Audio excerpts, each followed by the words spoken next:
Hello, and welcome to Let Me Bore You to Sleep. Hello everybody, how are you all doing? So today is the Tuesday the 24th of March 2026. Yeah.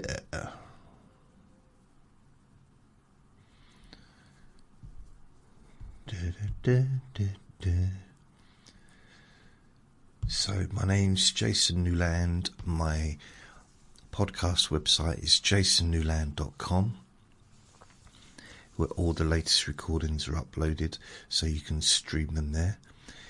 I also have an online store called jasonnewland.store, where you can download all my recordings completely free. I'm currently in the process of, I don't know how to explain it. It's such a big task that I've set myself. So if you go on to let's have a look. I'm going to go on there. Oh yeah, also to let you know, you've got, you can listen to all my recordings on all the podcasts, on the main podcast apps, such as Spotify, Apple Podcasts, etc. If you go to my website, jasonnewland.com, that will give you a link to those podcasts. Also, I have a YouTube channel where all 6 versions of my recordings get uploaded automatically as well. So that is because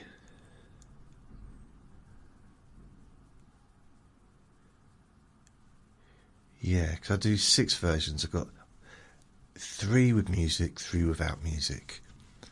So, short with music, short without music. That's the normal length of the recording. Now, even though it says short, it might not be short.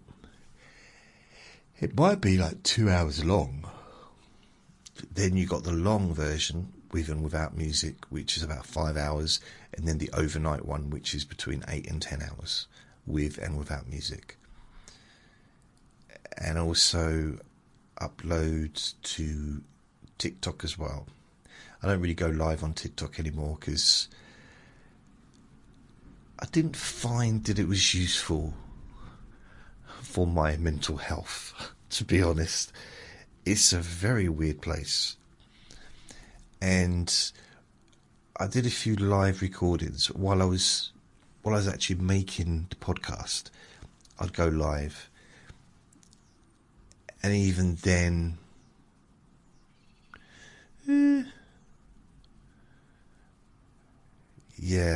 didn't really work for me, to be honest, because I was getting a lot of people asking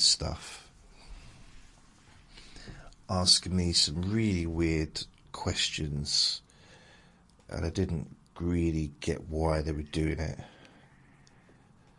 So, and some of the things were just awful. Saying that, I might actually go live now, but not on video. I might just do a go live, voice, go live.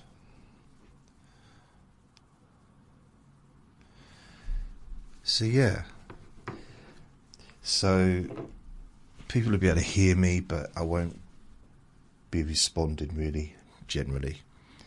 And I won't be looking at my funny face, it's a distraction, to be honest. Distraction. Very, very, very distraction. So what is it? So I'm going to look at my website, This is the jasonnewland.store. jasonnewland.store. And when you go there, there's it's very quite basic really. It's just got my name at the top, then home, and a few bits in the menu at the top. Then it's got 1, 2, 3, 4, 5, 6, 7, 8, 9, 10 podcasts. There will be more added, but at the moment they're the main ones. So there's the Let Me Bore You to Sleep, there's a Deep Sleep Whisper, Let Me Bore Your Pain Away, Sleepy Boring Objects, Relaxation for Stress and Panic Attacks, Bedtime Story Times, Relaxing Sleep, Hypnosis Daily, Stress and Pain Relief, Chronic Pain, Hypnosis, and Stop Smoking. At the main one there, I'm going to be moving stuff around, but the main one is probably the Let Me Bore You to Sleep podcast. And on there you've got, and it's the same with all of them, you've got 6 versions. Short voice only, short music, long voice only, long music, overnight voice only, overnight music. And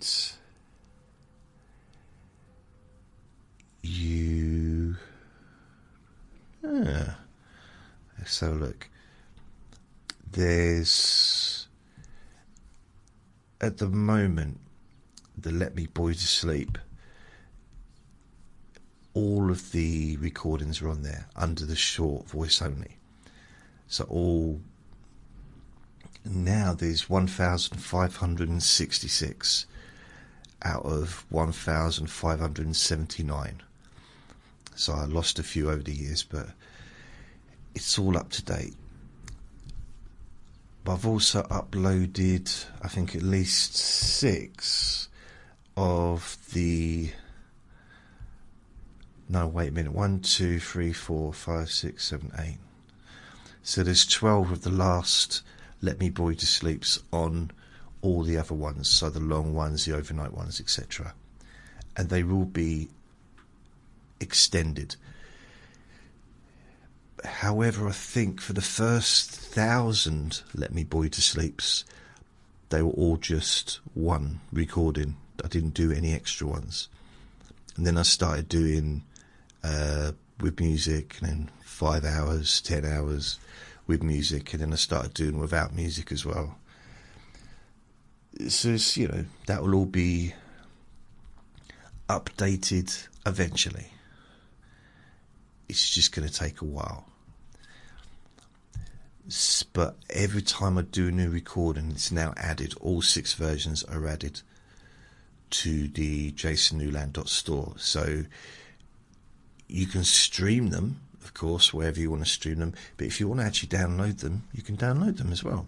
And you can keep them for prosperity. You could just, I don't know why you'd want to, but you could if you wanted to.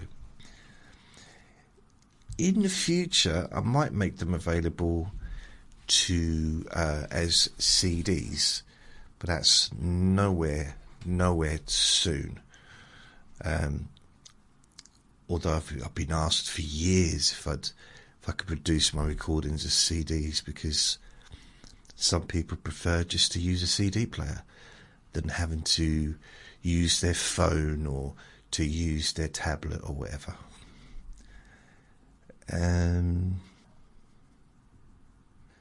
So the dog over the fence is barking. It's quite weird. The dog hasn't been barking so much for the last 3 weeks, but the owner of the dog has been shouting for the last 3 weeks.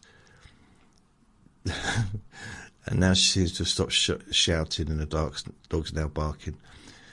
But it's fine. I mean, the thing is, if I was a dog, I'd be barking as well, because there's so many cats around here. It's got to be just frustrating seeing. I mean, literally, the dogs are outnumbered by cats by about 4 to 1 in this tiny little area that I'm living. I mean, just in this one building alone, there's 5 cats. And the building across next to us, there's 1, 2, 3, 4, 5, at least 5 cats as well. So just in one building, 10 cats, 2 buildings joined together. So it's 12, between 12 flats, there are 10 cats, which is quite a lot. And that's just this side, never mind the other side. So, in fact, the dog that barks has actually got a cat living in their house with him. So, I guess he's okay with cats. It's just, some of those cats have got an attitude. They're very teasy. They're very tempting. They're very sensual. They will just, they wind me up sometimes. I mean, there's a cat with a little bell on its collar to prevent him from getting to the birds, which I'm very much in agreement with, because I don't like seeing cats get birds. But unfortunately, that bell, like that, it's not a very good impression of the bell, but it really bugs Vinny and gets him barking. And I've looked out there, and sometimes it's just in the garden staring at me. I'm going to see if I can close that window and pull the curtains over and maybe drown out a bit more of that noise. Okay, let's see what we can do. Hopefully that'll do the trick, just to drown out a little bit more of the old background pleasure. So, I really should, before going any further,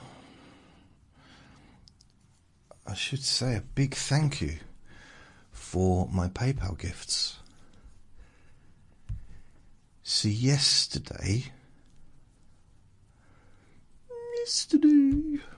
let me have a look.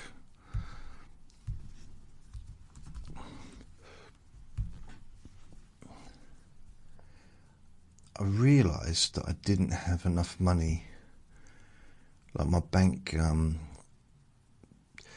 for basically just my money runned out, which happens occasionally, and I was really thinking, because I don't have anyone to ask to borrow money from. There's only one person I've really been able to borrow money from since I've lived here, and I can't ask. I always pay it back, but I always pay it back within, like, if I say I'll pay back tomorrow or whatever, I do. But she's not going through financially a good time, so I can't do that anymore. And it's never a lot of money. It's just a few quid here and there, just to buy food and that.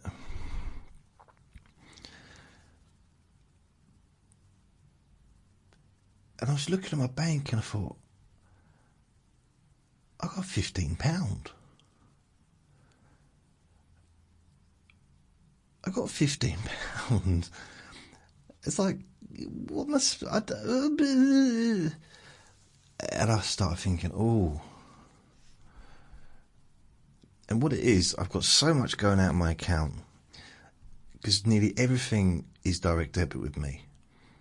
I pay about £200 a month for, I don't know how, I'll work it out how much I pay for this service, to put this stuff out. I'll work that out in a minute. But so I posted a message, and I did this at the end of October, so I don't post these messages very often because I don't like to.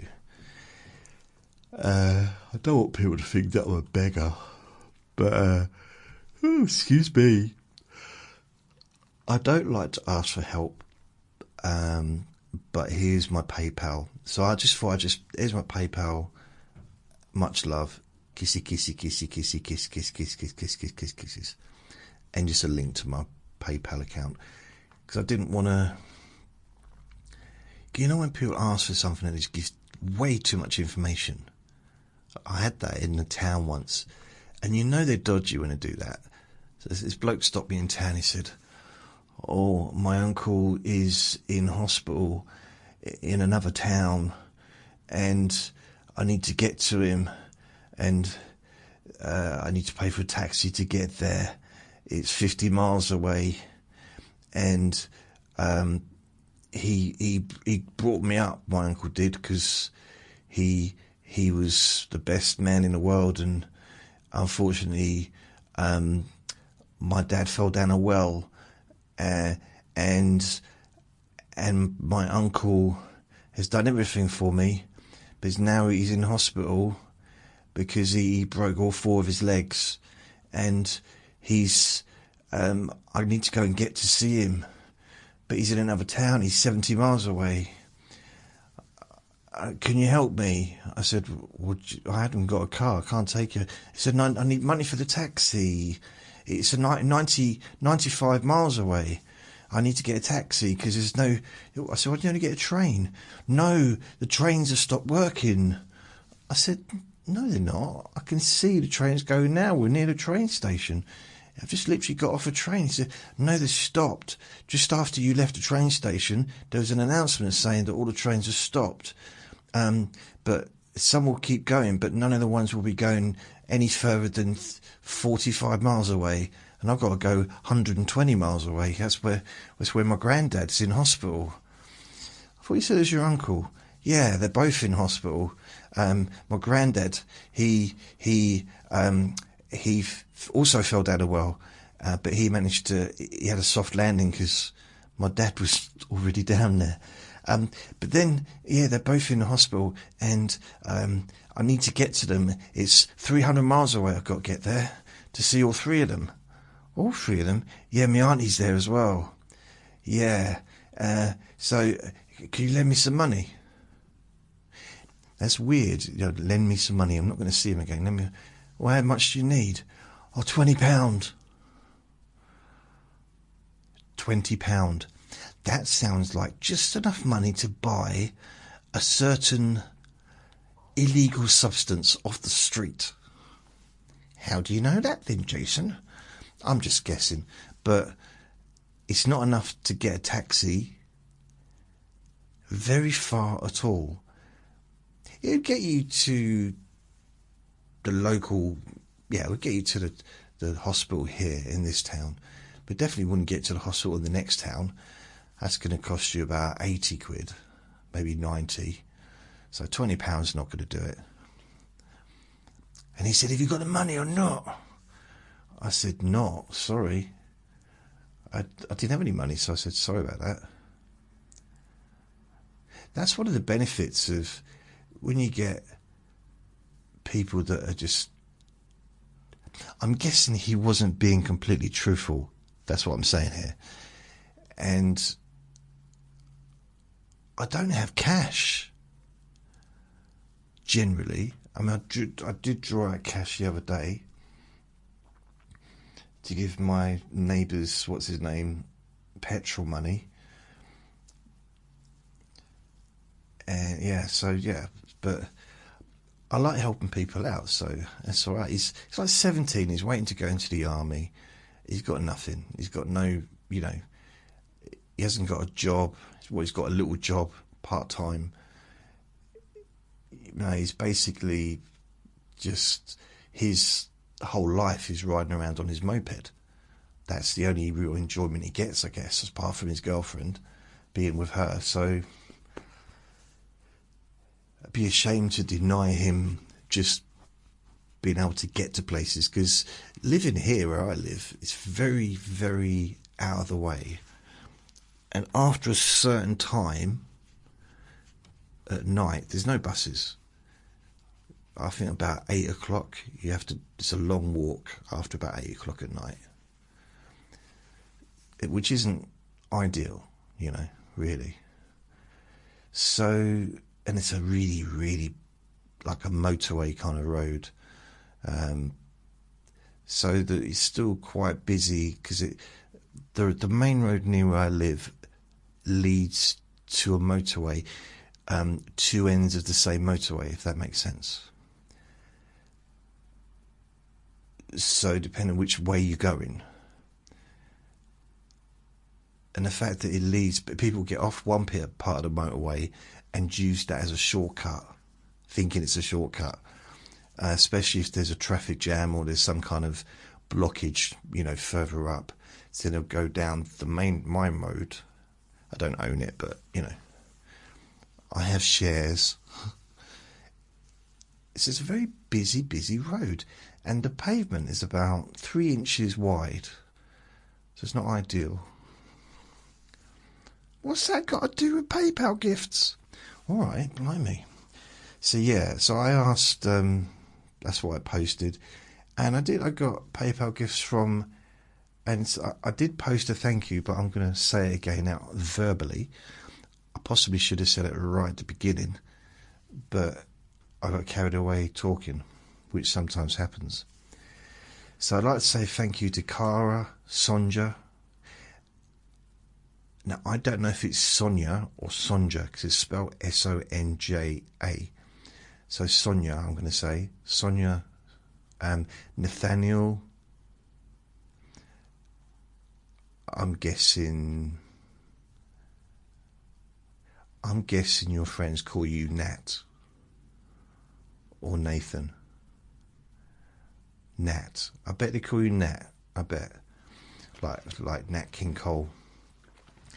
Mary and Michelle. So anyway, thank you all 5 of you. You're very kind. And I will individually thank you.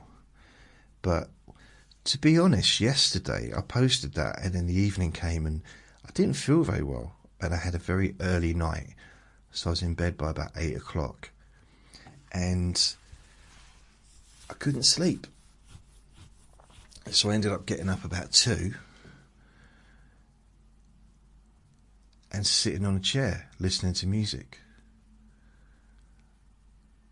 It was kind of weird, but bearing in mind what I do, making sleep recordings. And I couldn't sleep myself. And it's then that I thought, I wish I'd made a more recent recording. Because the last one I did was... The last recording I did was on 22nd of March. So that was Sunday. I didn't do one yesterday because I didn't feel very well, to be honest. I'm feeling a bit better today.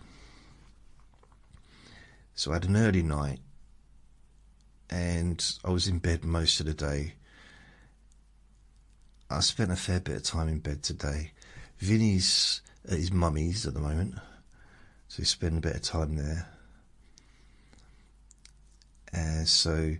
I don't need him to be elsewhere. I'm happy for him to be here, plodding around when I'm doing a recording.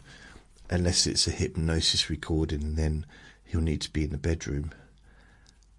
But I haven't made a hypnosis recording for a little while now. Why is that? Anyone? Does anyone know? I don't know. Oh yeah, I do. All the barking and shouting in the garden. That's why.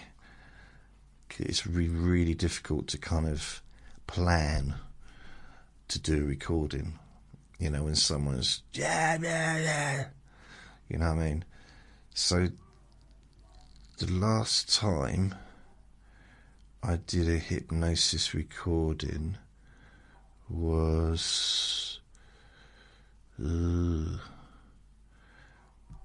it's a little while ago. The dog's barking, but I think the curtains and the window being closed is probably a good idea. But the curtains being drawn as well, they are soundproofing curtains, so they should block most of it out, I hope. The woman over there, the other morning, it was about 10 to 8, she was shouting, "Get out of bed, everyone! Lazy scumbags! You should have jobs, you rats!"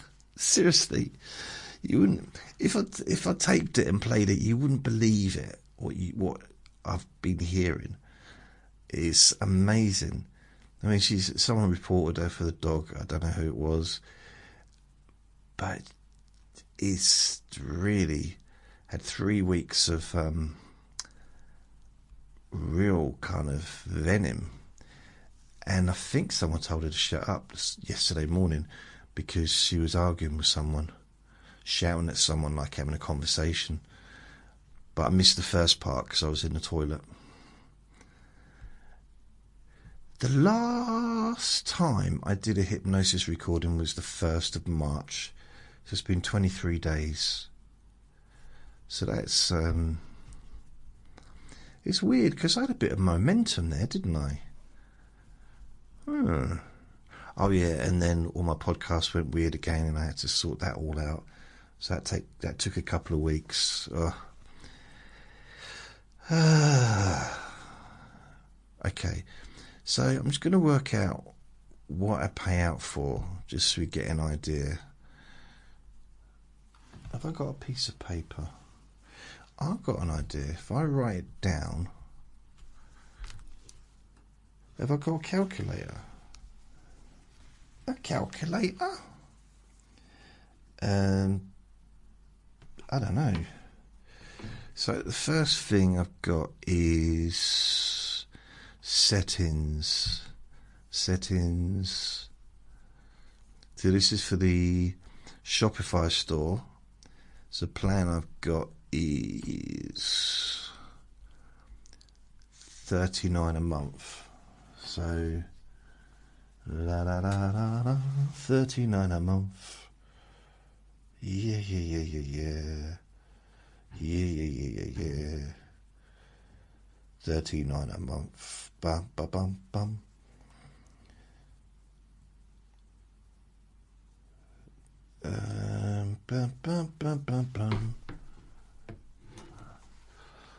I used to have a pen. I really did. But now I don't. I don't know what happened to it. So if I open a page, what page? Is there like a document page I can open? New. No, there's nothing. This is ridiculous. My laptop has very little. What I could do is have a page, open a new page on my Shopify, pages, start a new page with costs, running costs, add a page.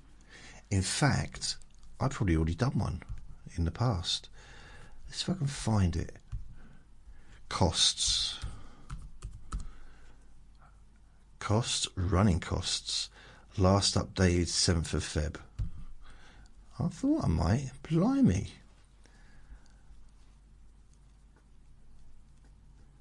Right, it's changed from then. So SoundCloud podcasts, £20 a month. Website costs, so how much is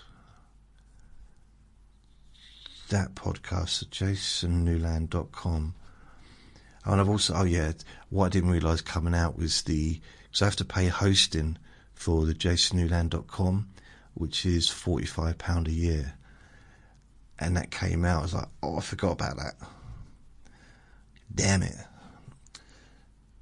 So I should put that in there as well, shouldn't I? So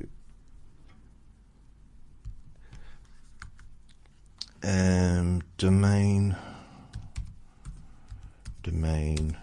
equals 45, and then there's another 40. It's about £80 a year, because the .store is going to also charge as well. That'll be coming up soon, because I've had that for a while. So that's 45, about 80 a year, which isn't too bad, I guess. Right, I'm not going to include electricity, although I probably do use quite a bit, but just forget that. It's not business, is it? If it was a business, I could probably use part of my rent. Like, I use the living room as an office. Ooh, I use my mobile phone for my business calls, which I don't have any. iCloud storage, $8.99. Yeah, I wouldn't need that if it wasn't for all the podcasts I've got. ChatGPT, £20 a month. Yep, I use that for my images and to help out with things like when I do Trivia Tuesdays, or just when I need help with the technical side of stuff. Canva is $12.99 a month, and that helps with the images as well. I don't know if it's, I think it might have gone up to $13.99 a month, actually. I'm not sure. Where is it? Let's have a look. Settings, plans and pricing. Okay. I wonder how long I've had it for. I do sometimes wonder. So I don't pay yearly. Blimey, no way in the world would I pay yearly. Plans and prices, settings. Why is it not giving me my details? Settings, billing. Okay, billing. You know what I've noticed? A lot of these websites, online stuff, they hide the cancellation page or the cancellation button or things that you might need to get out of a contract or to stop using the service. They make it so difficult sometimes. So it's £13 a month it costs for Canva. So it's still okay. It went up by a penny. Unless I just got it wrong before. £13. 13 a month. Broadband internet, 20 quid. 20, no, it's 25. It's £25 a month for the broadband. I do also use the phone as well, broadband, but I'll just leave that because I got the phone anyway, and I'd have the phone regardless. Spreaker podcast is, let's have a look. Spreaker, so that's where all my main podcasts are held. That's where they're held. Held. Plans and billing. Right, 50 a month. So that's 50 a month there. So if I just add that to it, 50 a month. Website costs. I thought I'd already done that. No, I know. So if I put website costs, you got, I don't know how much I'm paying for one of them. Okay, where is it? Where is it? It's hiding from me. Okay, there we go. I probably could just look at my actual bank account to see what I'm paying. But I get a little bit, I know I've not really got a lot of people listening, but I don't want to let the people listening on TikTok down, because they probably is so excited about what I'm going to say next. Yeah, billing. Okay, so this is the billing, pro monthly. Yeah, pro monthly. It's not saying the amount though, is it? See invoices. Okay, see invoices. Something I've noticed on TikTok as a viewer, there's a lot of people repeating themselves, and also on YouTube, especially when people get a little bit vexed. The repetition is almost, it's kind of weird. Is it the brain stopped functioning or something? But that whole repetition, like keep repeating the same sentence over and over and over and over. 29. Okay, so 40. So 39 plus 29. So let's go 40 plus 28. So that's 68. 68 for the website costs. SoundCloud is 20, Spreaker podcast 50. So they're the two podcasts. So £70 a month for the podcasts. Website costs 68. Domains £80 a year. So that's separate. iCloud $8.99. £20 for ChatGPT. £13 for Canva.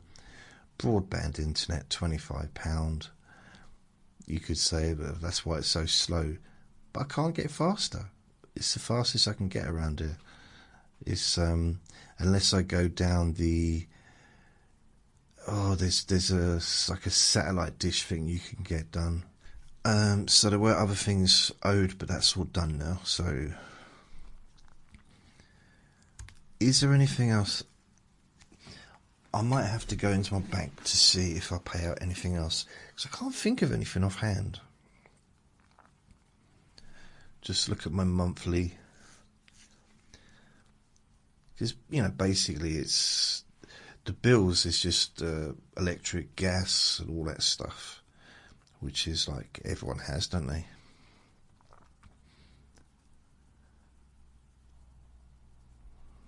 Why is it not opening up? Come on, don't do me like that. Land already. Say it with chest. Allow it. Make it make sense. Sorry, TikTok too much. TikTok. Payment. OpenAI. Okay, that's done. Ring. That's the doorbell, so that's not part of this.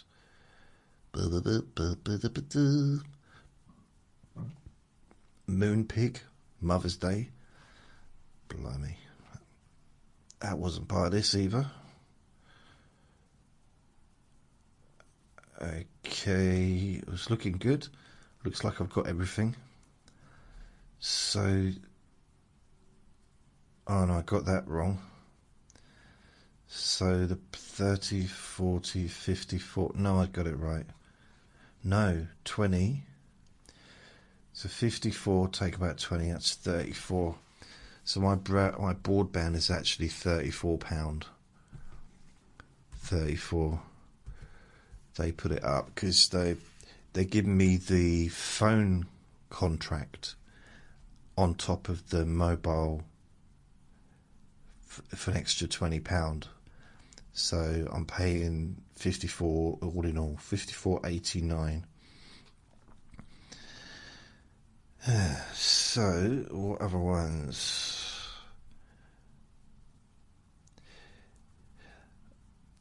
I would put down YouTube because I pay for YouTube, but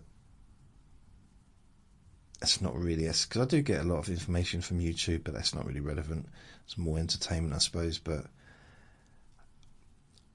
I do like listening to YouTube. I listen to my videos on YouTube, but it's no good. And hopefully there shouldn't be any adverts on my YouTube videos, but you never know with YouTube. They have chucked some on in the past. The little buggers. So, website 68. From the looks of it, that is everything. I think it is everything. Which is good, because I don't want it to be anymore. So I just need to add it up now. So, let's forget the yearly, because that's not really... I mean, it does count, but 80, 90 £90 over the year was, I suppose I could work that out. So what is it? So 80 plus £8.99. No, that's not right. What am I talking about? Huh? That's iCloud storage.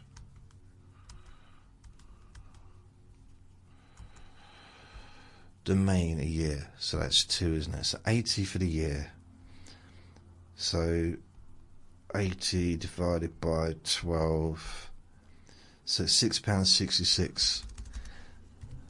£6.66 a month. The thing is, it does all. I guess it does all add up, doesn't it? I remember that once I worked in a shop, and it was a gift shop,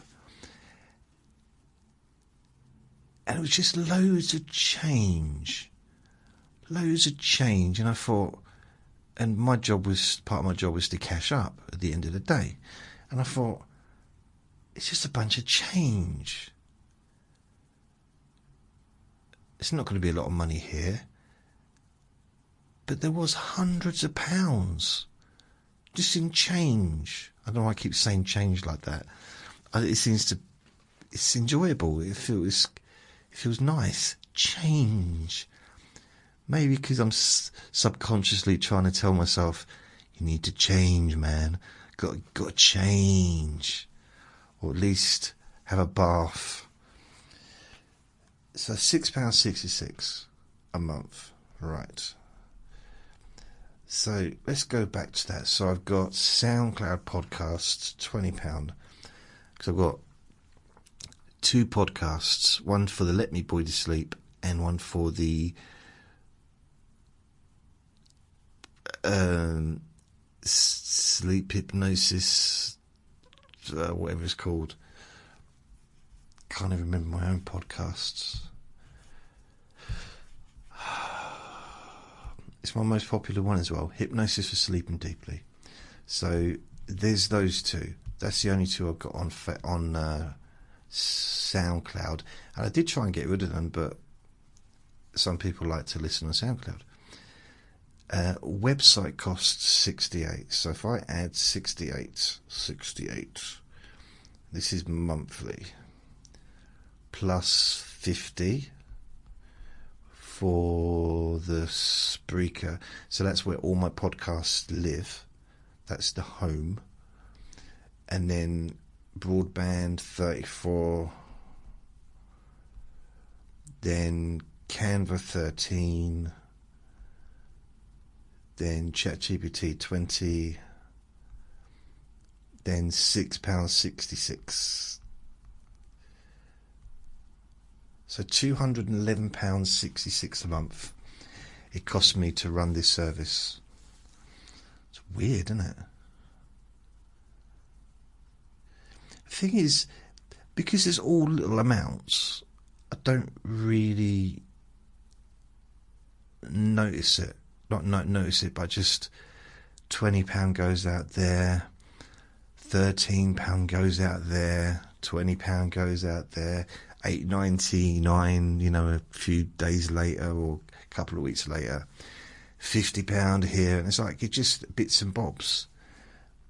If it all went out at the same time, I really would probably be more aware of how much it was. I estimate about 200 because it's always roughly been. I mean, there's been stuff in the past that I've paid off, like equipment, things like that. Yeah.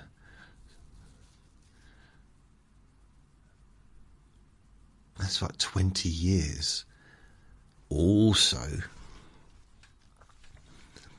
I think I must have tried every single podcast host, every single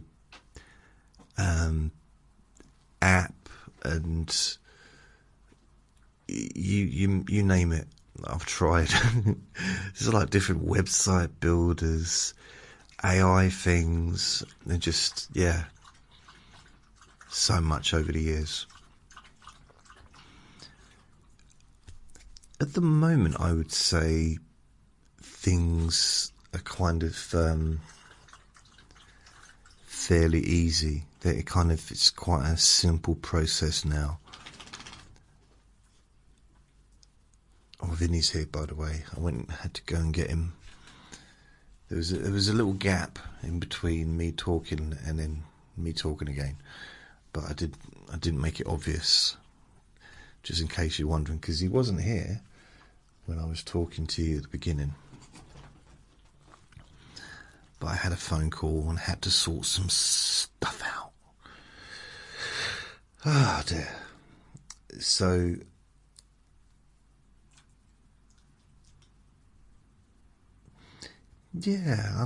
I mean, looking at that through that stuff that I wrote down, where is it? Go back.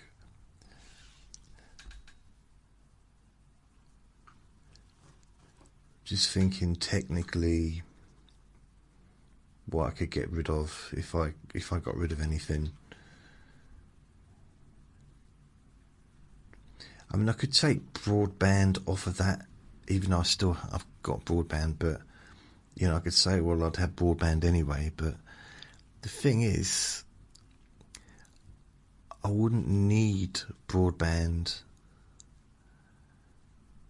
if I wasn't using the internet as much, like downloading and uploading stuff, because I've got data on my phone. I could just as easily watch TV and use the data for normal kind of internet stuff from my phone.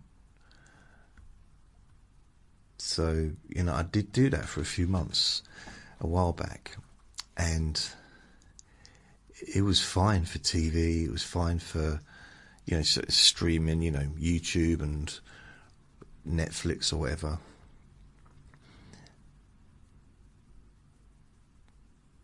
Basic stuff, but it wasn't really, I couldn't upload stuff, let's say upload new podcasts and watch Netflix at the same time.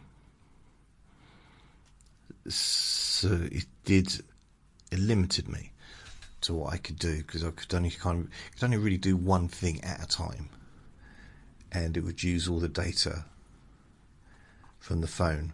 Not all the data, when it's unlimited, but it would use all the power, you know. And also the phone would get very hot. That's something else I've noticed. I don't know if anyone else has noticed this, but sharing a screen from a phone to the TV, it makes the phone really warm, and the battery goes down super quick as well.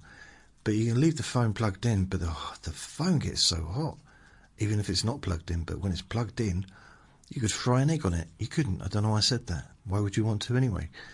But it's just, yeah. So I don't share the screen very often. Occasionally, when the internet, my normal broadband, is not working properly, I kind of have no choice but I can tap in. There's two ways I can watch TV, or watch YouTube, for example, or watch Netflix on TV. I can connect my internet to the TV. So instead of using the broadband, it uses my phone. It's just the broadband's down, or it's just not working very well. So I can do that, or I can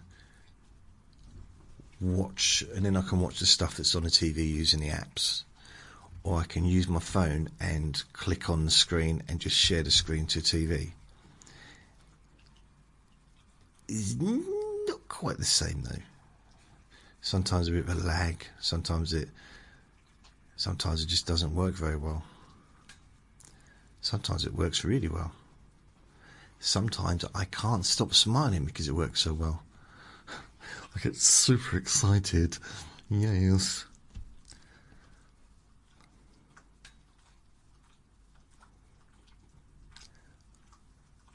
Yeah, didn't. Oh, excuse me. I didn't really feel very well the last few days, but I'm feeling a little bit better now. It's just, it might be, and it might sound weird, I shaved my head 2 days ago. And I've had a bit of a chest infection the last couple of weeks anyway. And I've seen a lot of people coughing and spluttering around the place at the moment, but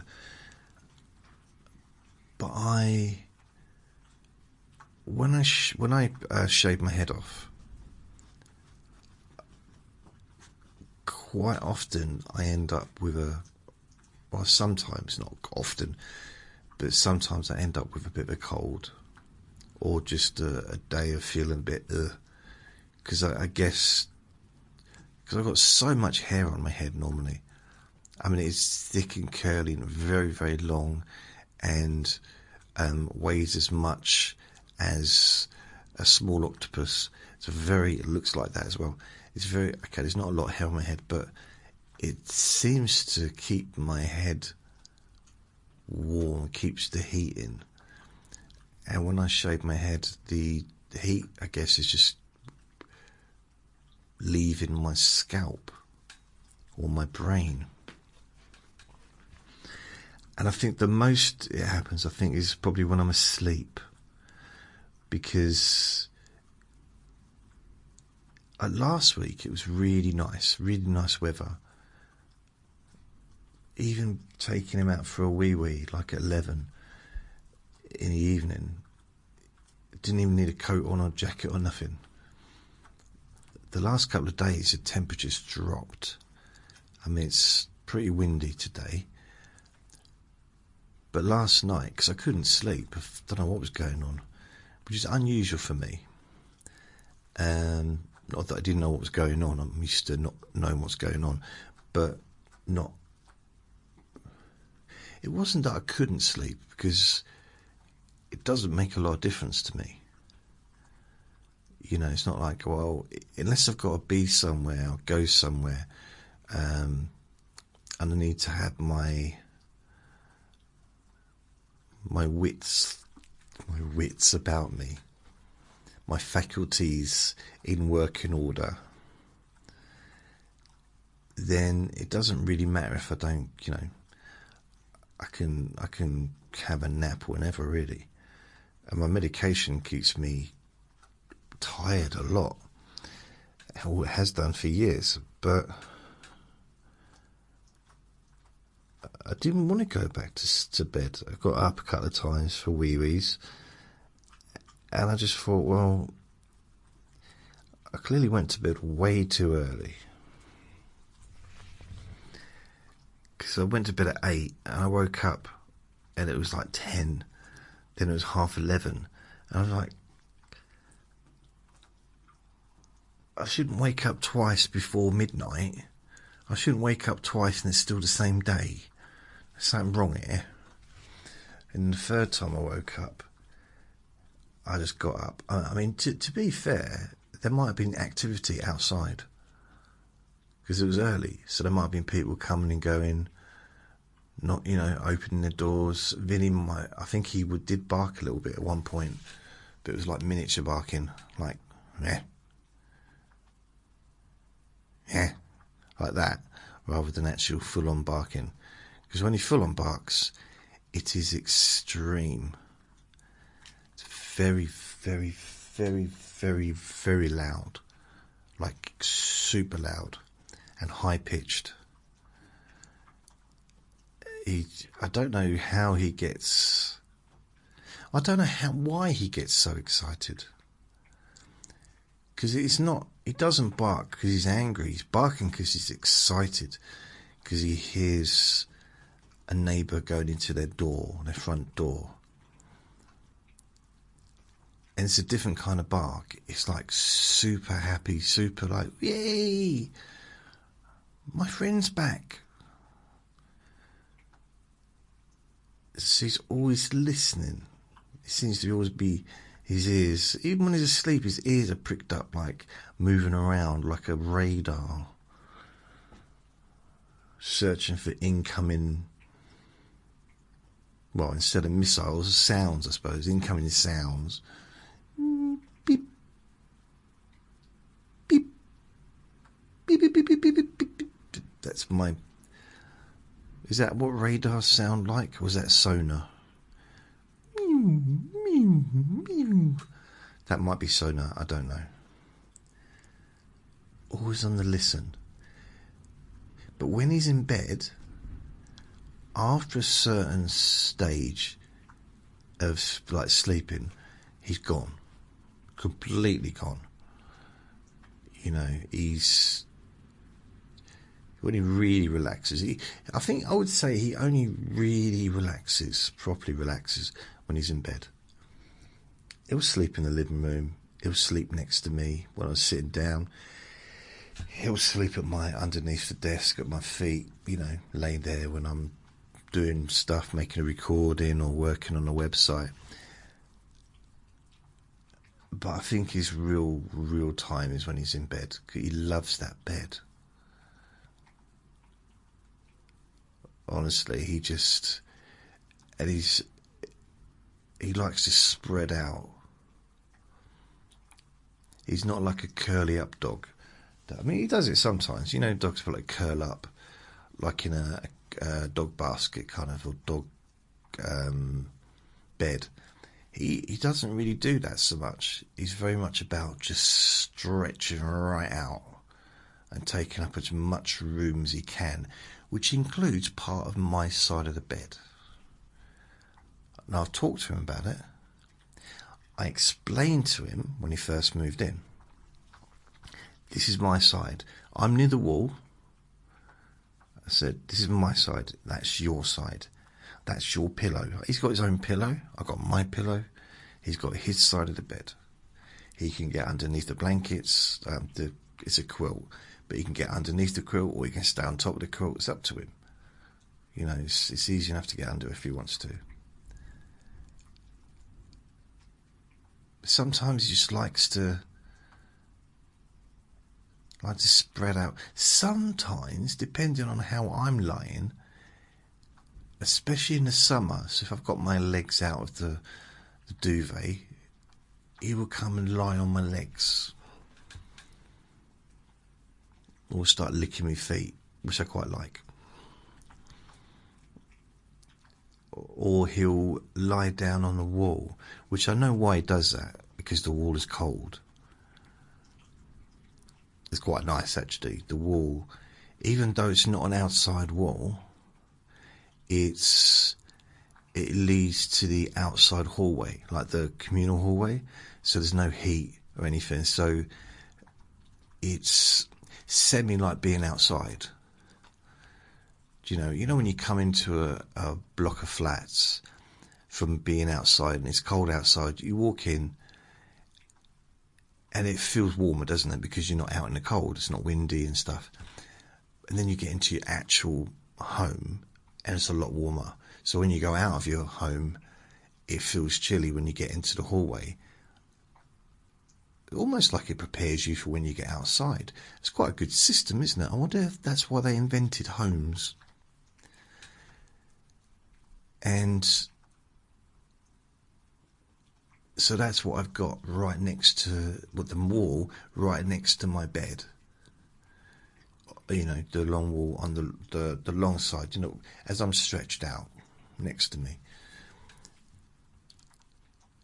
In the winter it can be a bit chilly, to be honest, the wall. But in the summer it can also be quite cool.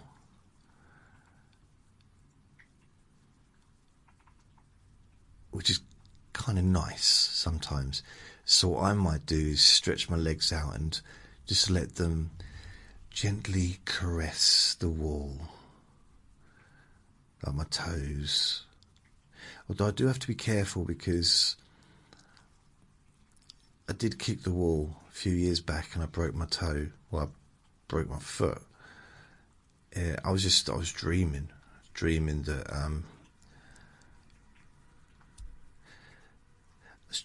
I was being chased by something, and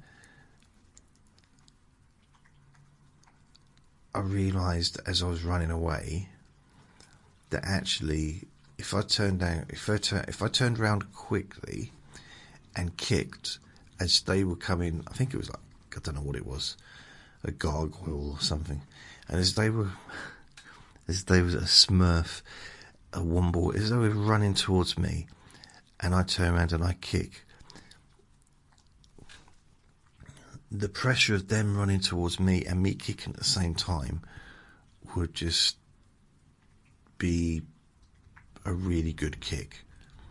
So I did it. And it was a really good kick, to be honest. I did leave a dent in the wall. A chunk of the wall came out. but I also quite badly damaged my foot. Lost a nail. Let's not get into graphics. Okay. It's all right. I found it. It was in my underpant drawer. So I was out of action. It wasn't even. I don't think I even bothered going to the hospital because it was broken. And they can't do nothing anyway. So what's the point? You know, I think sometimes with joints like with ankles, legs, wrists, stuff like that, they can do a bit more. But just with a broken foot, it's good. You should get it checked out. But I just couldn't be bothered because how am I going to get there? I can't walk, and it ain't an ambulance situation. So I just let it heal. It's just another break, you know. And oh my foot, it was multicoloured. Honestly, it was black, it was green, it was red, it was purple, it was yellow. It was all the colours. It was like a rainbow foot. And I did check, obviously, either side to see if there was any buckets of gold, but there wasn't. There, rainbow. Gold at the end of the rainbow, you know.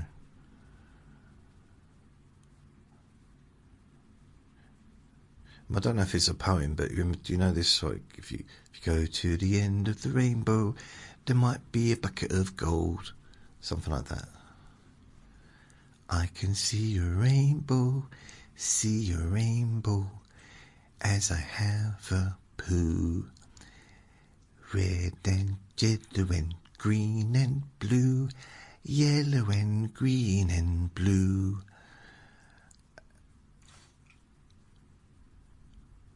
I mean, how many colours are there really? Forgetting all the made-up colours, and you could argue, well, all colours are made up. It's like, you know, that sounds like a made-up word. Well, all words have been made up, haven't they? All colours have been made up. All names for items has been made up. Everything's been made up at one point or another. So you could get pedantic like that. But the base colours, what is it? Blue, green, yellow, black.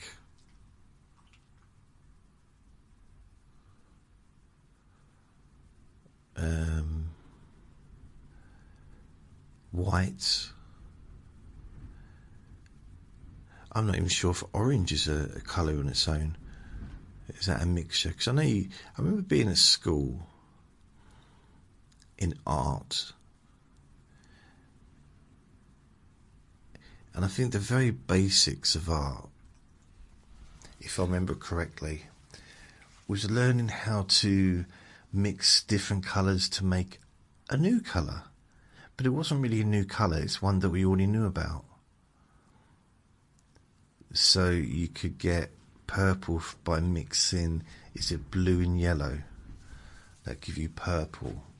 Or black and white would give you grey. Or orange and green would give you a mess. I'm just trying to think. And who came up with the idea of lots of different types of blue?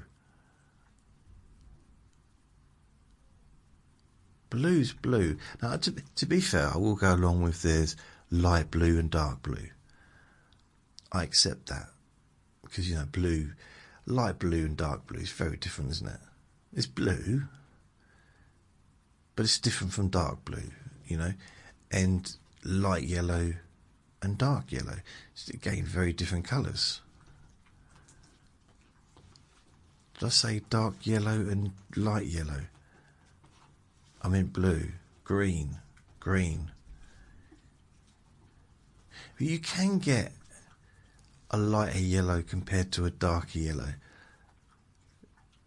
It's a little bit more vague, I would say. But black is black, isn't it? I don't think really... Can you get different shades of black in crayons? I'm thinking of crayons, by the way. and not paints necessarily, but paints when it comes to mixing, because it's much easier to mix paints than it is crayons. Because with crayons you've got to melt them down, or chew them and just like mix them together in your mouth, and then it doesn't work. Plus it's probably a bit, don't do that. And don't do that with paints either. But paints are easier, isn't it, to sort of... Even pencils, you can't really...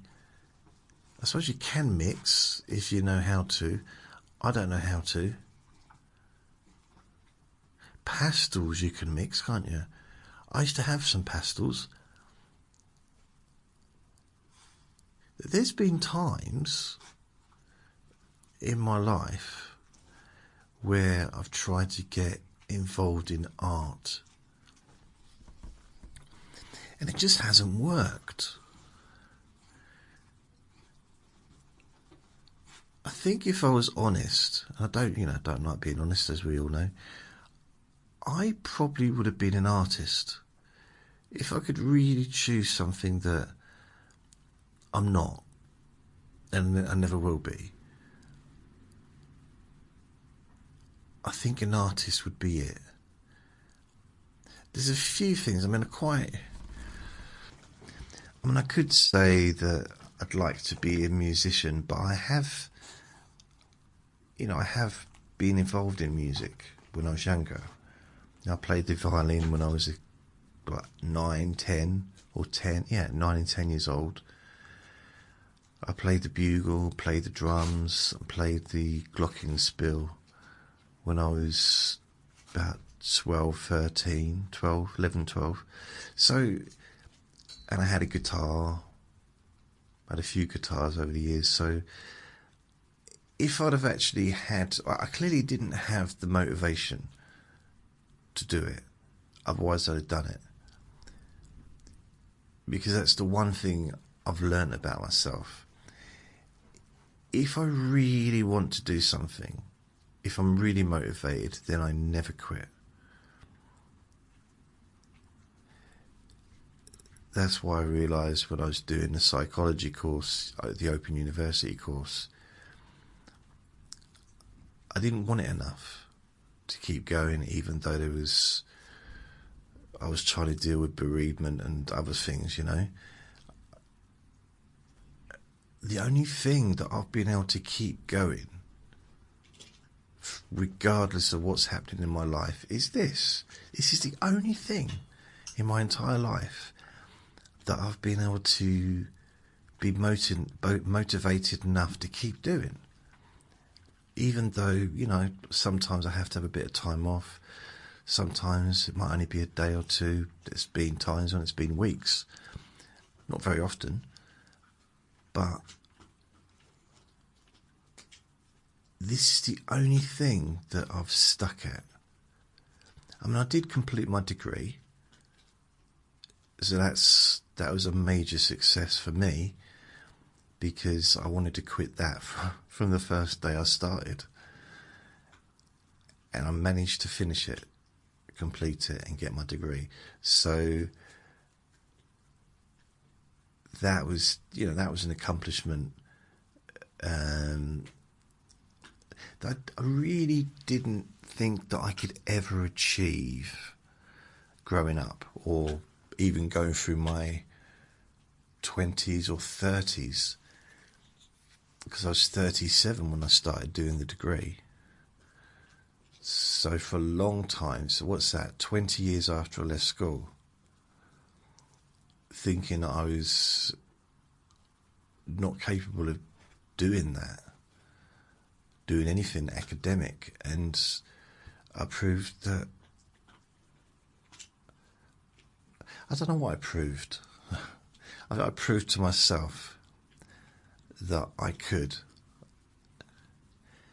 I think part of me thought I'd be able to do it, but part of me didn't, and then part of me didn't want to do it anyway. There was a part of me thinking, well, who am I trying to convince? Who am I trying to impress here? But then there was the other part sort of saying, well, you want to help people, you want to be a counsellor. This is part of the helping people process. And the first 2 years was to get my diploma in person-centered counselling. After that, I could have continued as a counsellor, didn't need the degree for that, had everything there. But the third year was for the degree, and I wanted the degree. It to prove to myself that I could, and I guess also to prove to myself that I could stick at something. Because at that point, when I started the degree, I'd only been doing making recordings online for about 2 years. Because I started this in 2005, so I was 2006, sorry. So yeah, just over a year when I first. So I didn't have what I've got now. Like looking back, thinking, well, I've stuck at something for 20 years, and regardless if it's good or not, I've stuck at it, and I've got a collection of works. I'm being very loose with this language here, but I've got an archive of thousands of recordings, and I probably didn't really believe that I'd have that at this point in my life. I mean, in a way,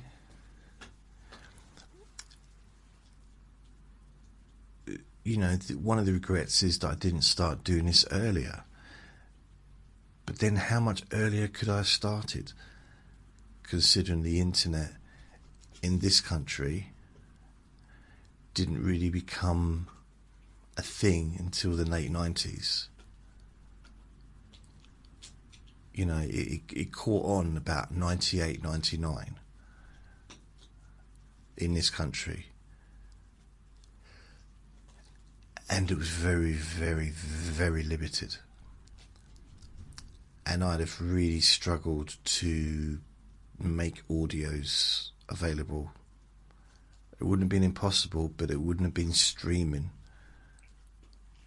And as I said earlier, I've tried so many different things. I mean, there was once where I had my own server,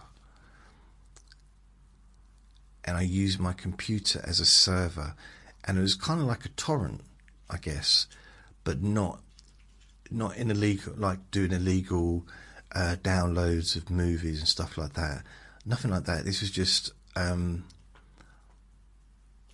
it was I connected my computer to the website with the links, and then if people clicked on the link, it downloaded the recording from my website, from my computer rather, and the computer had to be switched on the whole time, and it was connected to the website. And I'm going back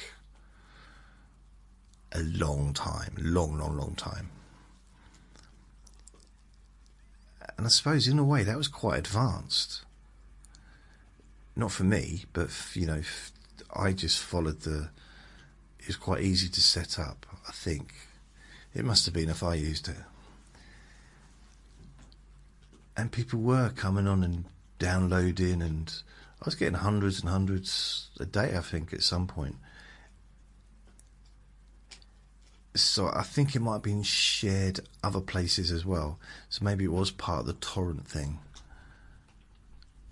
Maybe, yeah. I think it might have been. I think I might have actually been putting my stuff on the torrents, so you could download the blockbuster movie or an album, but you could also download my recordings as well.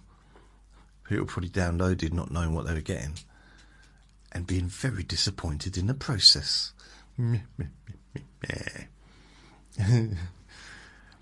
So yeah, I think so. I mean, I'm sure I could have found a way around doing it, earlier on, not in the 90s. I didn't know my way around anything. I mean, I started building websites in 2000. That's when I fell in love with websites.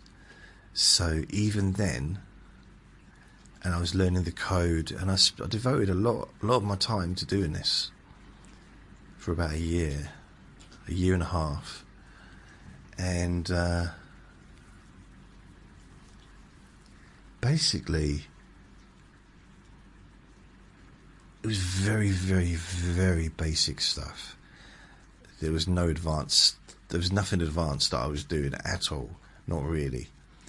So to download large audio files would be difficult, because even a picture, just one simple picture, could take like up to a minute, if not more, to download. So, for example, if you had a picture of Facebook wouldn't have worked back then, because Facebook was full of pictures, isn't it? Still is full of pictures of people at dinners or holiday snaps, and pictures of Vinny, people's pets. You'd literally, for those that don't remember, especially where I lived, and it was what was it? Dial up, like boom, boom, boom. I can't remember the sound, but it was a particularly interesting noise. And the excitement when it went through and it actually connected, like, wow, yeah, it's connected. And I have to wait for sometimes like minutes for an image to open up. And I can't believe my patience. At the time, my patience must have been so good compared to now. So back then, if it takes that long for an image, what's it going to take for an audio? I didn't even think of it. However, my cousin and my uncle they had like a recording studio in one of the rooms in the house, and there was a keyboard, 2 or 3 keyboards, guitars, and there was all this computer equipment, and basically microphones, and we used to write songs. This is like 2000, around 2000 time. And I remember we'd kind of finished doing everything, and I just thought, I want to just record my voice. So I recorded myself talking, and I did, it wasn't long, but I probably did about 5 minutes of a relaxation session. And then I ended it with a very silly ending. And I listened back to it, and I thought that was like a little seed. I don't mean it was literally, it sounds like a seed. No, I mean, I think it must have just been planted in my brain, the idea of doing something like that. Now, had I actually gone down that road, which I could have done, well, I did in the end, but I could have kind of started that journey then in 2000. I could have definitely have made the recordings, and they would have been good quality as well, because their system was good. So I could have perhaps got a little bit of guidance and got my own equipment that was as good as theirs, and learned how to do it on the computer and that, So spent my time doing that instead of building websites. But it would have given me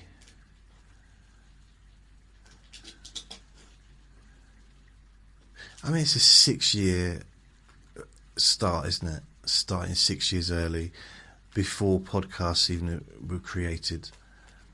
The thing is, when I started doing my recordings, I didn't call them podcasts. They were standalone recordings. For me, a podcast was like a series of ongoing stuff, you know. And I guess the Let Me Bore You to Sleeps, although standalone, they kind of do continue, because through me getting old, you know, it's 20 years of me aging, or the last 8 years, because that's how long I've been doing these. 8 years? How long have I been doing these? Come on, really? Come on, let's have a look. Let me bore you to sleep. Let me bore you, let me bore you, let me bore you to sleep. Just going to have a look. Every now and then I like to look and find out what the first one was, what date it was, because I really do forget. I forget. Yeah, I think it is. Right, 27th of March 2018. It's the 24th of March 2026. So it is 3 days off, 8 years. And I figured it was that. For a second I thought, it's not 9 years, is it? But yeah, 2018. Blimey. Wow. I mean, I remember starting this. To me, 2018 does not sound like a long time ago, because 2020 really isn't a long time ago. You know, in my eyes, but 6 years. That's what amazes me sometimes, because I think back to when I moved away from London. There was this lady that I was got really well with, and she was basically letting me know she liked me. And this was September 2001, yeah.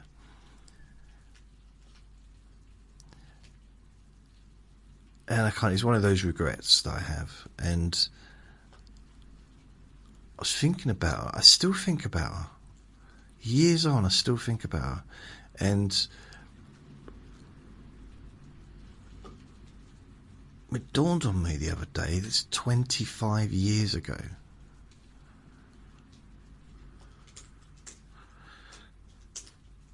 "25 years.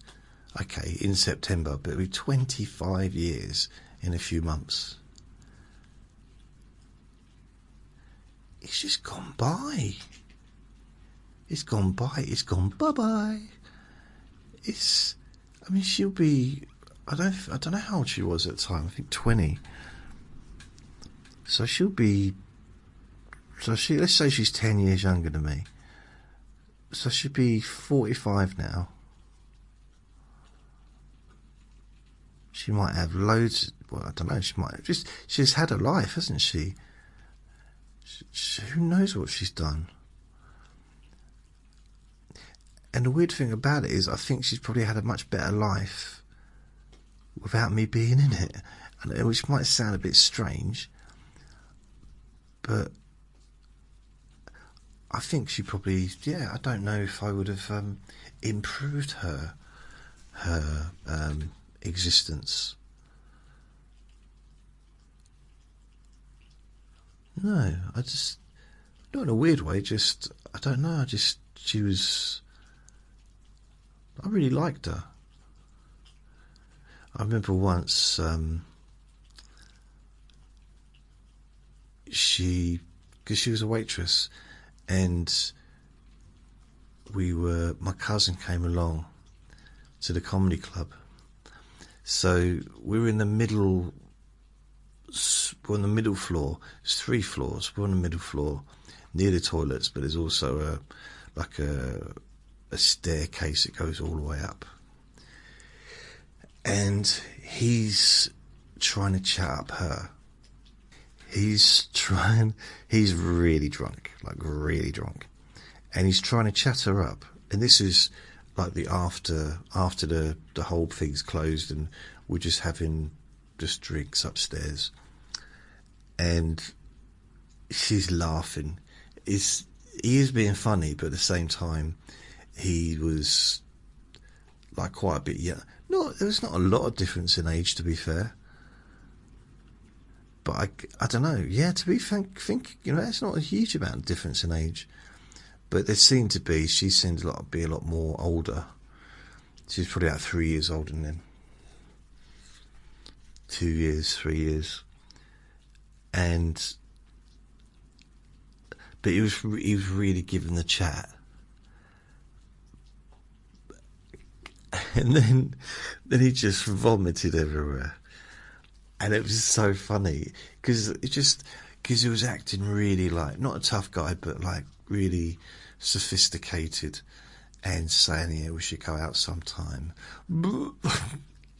All over her shoes. And it was so funny. And then he fell backwards.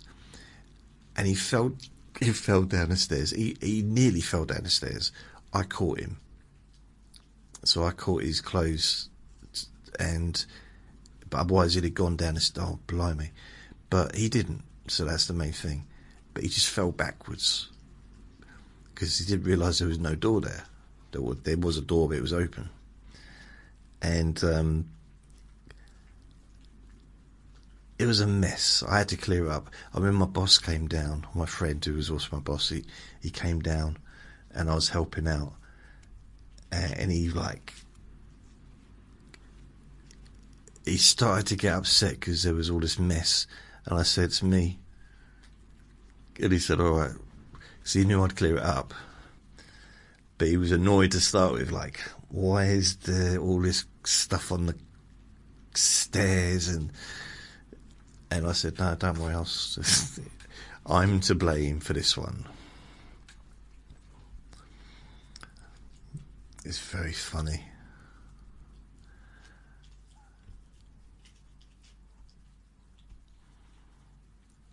I think he ended up being a policeman. Not that night, but, later in life. Good bloke. Musical master. Who I don't think he was interested in music. Not enough to do it full time. Because he was, it's really weird,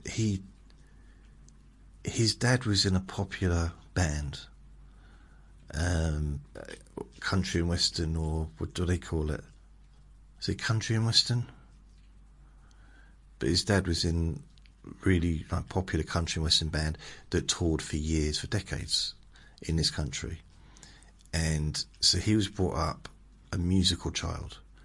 He could play the guitar, he could play the piano, he could play bass, lead guitar, he could do all that stuff. He just picked it up from his dad, and he'd go to gigs with his dad, and he just basically, by the time he was a teenager, he could play the instruments easily.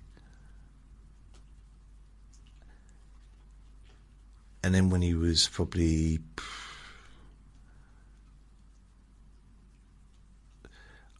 he was probably 16 when I started doing recordings with him. Maybe a little bit younger, because he's my cousin. So he's... yeah, he was pretty much a genius. He could do anything. What he could really do, which was more than... not saying more than his dad could do, because his dad could do a lot as well. But he got more involved in the computer side of things. So he was creating tracks on computers, like really advanced stuff, which I still don't really know how to do. I mean, if I look at some of the audio or video editing software there is today, it looks the same as what he was using back then, over 26, 27 years ago. Green looks kind of the same, like for the audio, like little blocks, little coloured blocks moving around and making it so it all just turns. You've got beat here, beat there, music there, voice there, vocals, tambourines, whatever. And he had the mind for it, and he used to write songs. We wrote some songs together, but he wrote his own songs. He was more interested in like dance music and the music, not the singing. He didn't care about that. He wanted to do the music, and he was brilliant at it. I don't know why he didn't pursue it. Maybe he did pursue it, because I've not had contact with him really for a long time. But it was so good, like better than good, if you know what I mean. Just really super talented. I suppose a little bit like, if you look at Floyd Mayweather, I'm not comparing him to Floyd Mayweather, different sport, but Floyd Mayweather, who some would argue is the best boxer pound for pound there's ever been, or at least one of them. You've got to argue he's at least one of them, one of the best boxers ever to have done it. And he didn't grow up normal. He didn't grow up in a normal household. His uncle was a 2-weight world champion, and his dad was, I think, 2 or 3 time world challenger who fought Sugar Ray Leonard and maybe Hearns, and you know they both, his uncle and his dad, were famous boxers. And I think his dad, either his dad or his uncle, was called the Mexican Killer or the Mexican Slayer, because they did the impossible. They beat the Mexican boxers. And because they were a lightweight, the Mexican boxers used to rule that division. Because the thing is, what in Mexico and countries like in that area, because it's high altitude, when they come down to a lower altitude, they're almost superhuman. Because they don't have to use as much of their lung capacity, their muscles, their stamina is phenomenal. So it's not the only reason why they're so good, but it's a huge advantage if like Canelo, for example, when he goes, I don't know if he's ever been to England. Did Canelo ever fight? I don't think he did. But if Canelo fought in England, it'd be like, he would actually be like so much stronger. He'd feel stronger here, because the altitude's a lot lower. So the lower you go, the stronger I guess he'd feel after being at the high altitude. I think it's the same with if people want to get onto, people want to climb in Everest, they get really tired, really knackered by the time they get to the top. So the higher they go up, the more exhausted they get up. But when they go down, the stronger they get. So they might get to the top of Everest and think, ooh, I'm tired. Let's have a sandwich. Cup of coffee. But then when they get down, you know, a few hours later, 20 minutes later, whatever it takes to get down, they'll be doing press-ups and jogging on a spot with so much energy, because they've been such high altitude. They feel superb physically. Now, I might have made some of that up, but it does kind of make sense to me. It's a bit like Superman and the Red Sun, and forgetting, you know, Superman came from Krypton, but it's almost like he came from a high altitude to a lower altitude, and therefore he's stronger, faster, fitter, and more awake. than someone that was at the lower altitude all the time. But then when he goes back to the higher altitude, he's more normal. But then most of those boxers from Mexico, the really big names, they're the best of their country as well.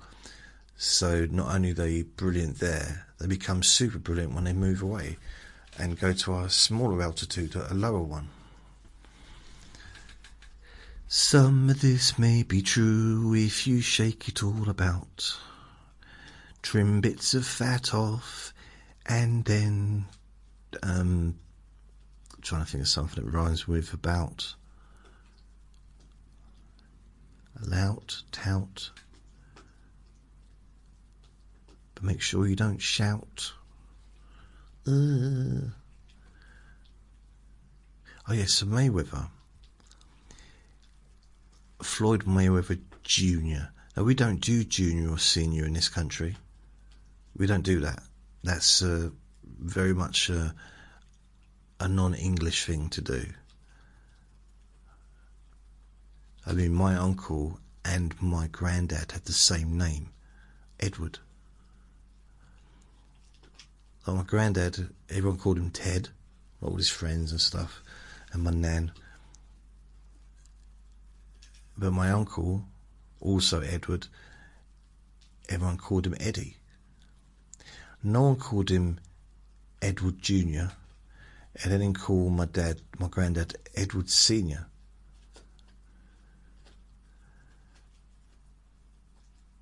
We just don't do that here. I don't know why. I don't know why really. But at the same time, why would you give your kid the same name as you?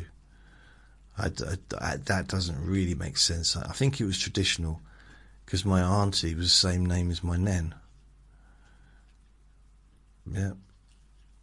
So she was Nanny Newland Jr. Oh dear.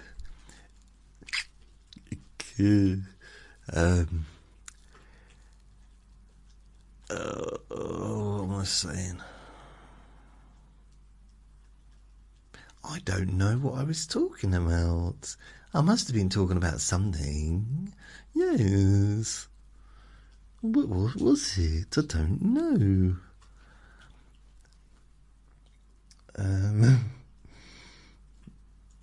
Yeah, so he was Mayweather Jr., but he was born into a boxing family. And when your uncle and your dad are both famous boxers, and your uncle's a 2-weight world champion, and you decide to take up boxing, you kind of got an advantage from the start, ain't you? Doesn't mean you're necessarily going to be a famous boxer, but you kind of, it's definitely got to be a help, isn't it? If you've got the genetics, and then his uncle, I think, and his dad both had great defensive styles, and Mayweather Jr. had the best defensive style pretty much going. Yeah.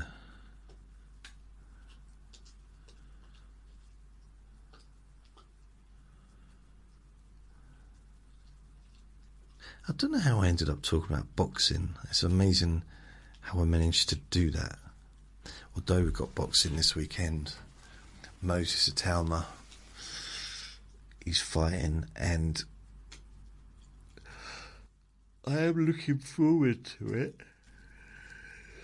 I am. And it's Wednesday tomorrow, so we've got Wednesday, Thursday, Friday, Saturday, 4 days.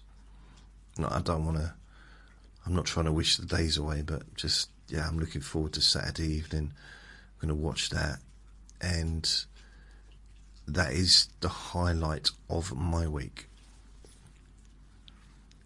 And then there's boxing early hours on Sunday, but then there's boxing the following weekend, there's boxing the weekend after that, I think there's boxing the weekend after that.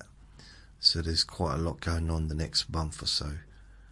It should be very, very fruity patooty.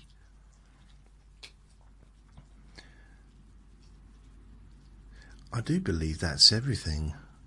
Is there anything I've missed? Oh, I hope not. No. So, paperback writer, paperback writer.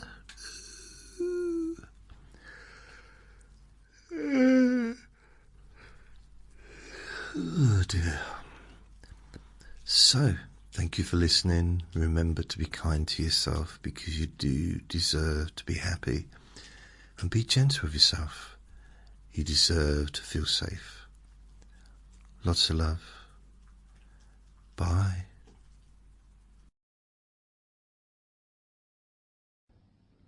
Relax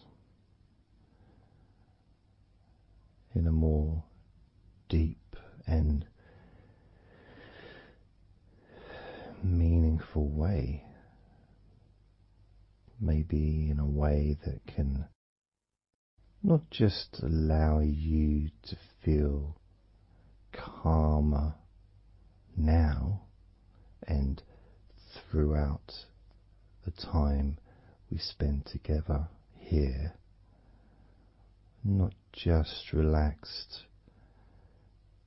at the end of the recording when it's finished and you can enjoy that sense of comfort and peace, but also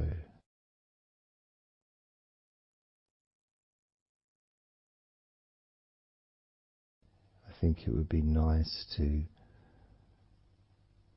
have those feelings of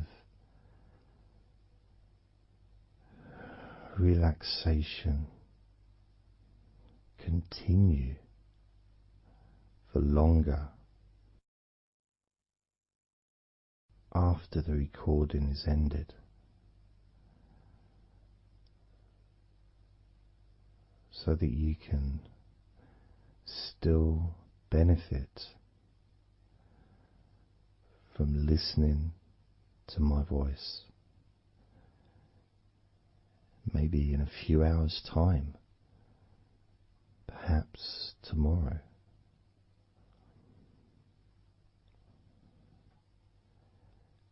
And then by listening regularly,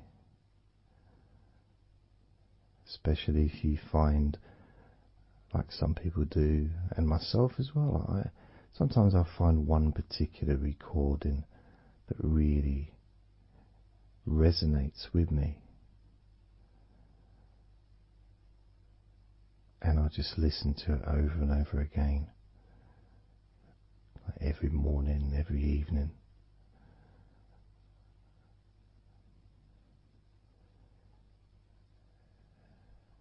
There was this recording from, we're going back to about 1999.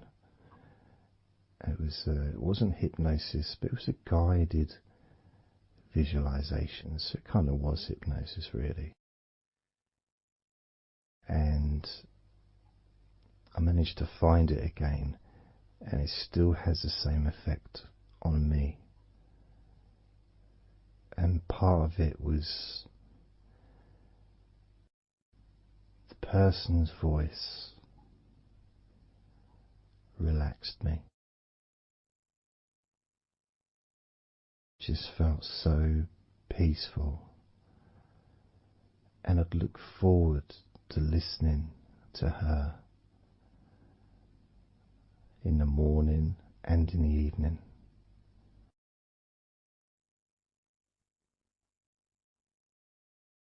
And I knew before even pressing the play button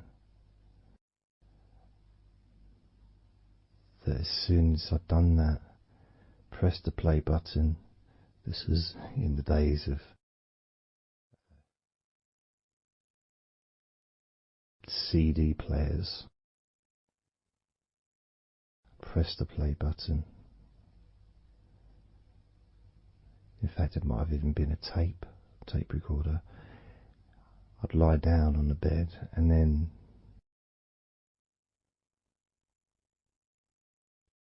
even without necessarily listening to her words,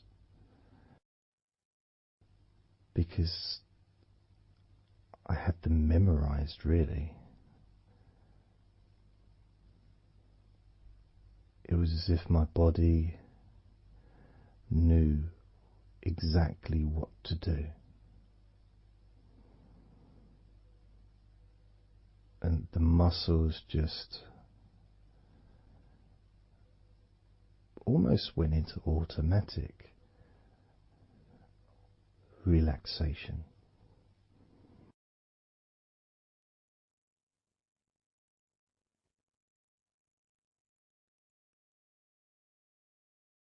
And I remember my mind would slow down.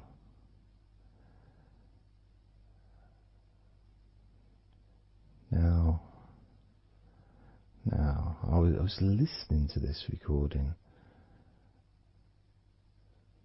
in the early days of learning hypnosis, and long before I ever made any videos or audio recordings myself, because I didn't start doing that till 2006.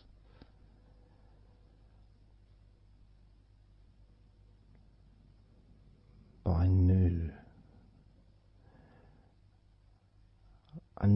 how helpful I found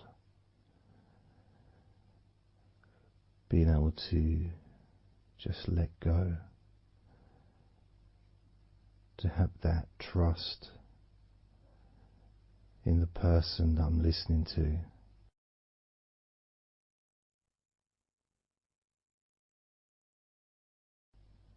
Knowing that it's going to be just as relaxing, if not more so, each time you hear my voice. You may feel the same.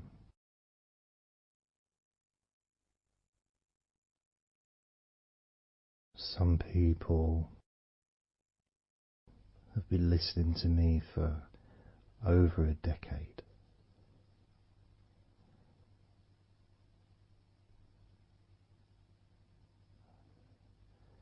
Maybe not solidly, obviously not 24 hours a day, but maybe people come back. Some people maybe listen every day.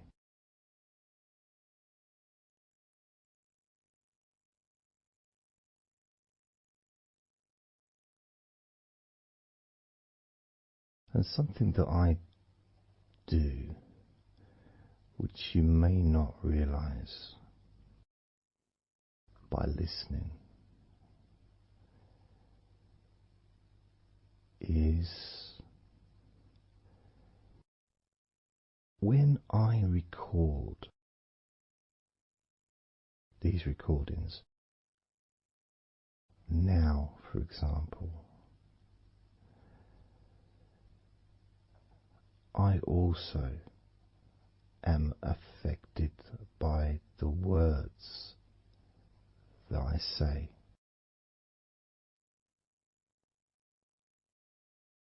So if I said to you, focus on your feet,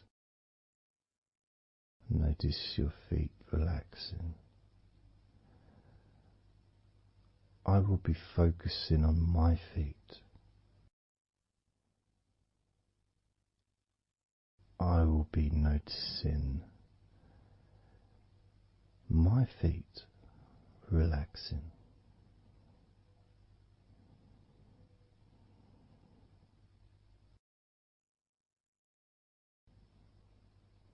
If I said focus on your hands, and maybe notice the difference between each hand, Perhaps notice the air in the room, the temperature of the room on the backs of your hands.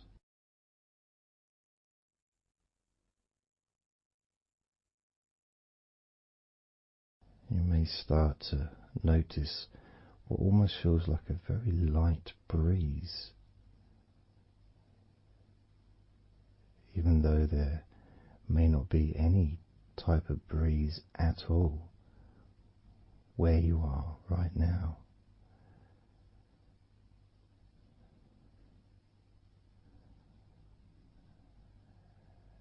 And as you become aware of your hands, I'm also aware of how relaxed my hands are feeling now.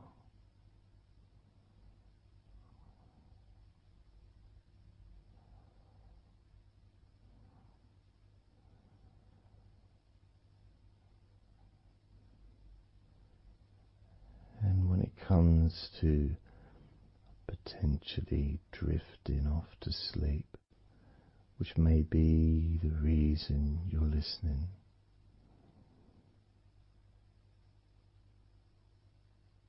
I also feel drowsy when I make these recordings. I also notice my mind drifting.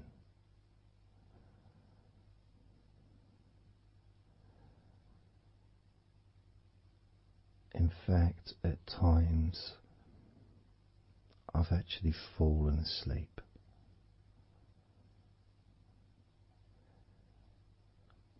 without even noticing. And then I carry on talking.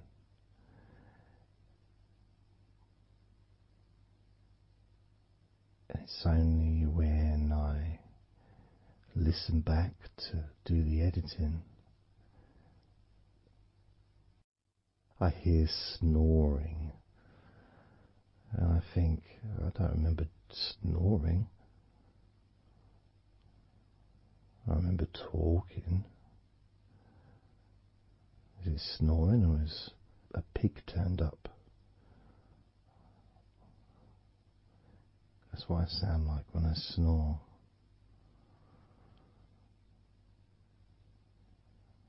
And I get really into the whole experience.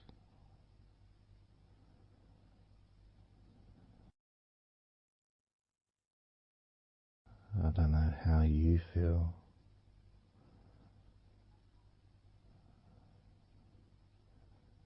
How relaxed you feel in your feet. How relaxed you feel in your hands.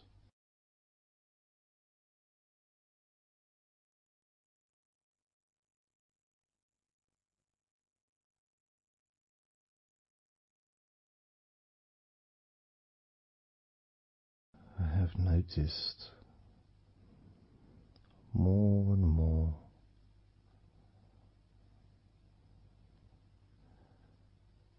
that the more relaxed, deeper level of comfort you feel, the easier your breathing becomes.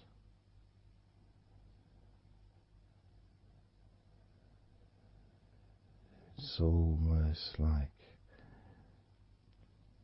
that additional muscle relaxation. So this allows you to breathe easier,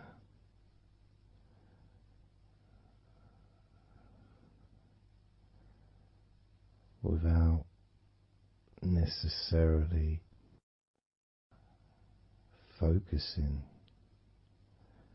on your breath.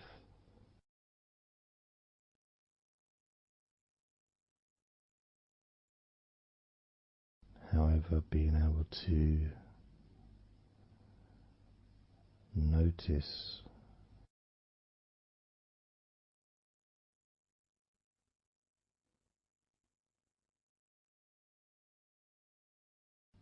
the ease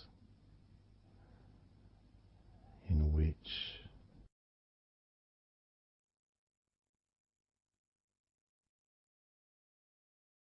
you breathe so naturally.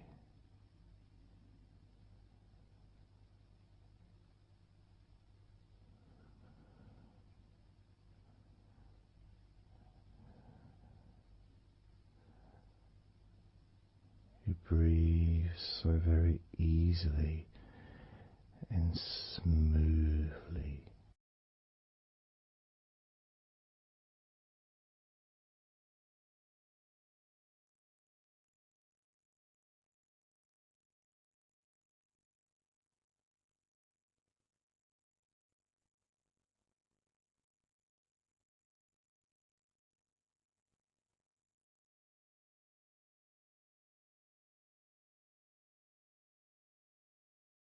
Whenever I imagine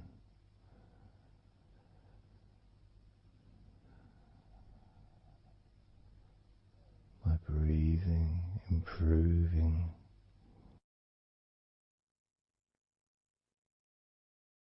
when I've got my eyes closed,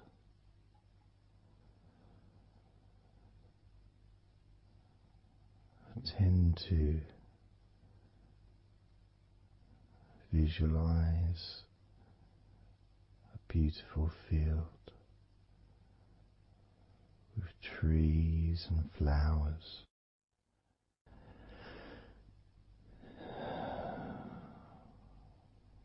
producing all that life-giving oxygen.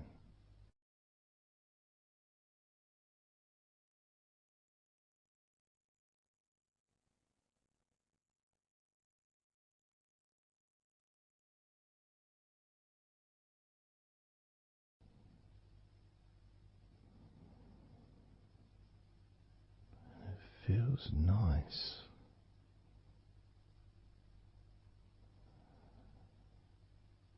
to, if nothing else, just taking some time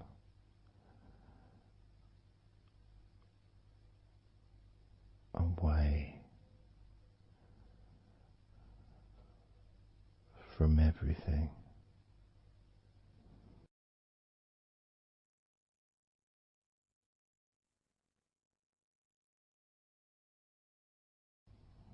Enjoying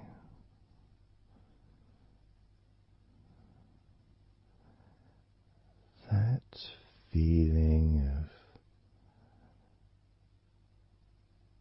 peace, serenity,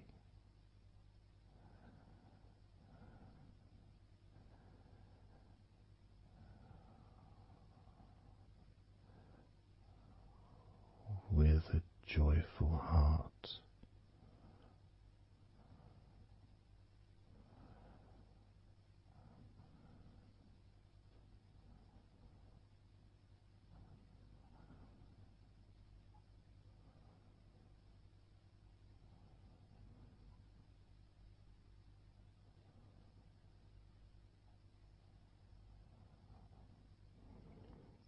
Time seems to just drip by so very slowly.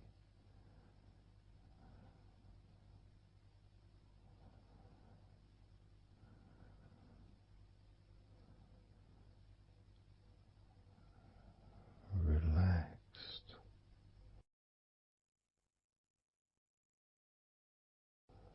so deeply, peaceful.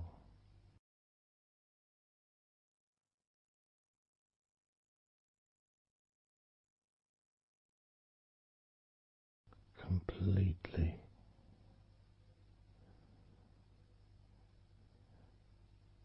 unattached to any thoughts whatsoever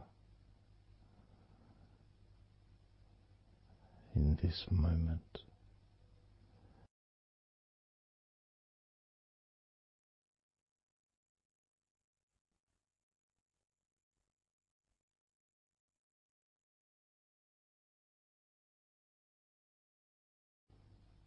Completely free.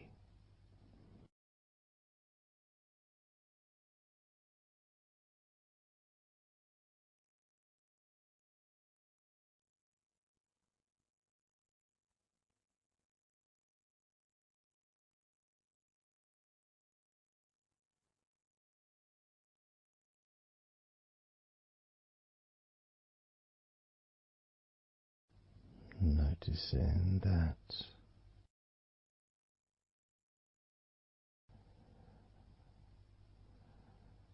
your mind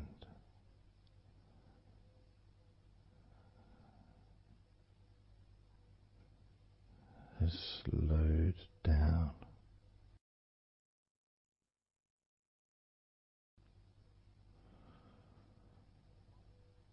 slowed down.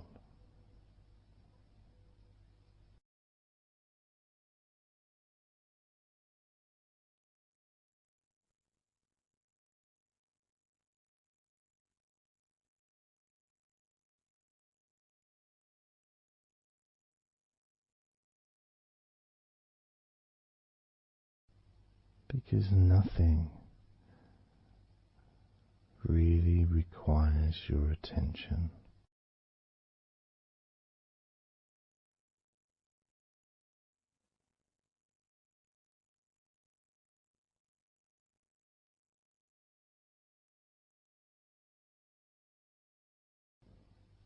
You can enjoy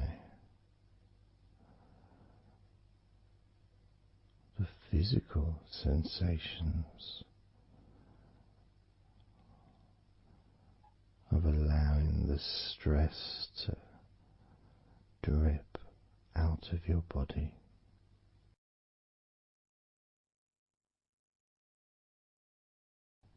Dripping out of every part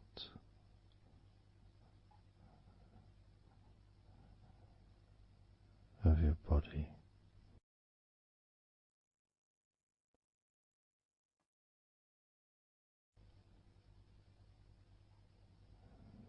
And being released from your brain and your mind.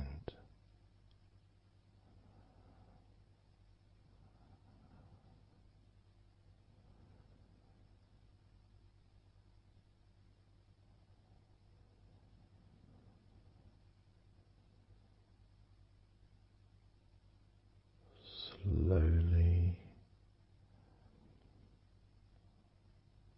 but surely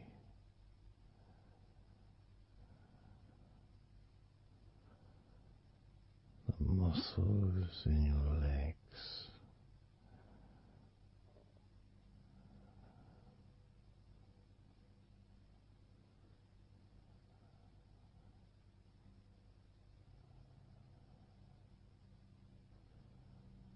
relax,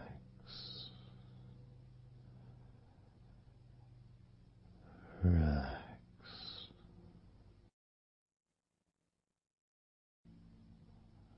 relax.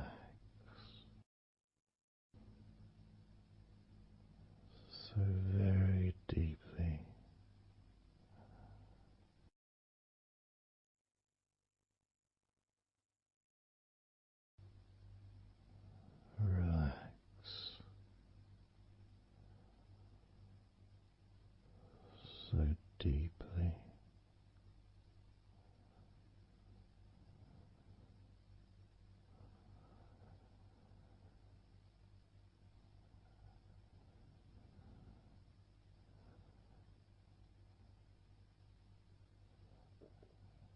And the feelings,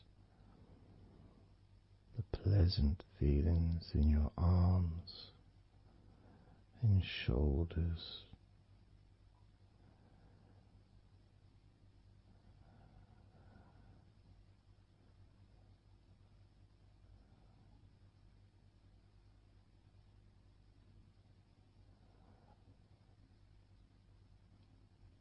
Deepening each part of your body further and deeper,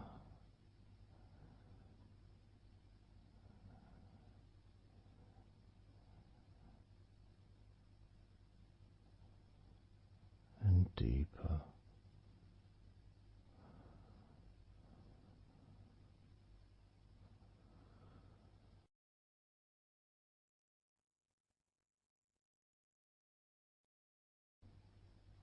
Noticing the feelings in the back of your neck,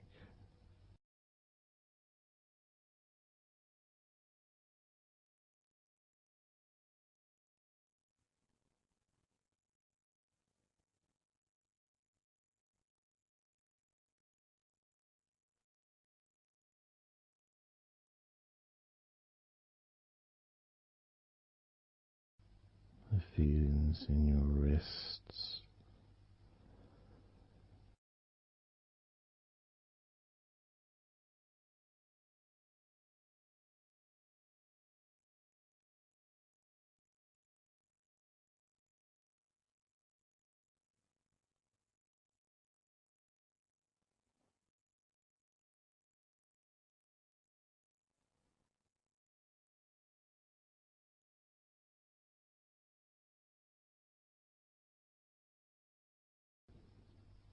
the muscles in the front of your body,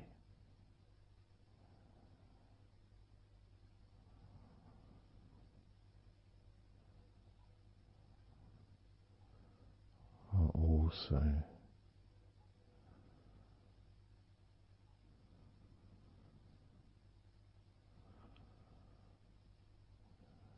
feeling peaceful.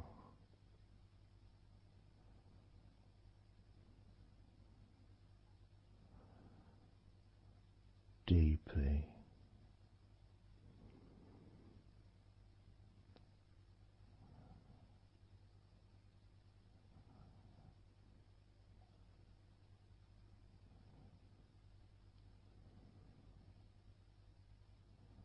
there's a sense of peace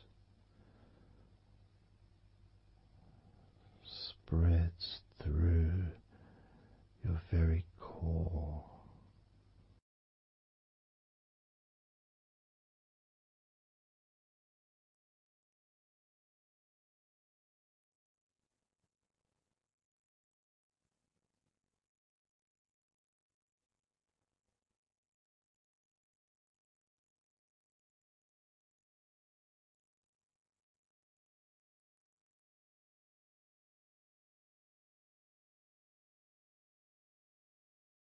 Even when you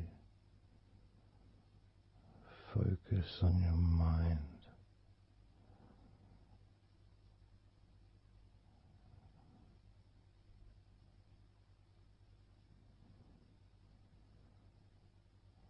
your mind becomes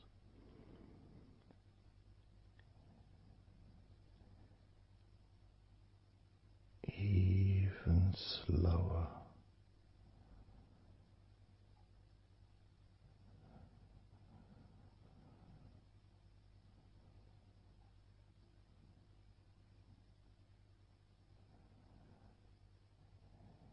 Even deeper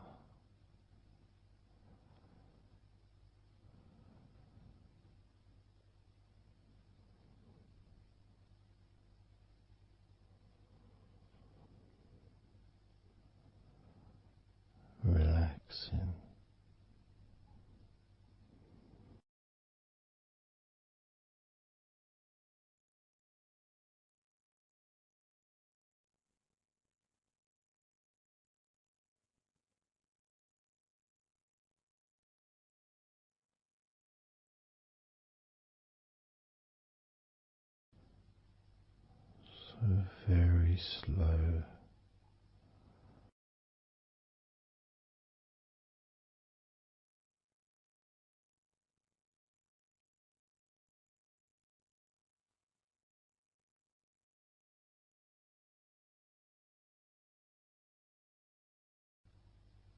Your stomach,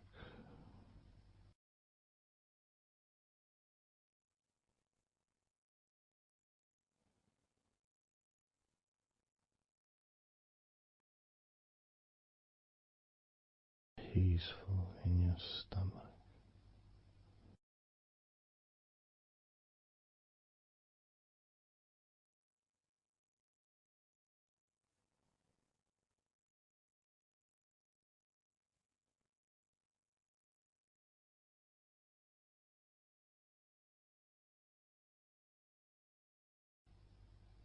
Your back,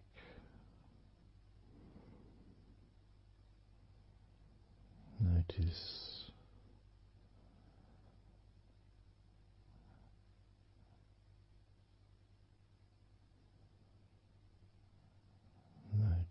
how relaxed you now feel.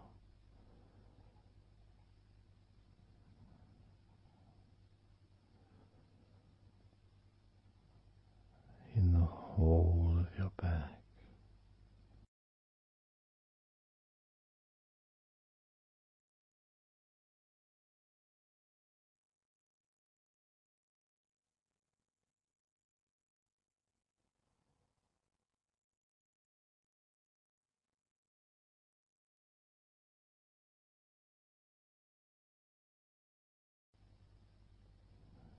Your spine,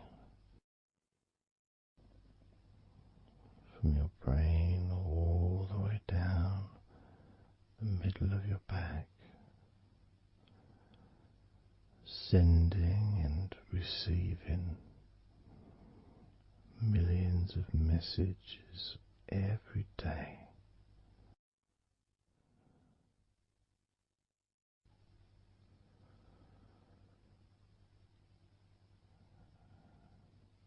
Deep comfort increasing.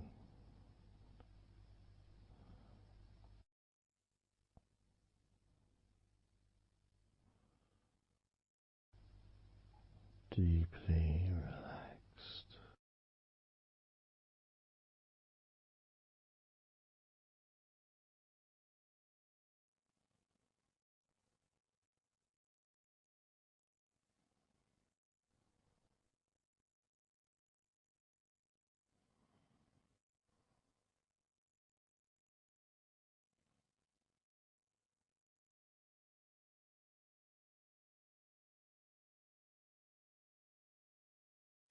Your knees,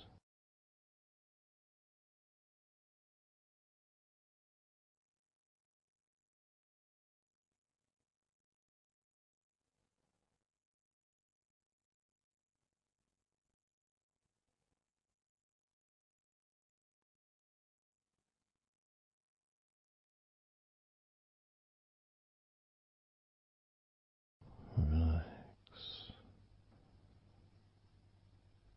spreading those signals down your spinal cord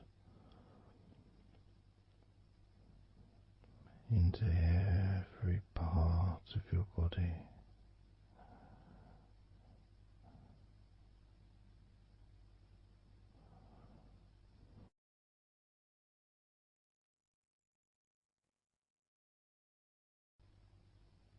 Your shins and your calf muscles.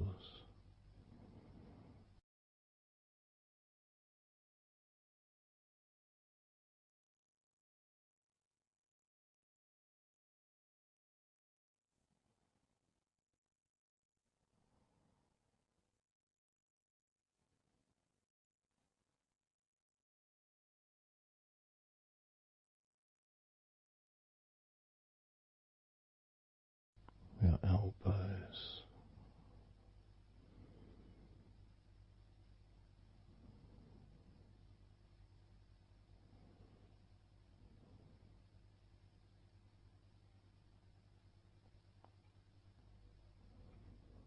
feelings of peace and tranquility spreading through your body, tips of your toes to your eyes, your fingers all the way to your lower back.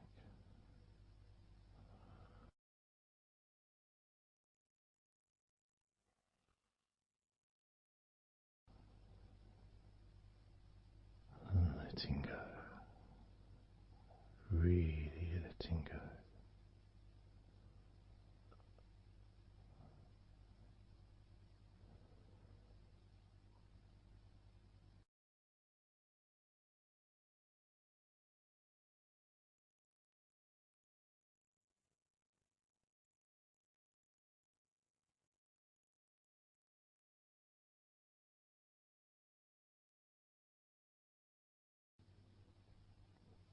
Peace.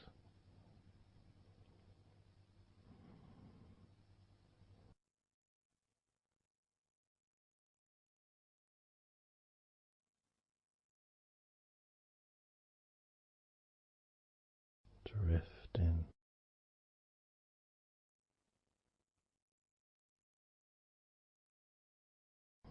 Mind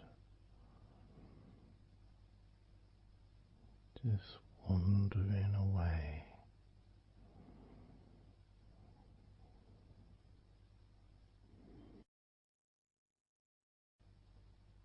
happy to let go,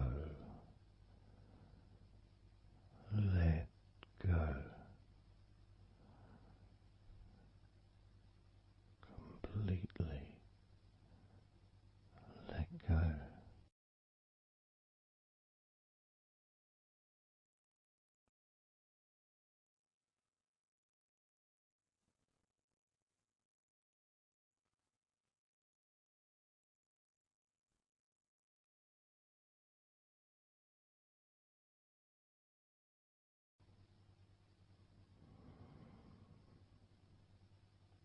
So tranquil.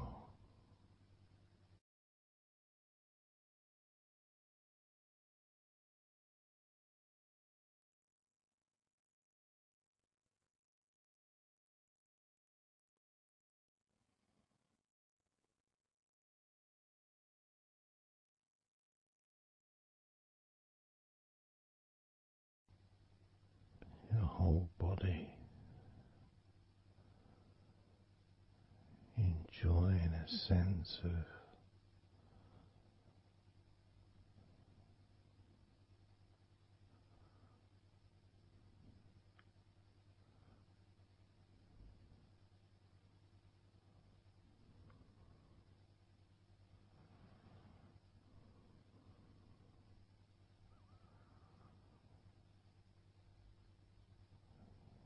letting go,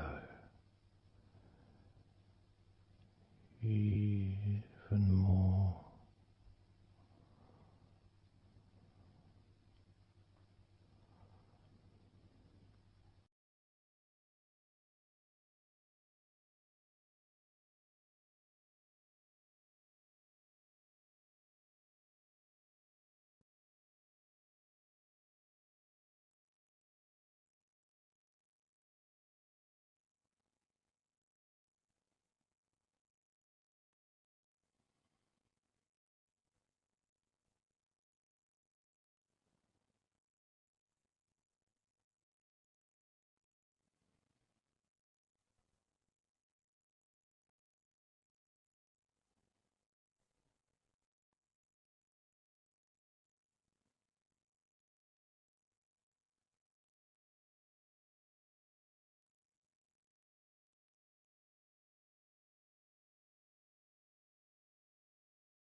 Peaceful.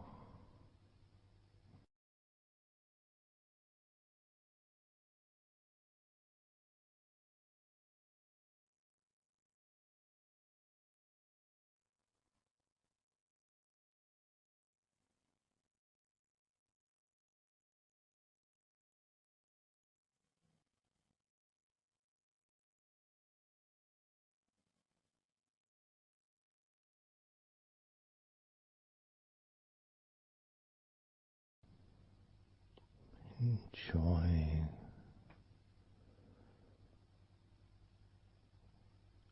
the space, this space of peace and safety.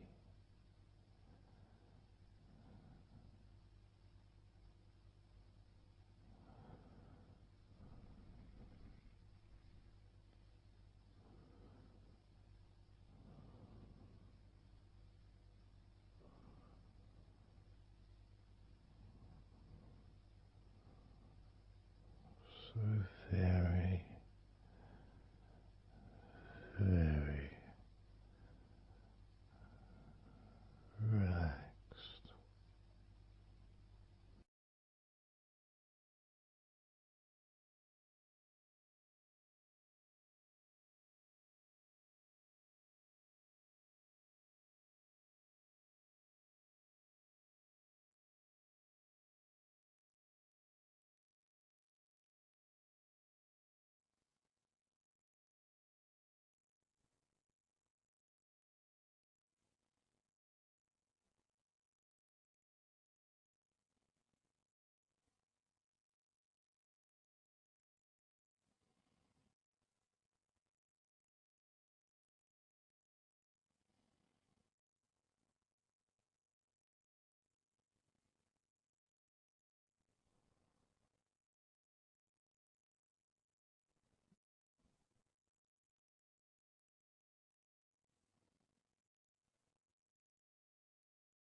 Letting go.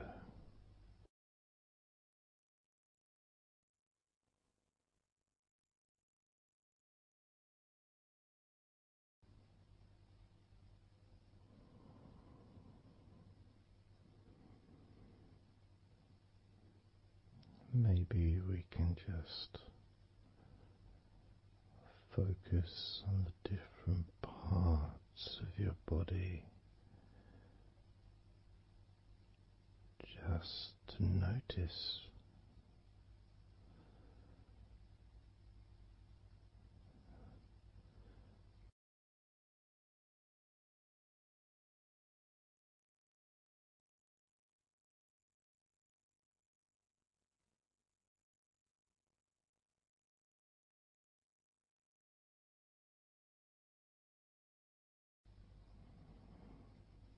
your forehead and your eyes.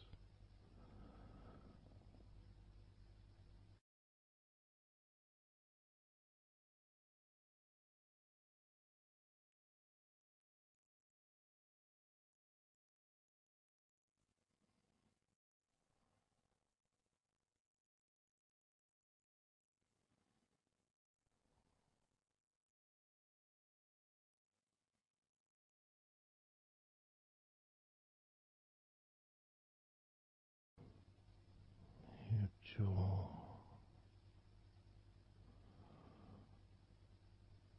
so loose.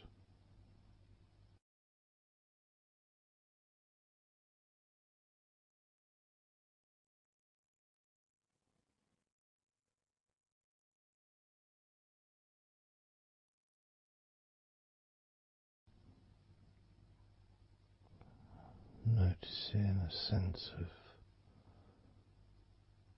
complete freedom.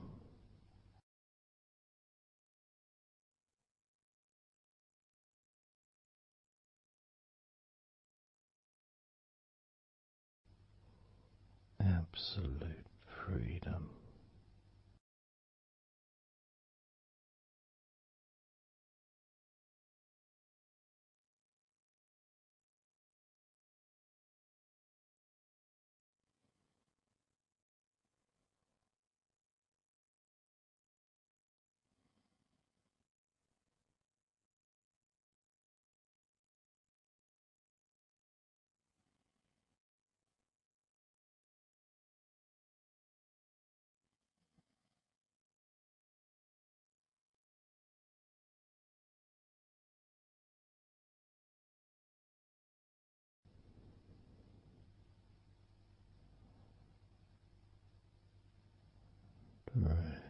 drifting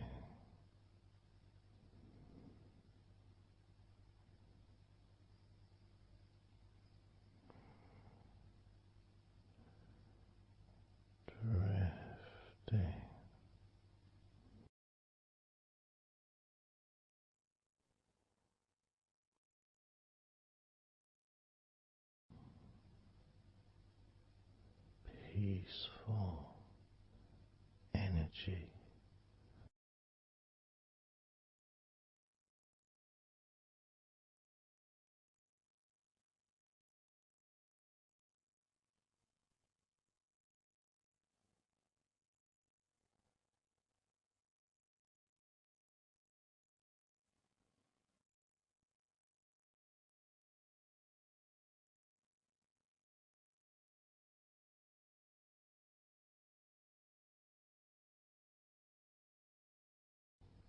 peace to breathe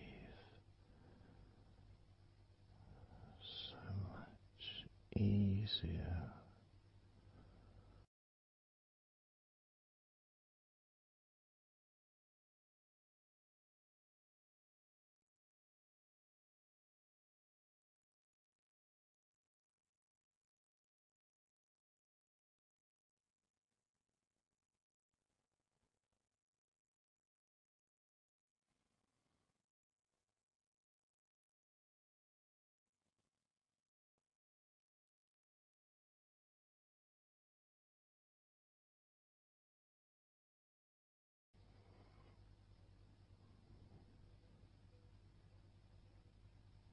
Loose.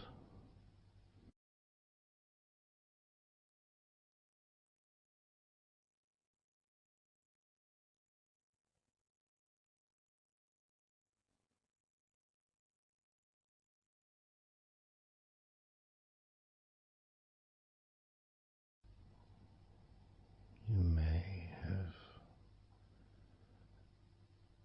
or may not have noticed your mind drifting.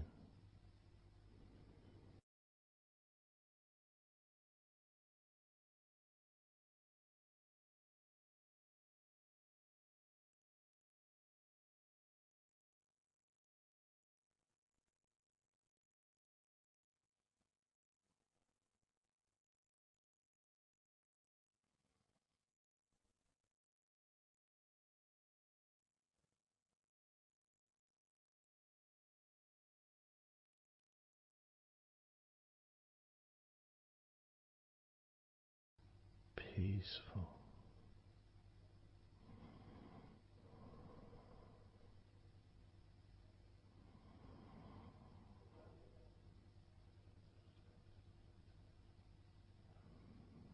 Moving even more deeply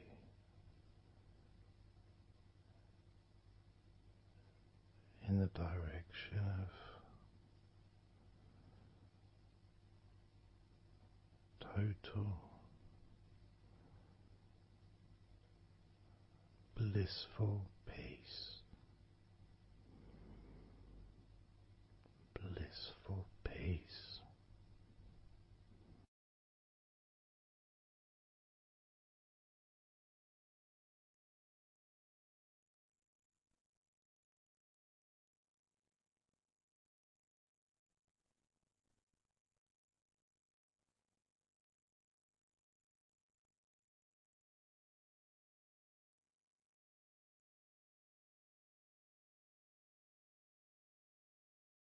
Drifting.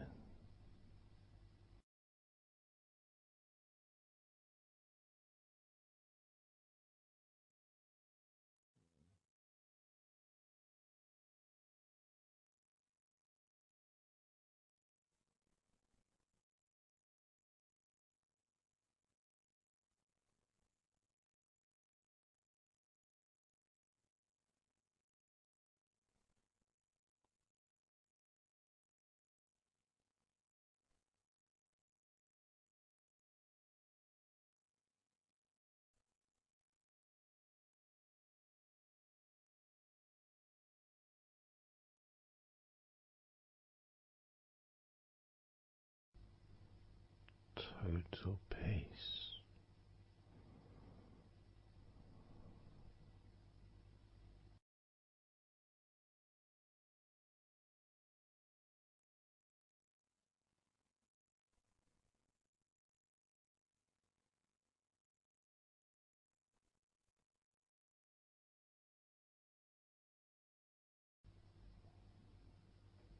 Calm, so calm,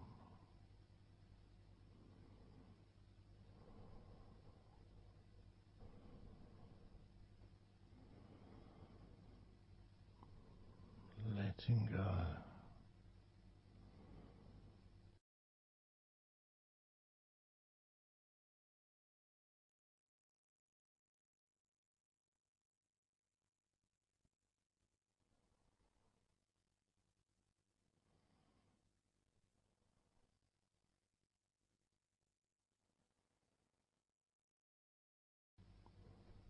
Peace of mind,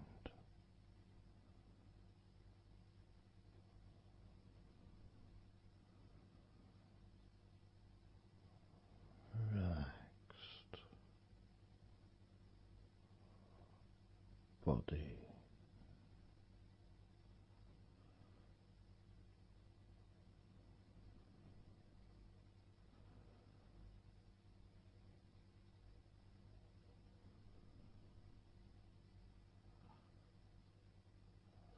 so relaxed,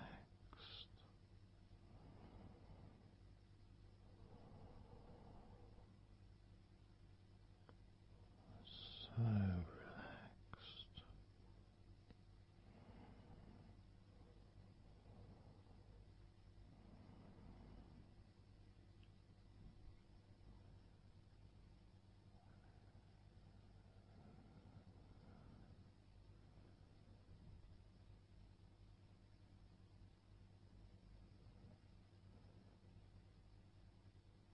Your body feels almost invisible.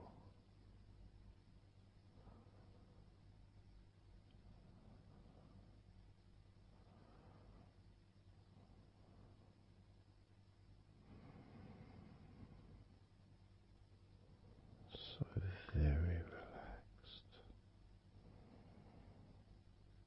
and peaceful.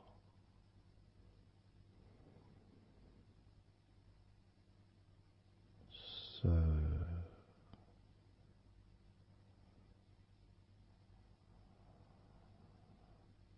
peaceful.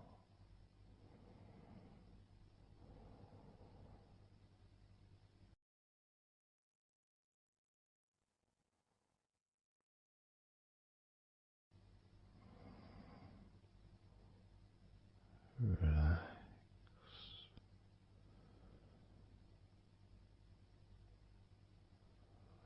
Let go.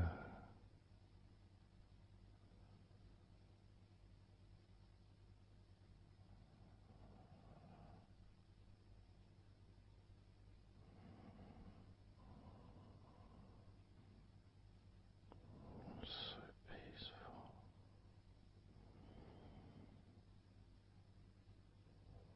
So very, very peaceful.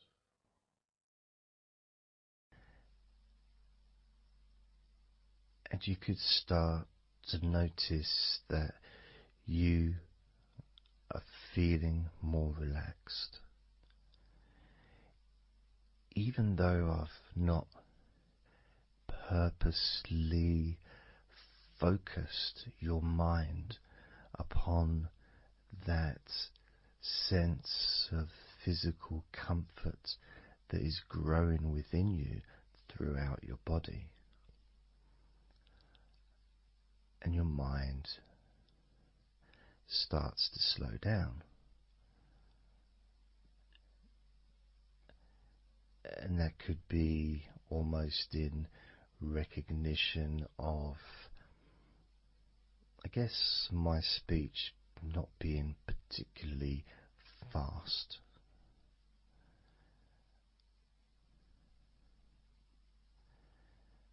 things just generally feel calmer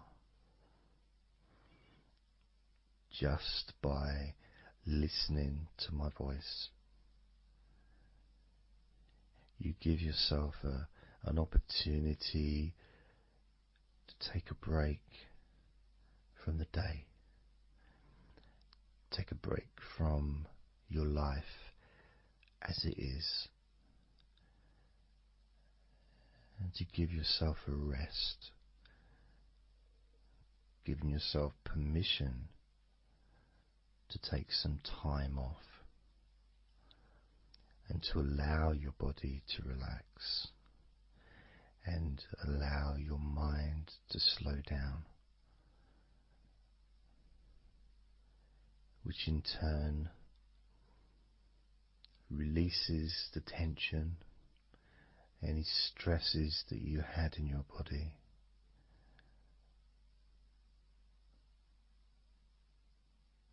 It's almost as if the parts of your body just open up, allowing the negativity out.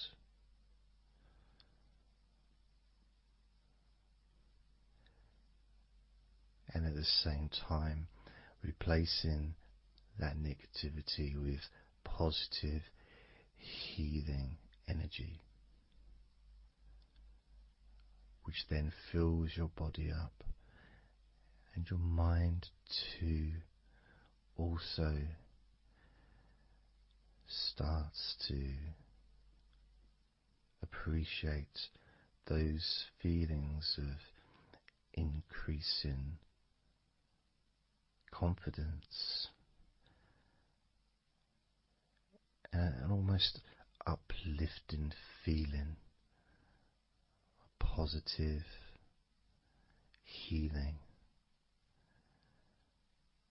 an energy that spreads through your body like a wave of comfort.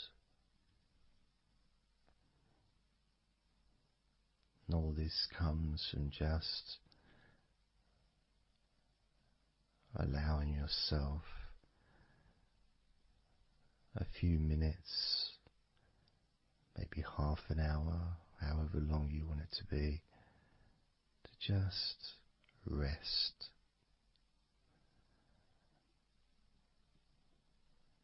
And allow your mind and your body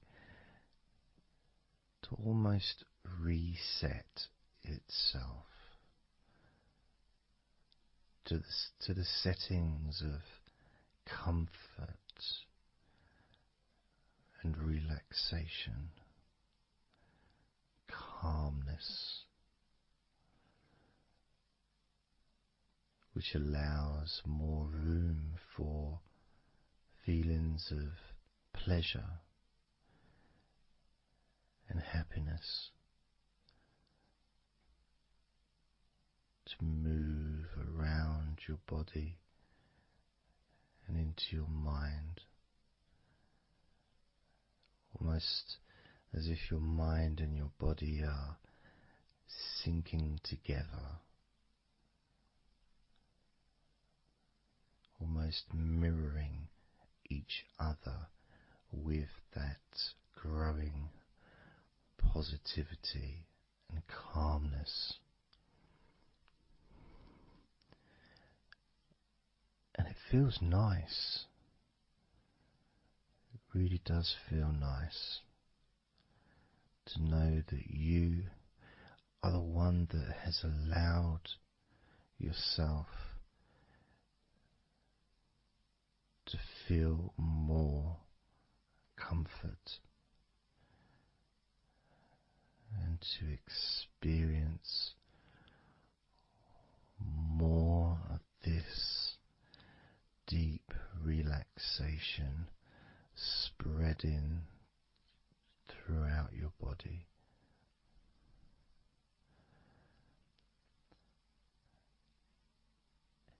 And as I focus on each part of your body, you can notice that that part becomes even more relaxed just by focusing on it. It becomes even more calm and comfortable just by focusing. And as I move down your body, starting at your head, the parts that you've already focused on will continue to relax deeply. And those parts that we've not yet focused on will just automatically release any remaining tension in anticipation of even more comfort about to come.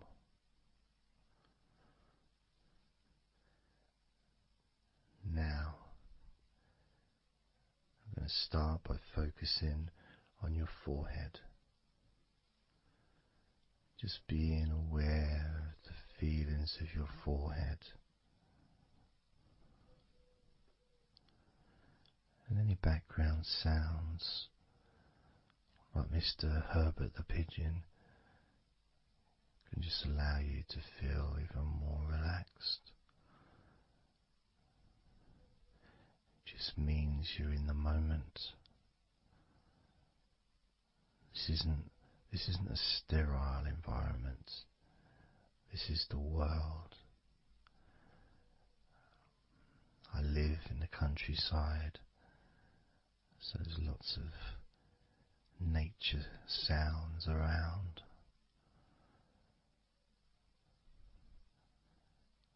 So as you focus on your forehead, just notice how it becomes even more relaxed as you focus only on my voice and that part of your body.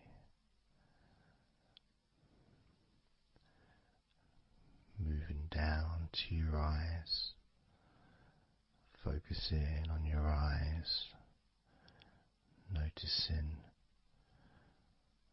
how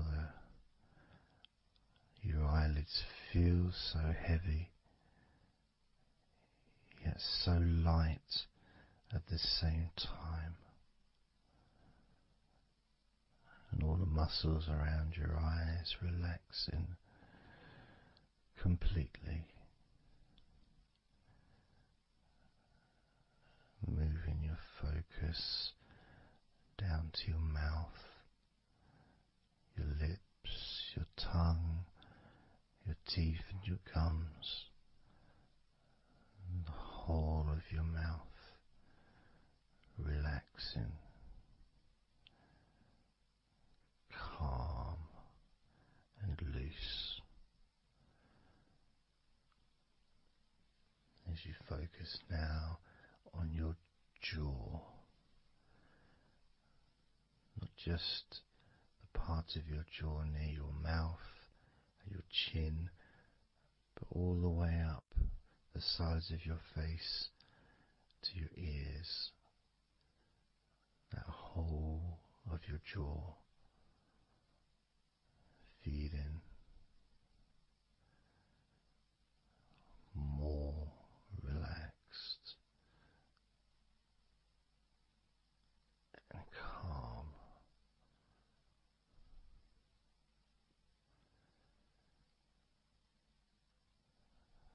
Focusing on your neck, the front of your neck and your throat, relaxing and loose and calm. The sides of your neck, the right and left side of your neck, relaxed and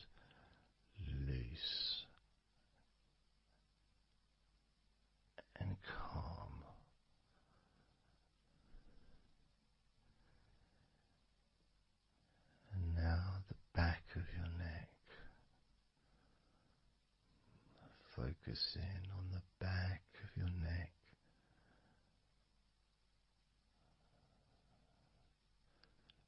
Letting go of any tension that may have been there before and enjoying that sense of increasing comfort and release that you can experience in the back of your neck.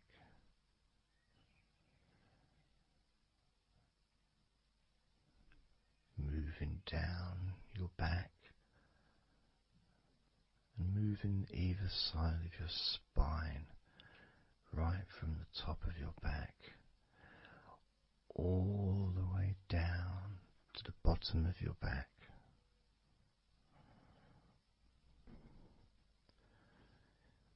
Down to your lower back.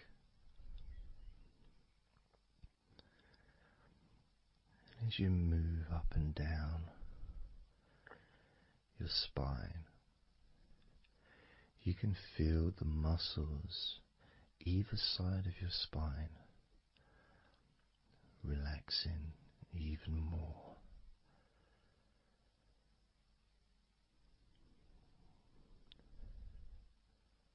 And as those muscles relax, that sense of comfort starts to spread outwards from your spine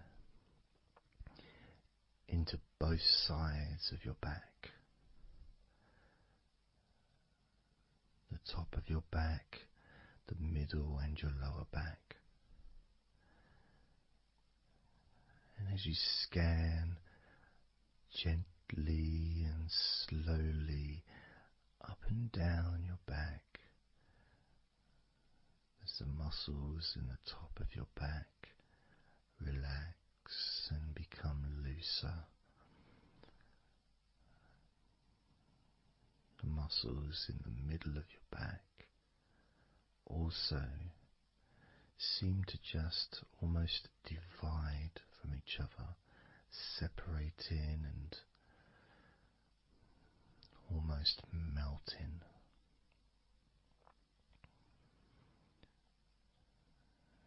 And in your lower back, there seems to be an extra special feeling of comfort that spreads into your hips. So down your lower back, into your hips, into the area where your coccyx are, and into your buttocks. And all those muscles that spread from your lower back into your hip area start to melt, start to really let go.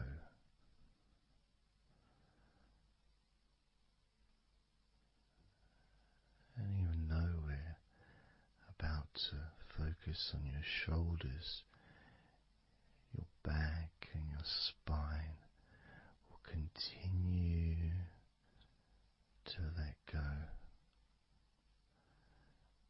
Continue to relax so calmly. And as you focus on your shoulders, you may notice that they're already feeling really loose. They're already feeling calm.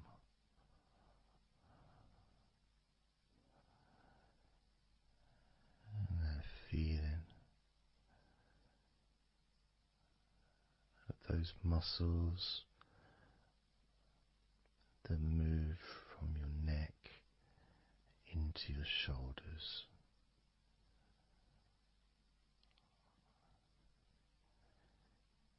Feel so soft and gentle,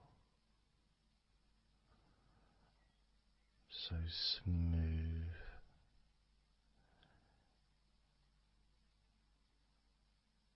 and calm.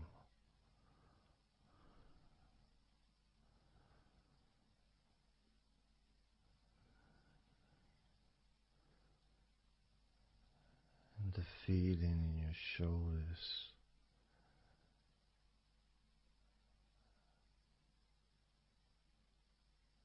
seems to spread deep into your shoulders.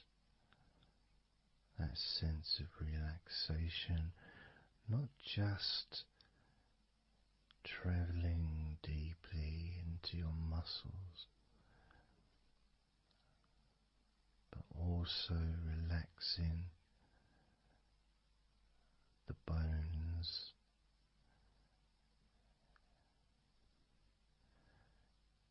and moving all the way to underneath your arms,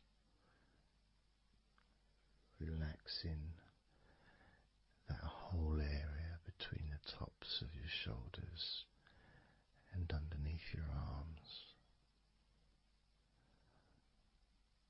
healing.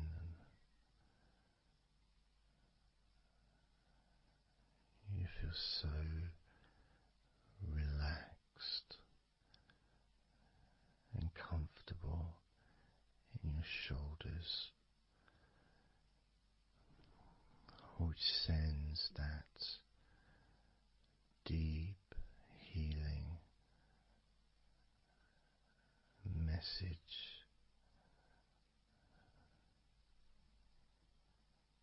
into your arms.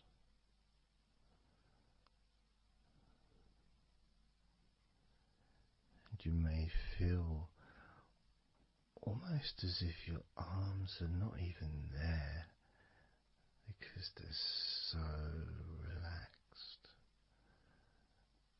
so deeply relaxed.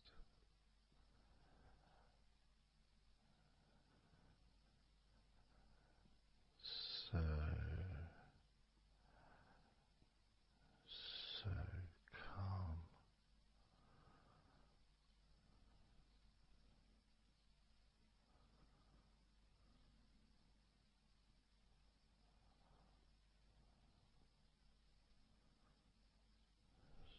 So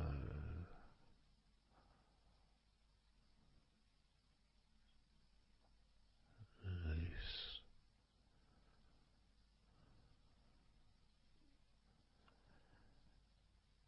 That feeling spreading all the way down your arms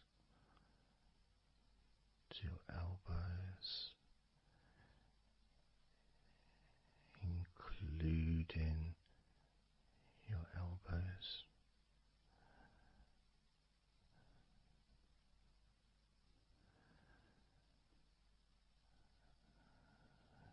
Circumference spreads all the way into your wrists, your forearms and your wrists,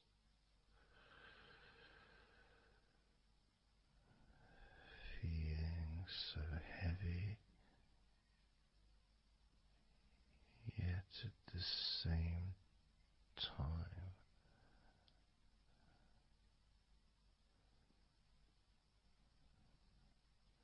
so light and gentle.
sense of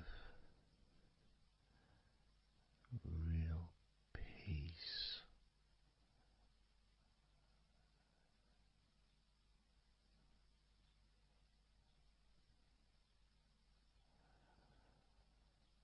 It just seems to feel so familiar when your hands relax deeply.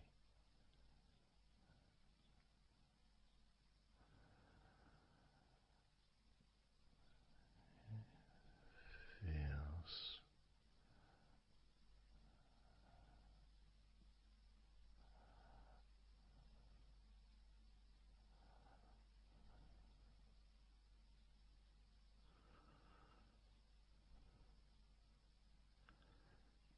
your fingers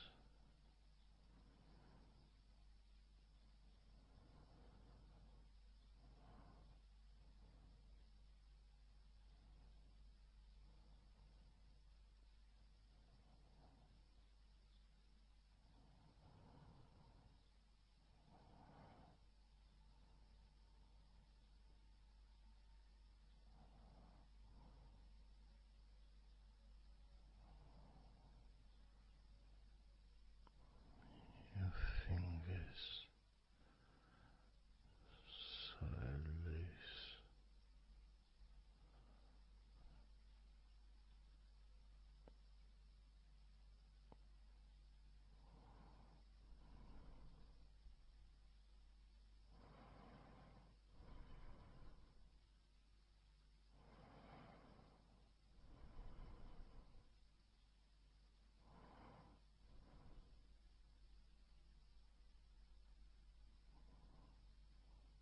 Your fingertips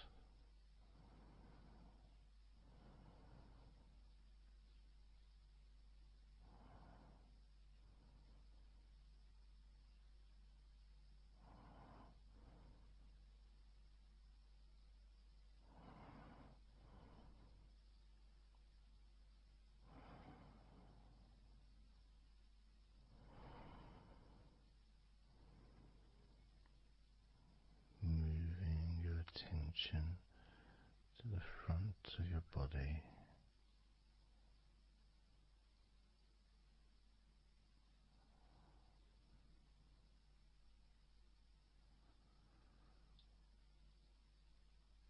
so comfortable.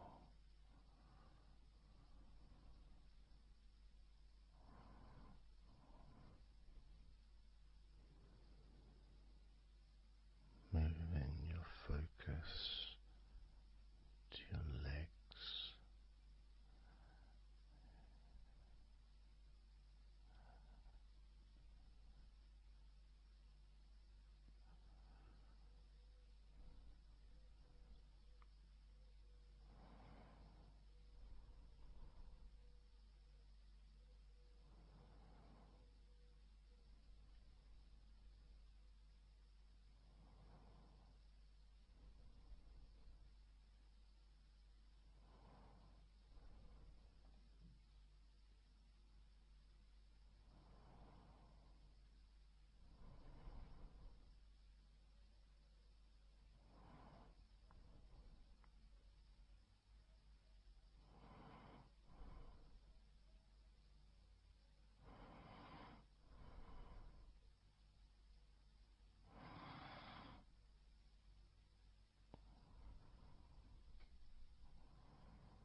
all those muscles in your thighs,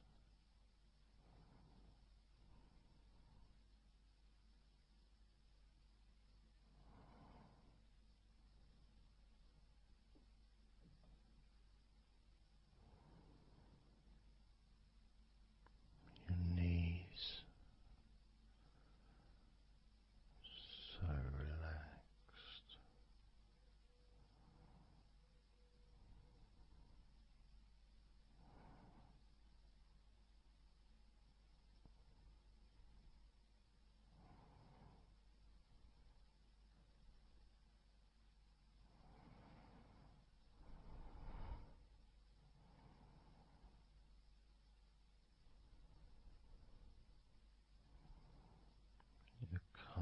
muscles and your shins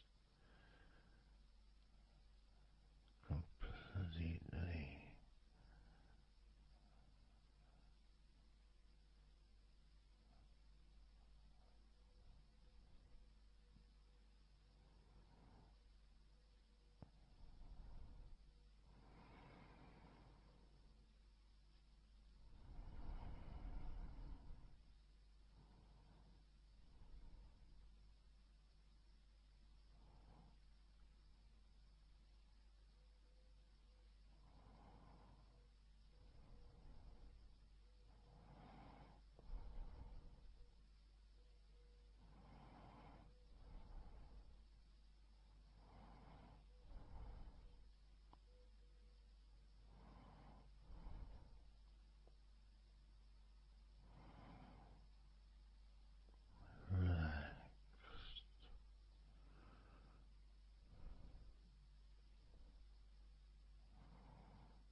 And the feeling in your feet,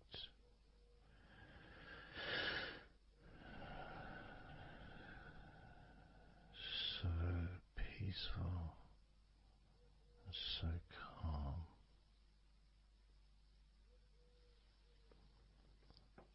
so peaceful,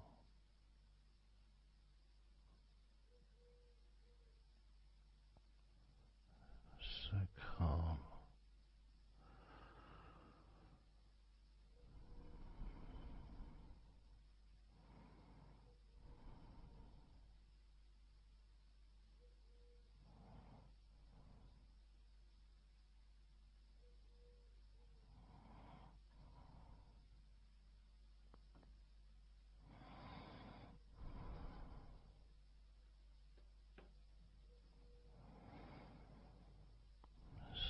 So peaceful, so calm, so peaceful,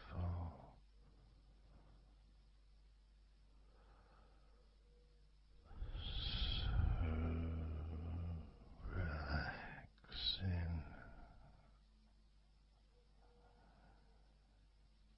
peaceful, so calm.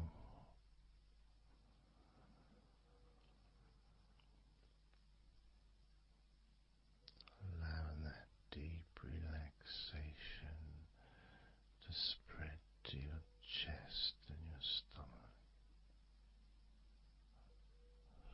So relaxed.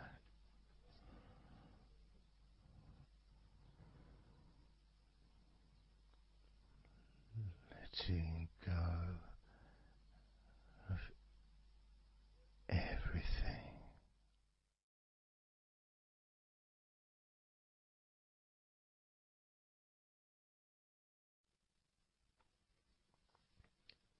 So I'm going to start counting down now from 20 down to 1.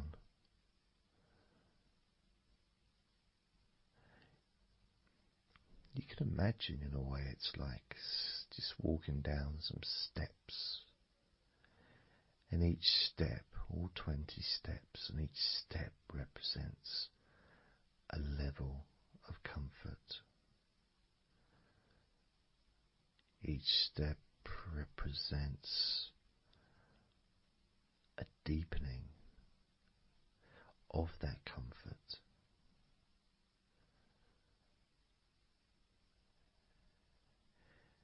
And the further you walk down those steps, the deeper and more relaxed you feel.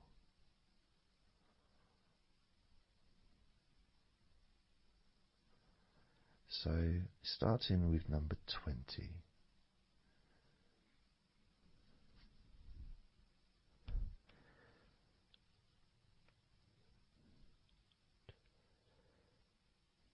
Twenty.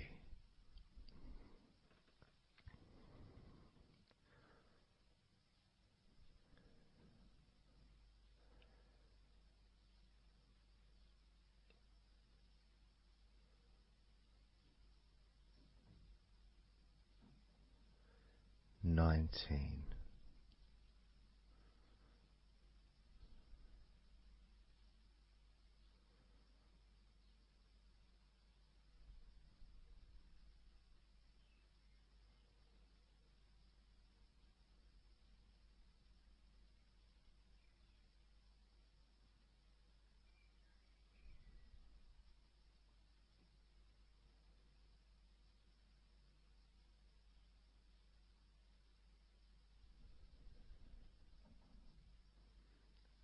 18.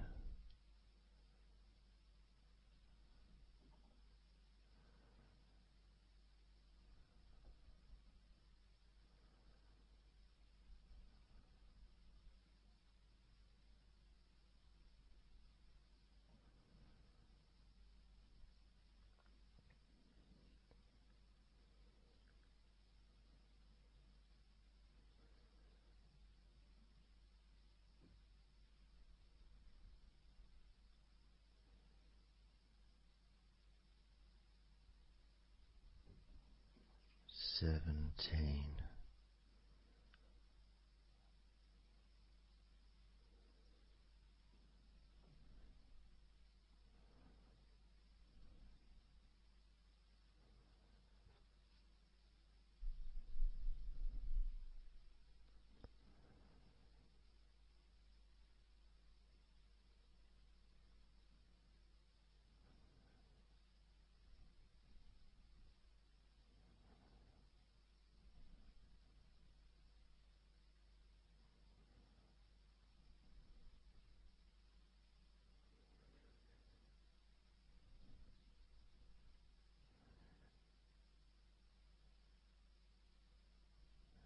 16.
15. 14.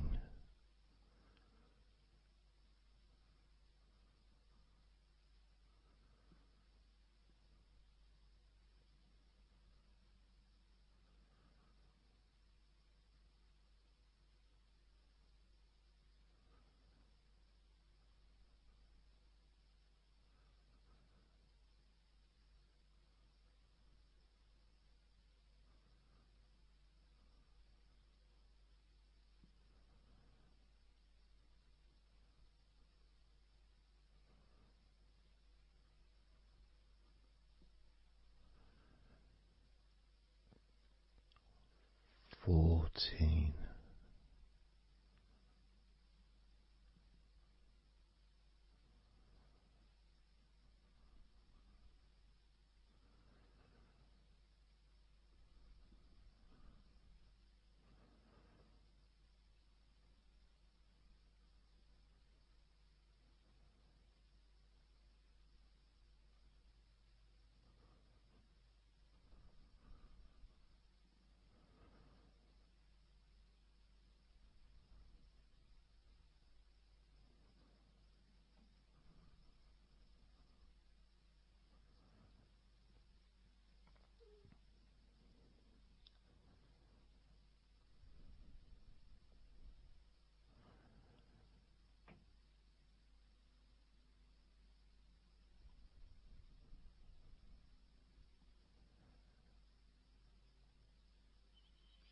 13.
12. 11.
8.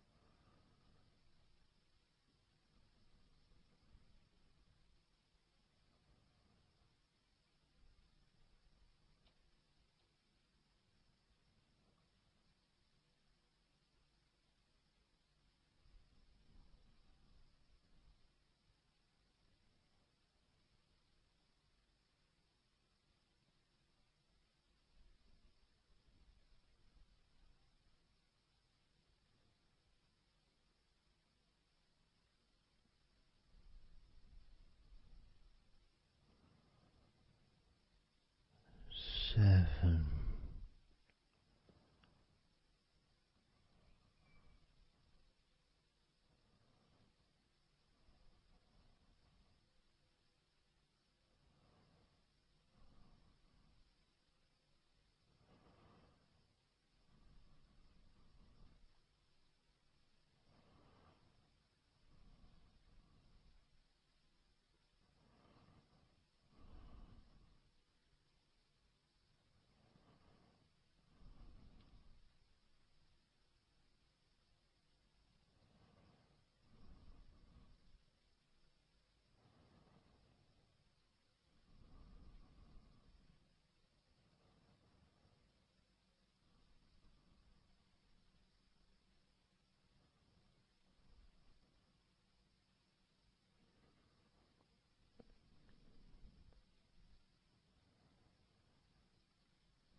6.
5.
4.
2.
1.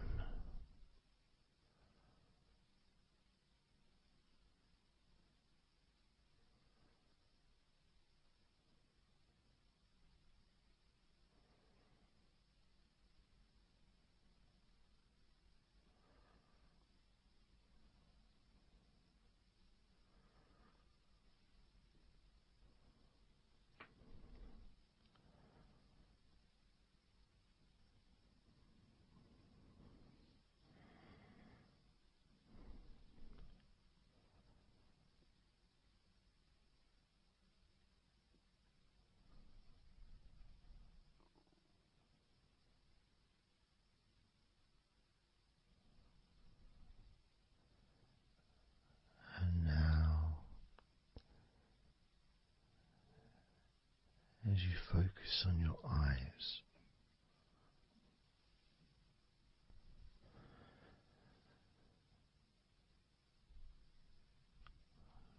we're going to count down from 10 down to 1.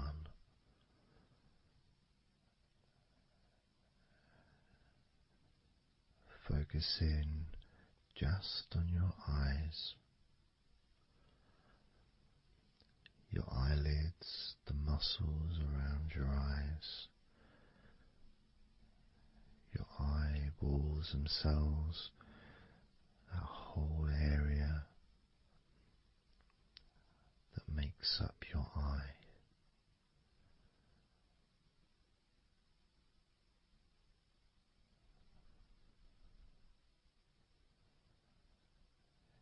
And as we count down from 10 down to 1,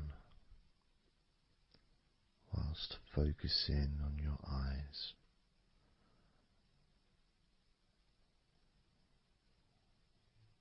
you will become twice as relaxed with each number counting down. And you may find that all you want to do is just drift off to sleep. And if that's what you want, then just allow yourself to do that.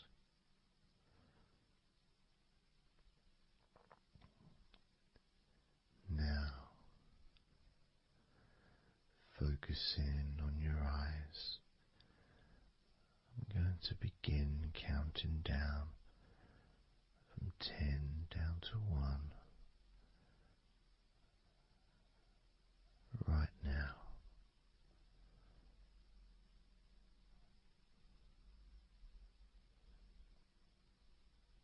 10. 9.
4.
3.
One.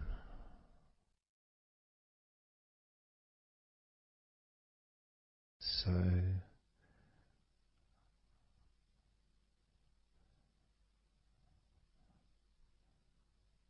counting down from 10 to 1.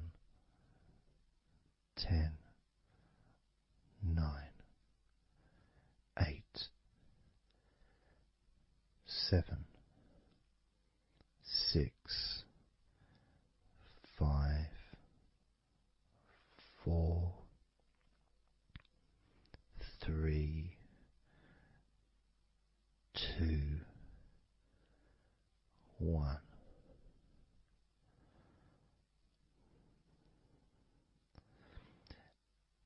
And maybe that was a bit too quick in order to relax. Maybe it's a bit too fast for you to notice the calming of your body. Maybe even a little bit of pressure there, like Well, you're counting down from 10 to 1. What do you expect me to do, man? You expect me just to go all floppy just because you're counting down?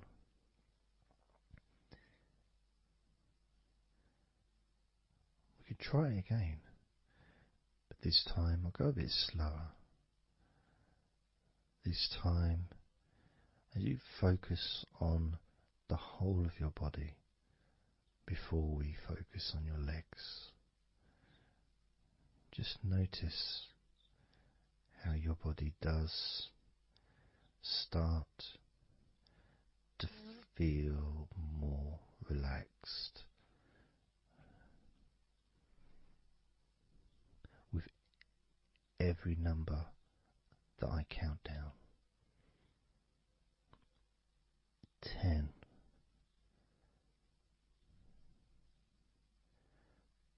9,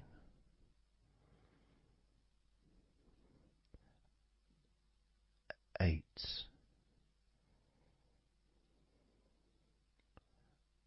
7,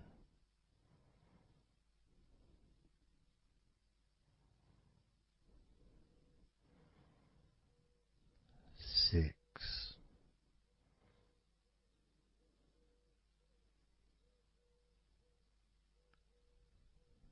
5,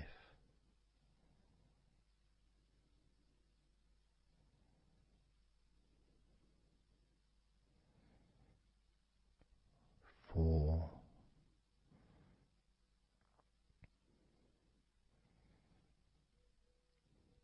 3,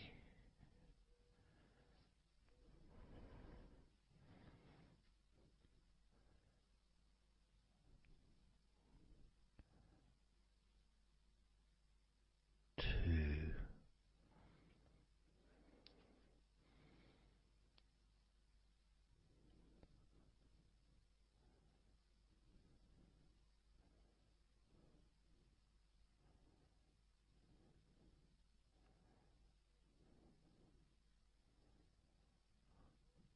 1.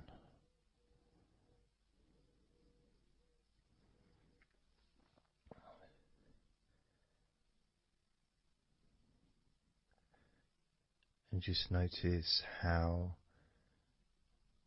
you feel generally, how your body feels.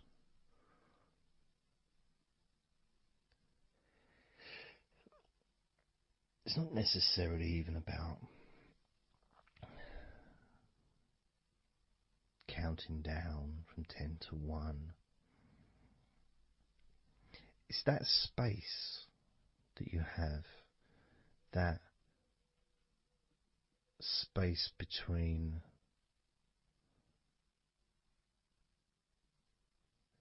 being active physically or mentally to just sitting or lying down, just being there, not doing anything, not saying anything, not needing to think about anything. So it opens up a space, a bit of a space, a gap.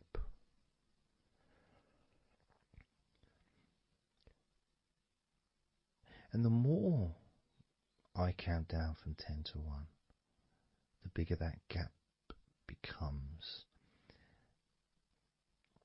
So there's that gap of calmness, of comfort, relaxation.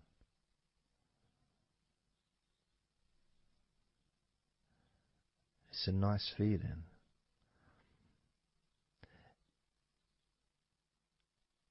And it moves those stresses or discomforts physically or emotionally, moves them away.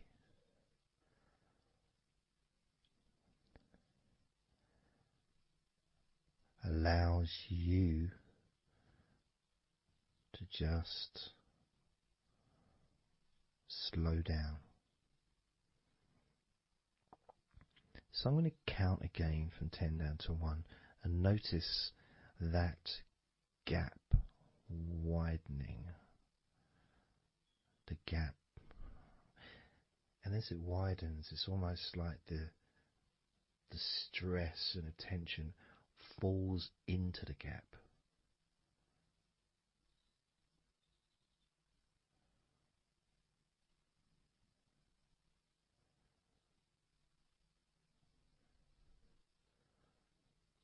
And gives you that distance, that space. Now, 10, 9,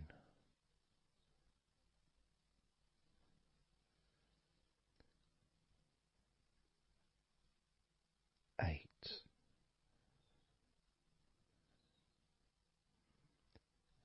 7,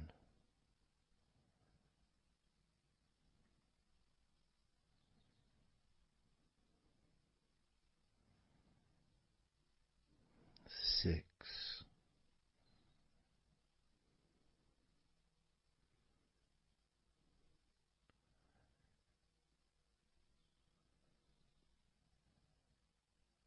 5,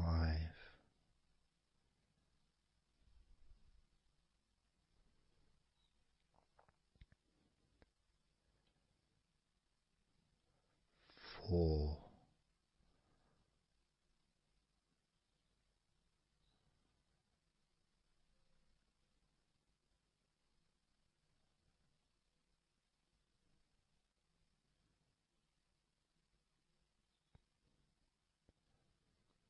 3,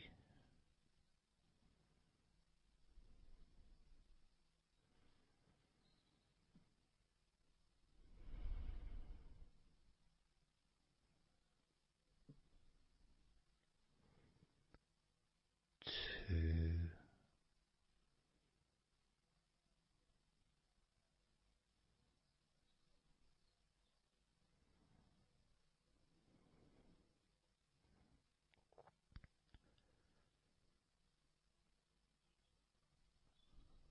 1.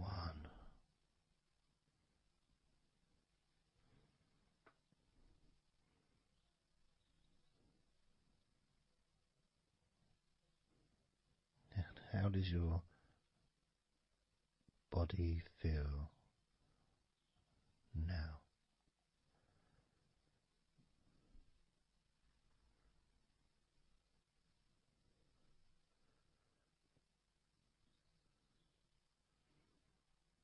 Can you notice that you're feeling calmer?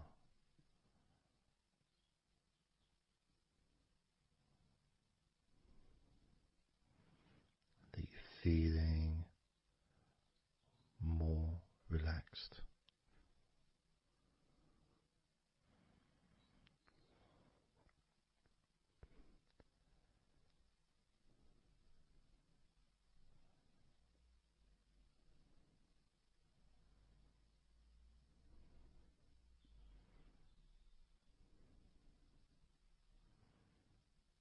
As we now focus on your legs, just your legs.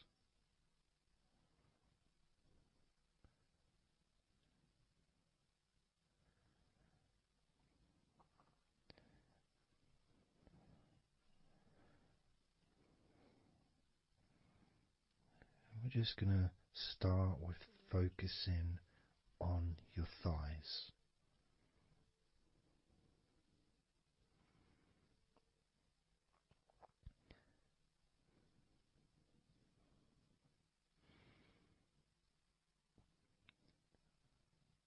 Of course, it's not the most exciting thing to be doing because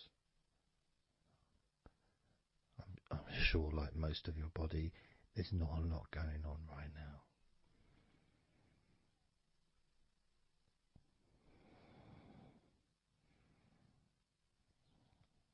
Just focusing on the whole of your thighs, the tops of your thighs, the sides of your thighs, the bottoms of your thighs, your outer thighs and your inner thighs. Basically the whole of your thigh that leads into your hip. goes down to your knee joint.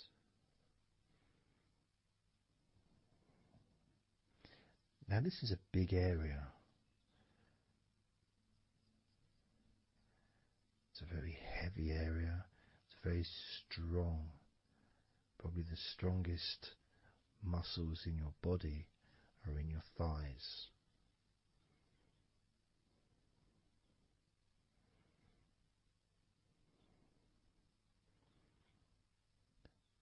But I don't think we perhaps give enough attention to our thighs.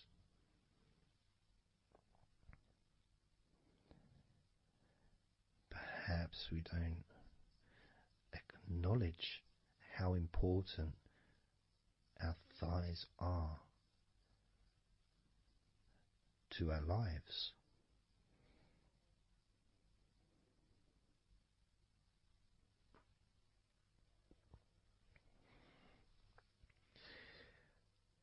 How much they actually do for us all through our lives.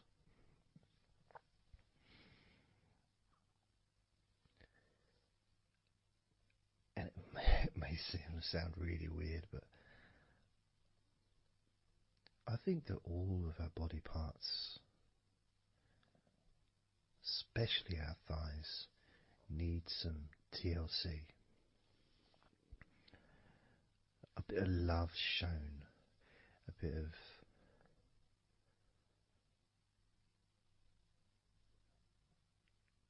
acknowledgement, a thank you,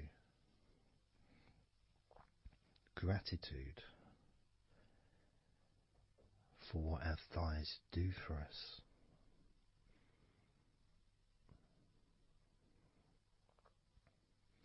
And I know this may sound a bit strange. Maybe you think, why am I? Surely I should be out in the garden hugging a tree or something. Well, it's hard to set a microphone up on a tree. That's why I'm doing this indoors. Otherwise I would be outside hugging a tree. No, I can't see the television from the tree.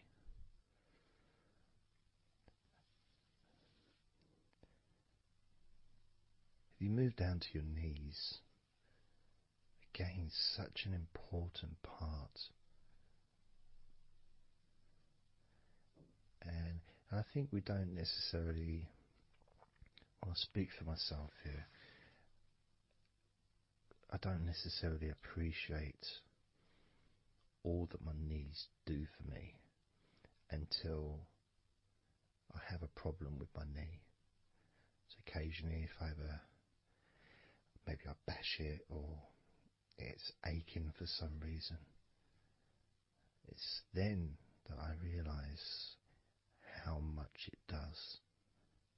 You know, the benefit of being able to use my legs without any kind of physical discomfort is a beautiful thing that's possibly not appreciated until it's temporarily removed, you know, that comfort.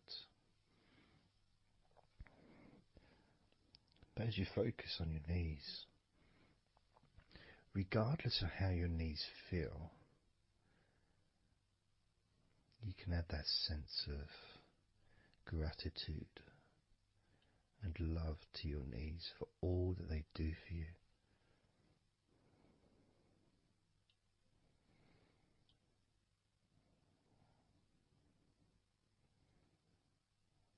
And you can still have that attention on your thighs and maybe notice how your thighs feel. Maybe you've noticed that they are relaxing more deeply.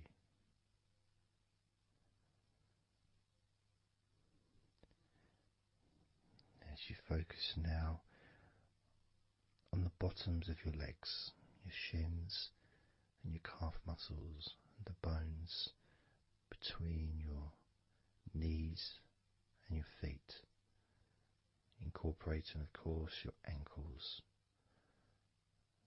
So important.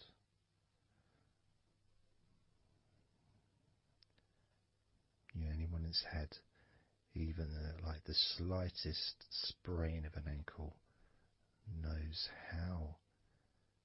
how much we take our ankles for granted.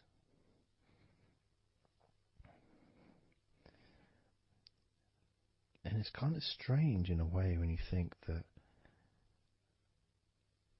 logically our wrists are a lot thinner than the rest of our arms, which is okay, can't see any problem with that because we're just picking stuff up. But our ankles are so much thinner than the rest of our legs.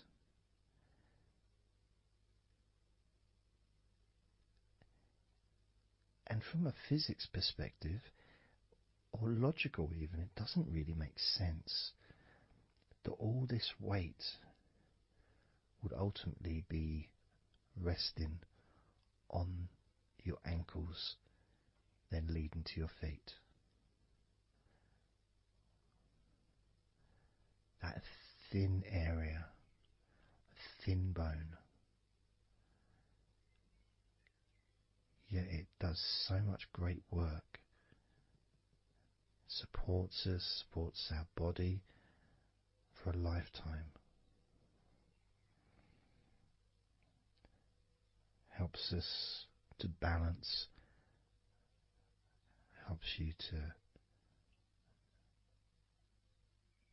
get around and be mobile.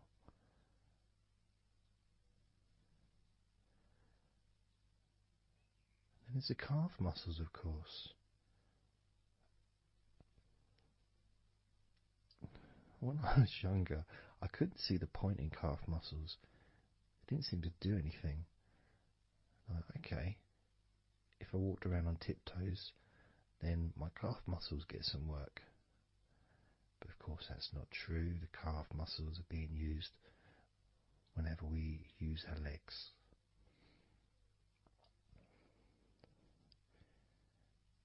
And your shins,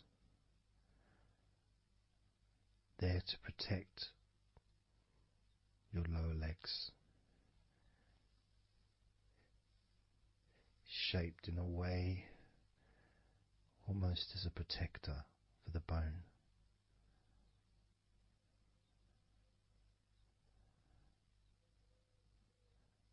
Leading, of course, to your ankles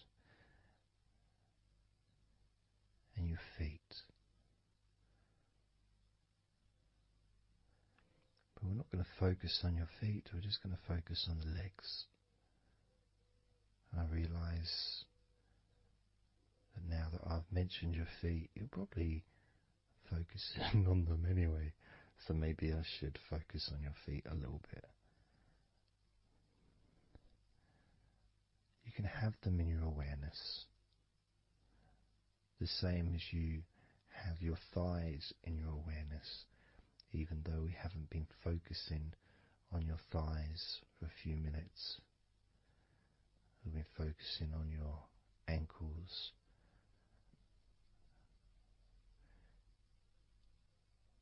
there's still that sensation of comfort in your thighs.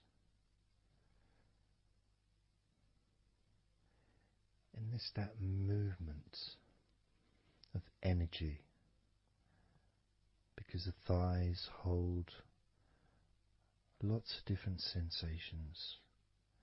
Of course, there's the muscles, the big, strong muscles that we have in our thighs.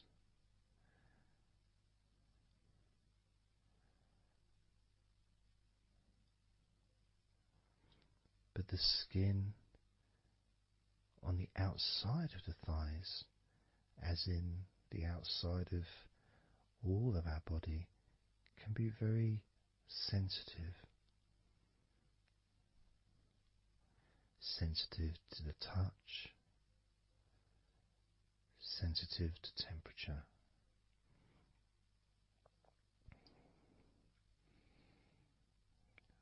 And inside your thighs,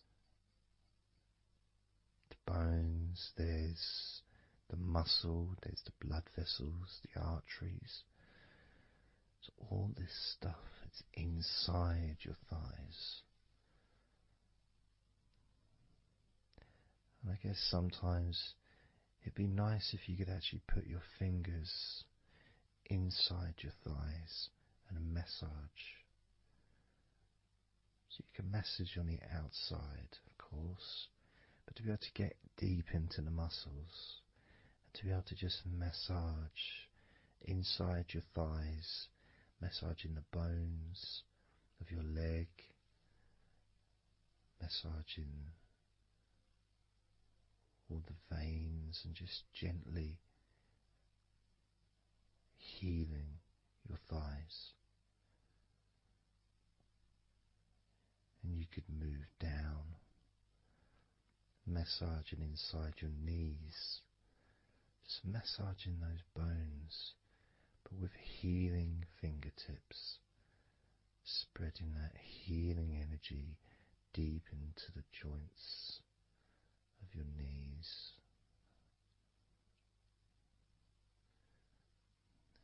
Of course, there's the back of your knee, you know, the inside crease where your knee is. It's a very sensitive area. Feels very nice when you stroke it. That might be because it's an area that's not really touched very often. It's almost like a hidden part, that crease in your legs. It's almost like a part that has a sensitivity which is a little bit different.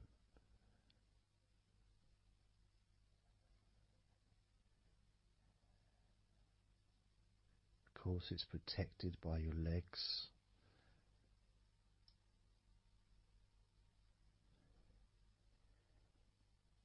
So you can imagine putting your fingers into that crease in your legs.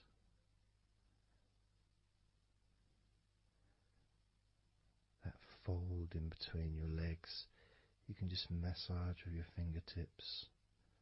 Imagine your fingertips going inside, massaging the muscle tissue. You can of course feel the bones of your knees healing through your fingertips.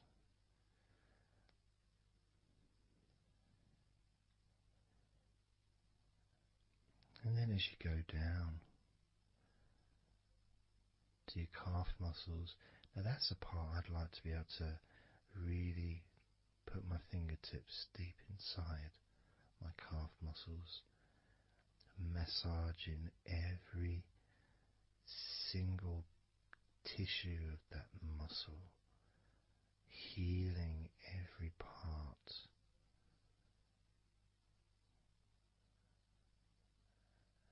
And then doing the same for my shins, massaging and gently stroking the bones, gently stroking them, healing in a loving way, because they deserve to be treated as the precious bones that they are, because our legs are so precious, as in all the other parts of our body. They're more precious than any jewel on the planet.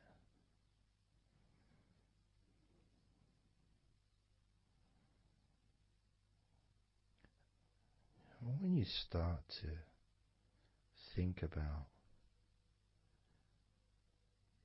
your legs in this way, it can change your perspective.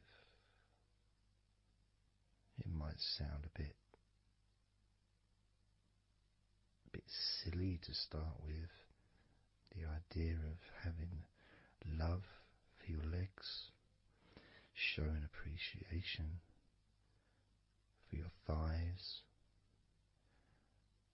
wanting to be able to put your hands in your thighs and massage the muscles and the bones, and to get your fingers deep in there, releasing all tension, just to show how much you care about your legs, how much you care for what your legs do for you regularly. Your knees, your calves, your ankles. The strength of your ankles,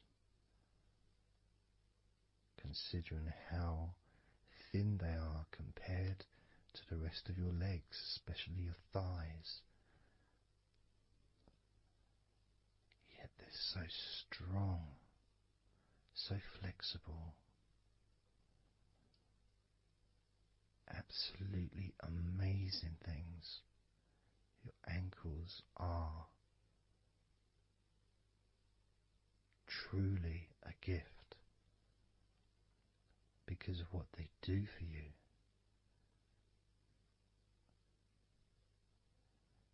Supporting all that weight, regardless of what weight you are, even if you're only 8 stone, it's still a lot of weight for these little ankles. Now I'm a lot heavier than 8 stone, double that. Yet my ankles support my body all the time. Although they do give off a sigh of relief when I sit down. In fact, my whole legs do. My feet also go whew, and my toes clap. They're so happy.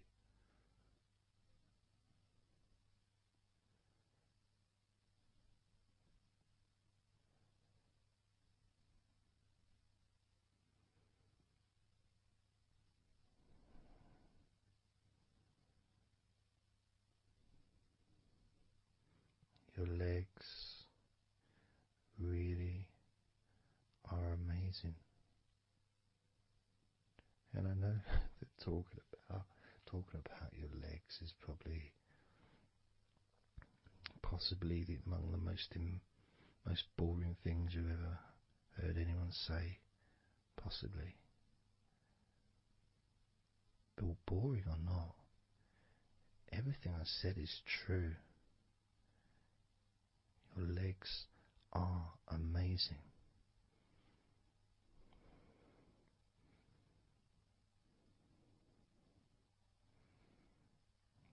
Your legs deserve not just respect,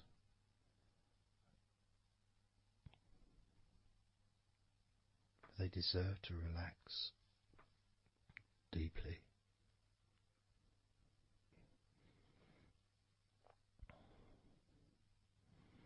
They deserve to take some time out of the day to just let go completely.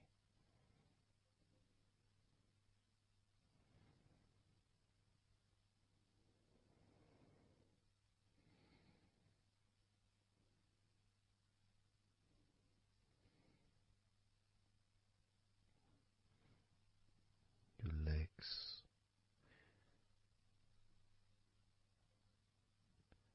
really can relax.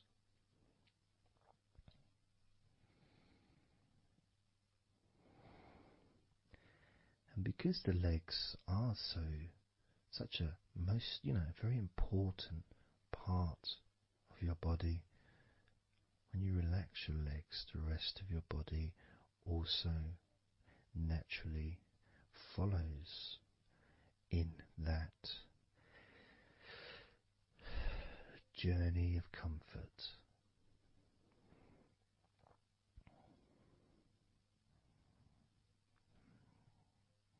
I can feel it in my hips. My hips feel really loose. And also my lower back as well. My lower back really feels stretched, even though I'm just sitting in a chair and there's no stretching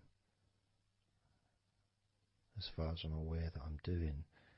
But it's almost as if the muscles are just relaxed so much that there is a natural stretch as the tension has reduced a lot.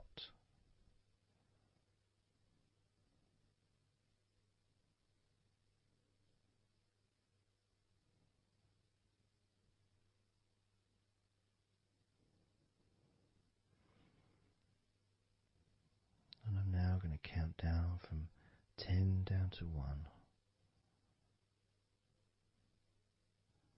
And you can continue to feel wonderfully relaxed. 10, 9, 8, 7, 6, 5, 4, 3, 2, 1.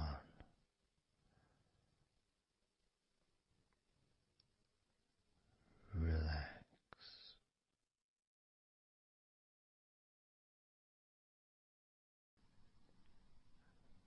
So I'm just going to count down from 5 down to 1. And as I count down, if you just focus on the numbers, just the numbers, counting down, and notice how you feel in this moment as you hear the numbers counting down, knowing that those numbers counting down represent you feeling calmer, not just in your body but also relaxing your mind. And just notice how you feel. There's nothing to do, there's nothing to say, there's nothing to think about.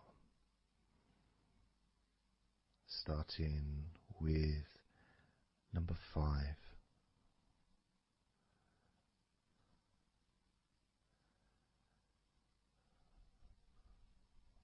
4.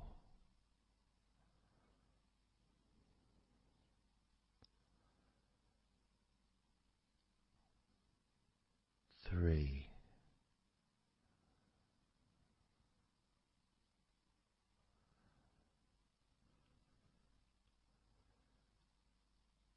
2.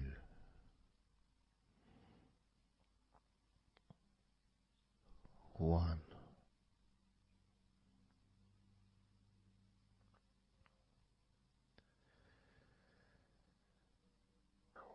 As you notice the gradual letting go of the tension in your body, you may also begin to notice and be aware of how your mind is starting to slow down. This is just a natural thing that happens. It's not really a special procedure. It's just natural because as your body relaxes, your mind also starts to relax. And the more your mind relaxes, the more your body relaxes. It's just a continuous circle of relaxation.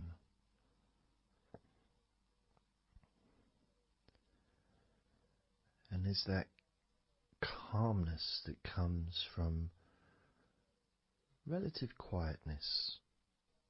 You know, even if there's background sounds, either your side or mine, it's still going to be quite calm. You know, you haven't got the television on, there's no music in the background unless you're listening to the recording with music, of course. You're very likely not going to be sitting in a room with other people. Of course you might be, but generally it's more ideal if you can do this on your own. So no distractions.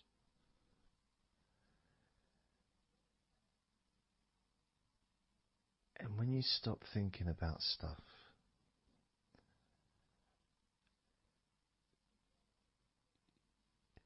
relaxation automatically rises. A sense of comfort starts to grow. And without trying to build it up into something fantastical or something magical, this is just a natural process, something that's easy to accomplish. In fact, it's almost, the sense of relaxing completely happens really when you put no effort into it. It's not something that you can really force. It's something that happens naturally. And part of the process of this recording and others is simply to allow you to take advantage of this space, this time, to just let go,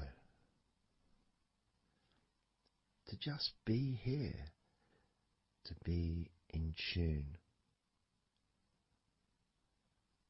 with how you feel.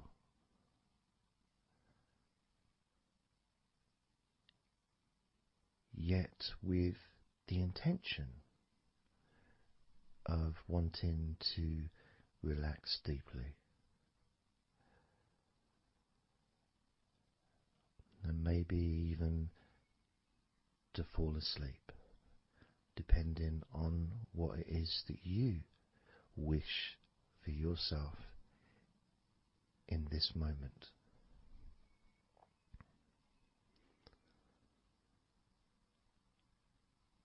As we know, relaxing is the majority of the process of falling asleep. The actual falling asleep part is the tiny bit at the end. The deeper relaxed you become, the easier you find yourself drifting.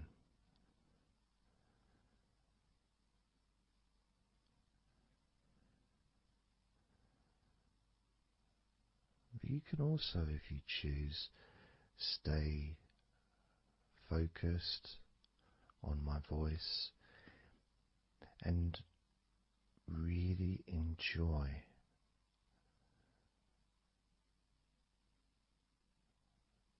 the process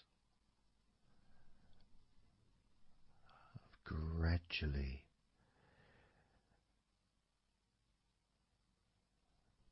relaxing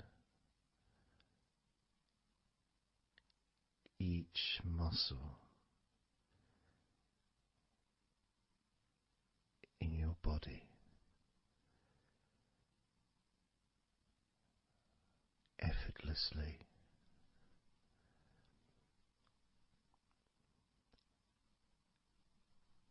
and just observing the sensation of letting go.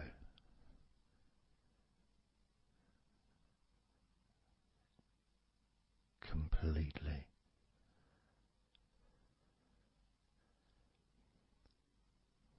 This time I'm going to count from 6 down to 1.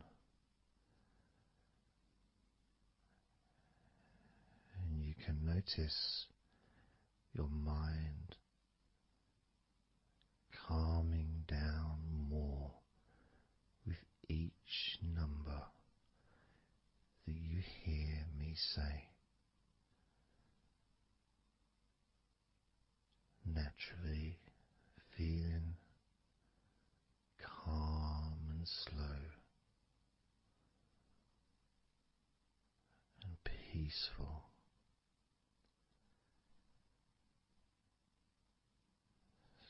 6.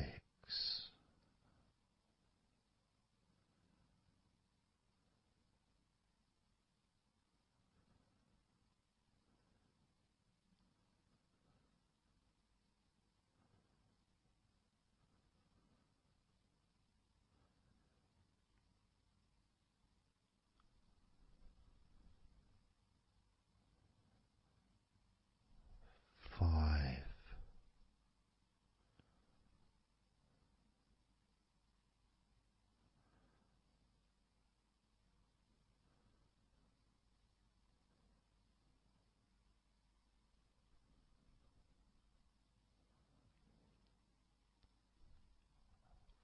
4.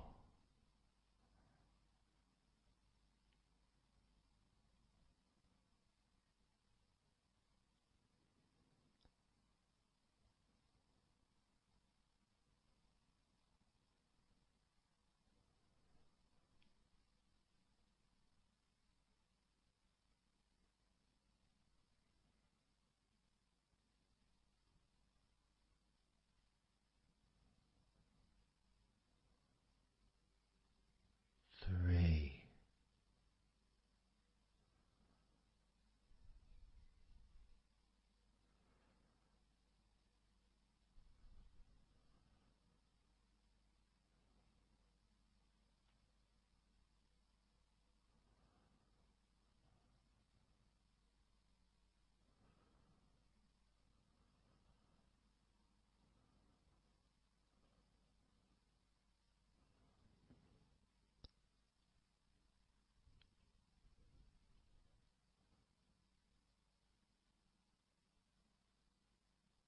2.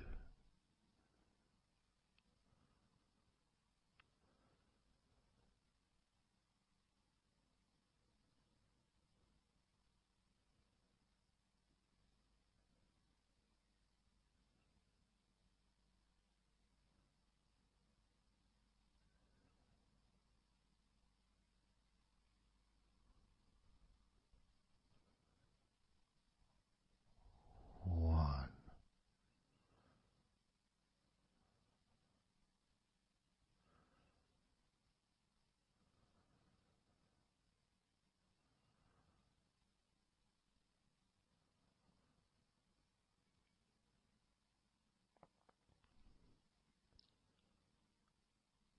Being aware of how your mind has slowed right down, sinking deeply into relaxation.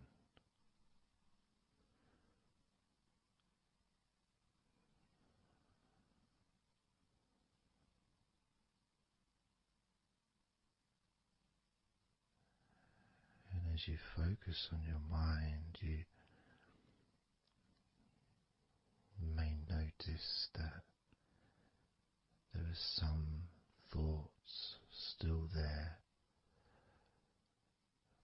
some stubborn thoughts that for some reason perhaps need your attention.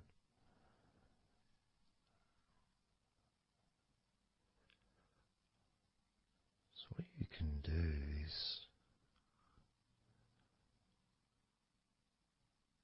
send love to those thoughts. Sprinkle those thoughts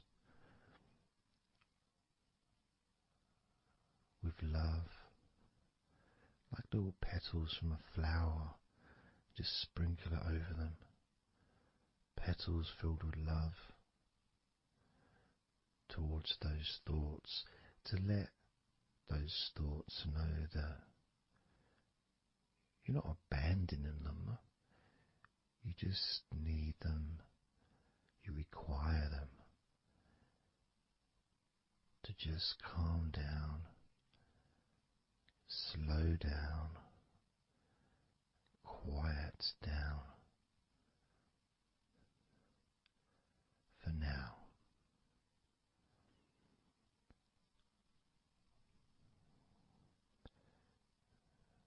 So as you focus on those remaining thoughts, as we count down this time from 7 down to 1, with each number, just imagine sprinkling those flower petals of love, kindness, gratitude over those thoughts, which will allow them to just melt away and relax deeply. With every number,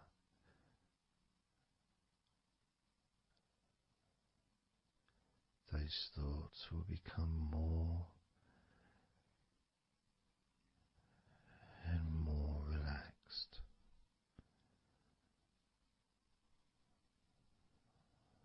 Starting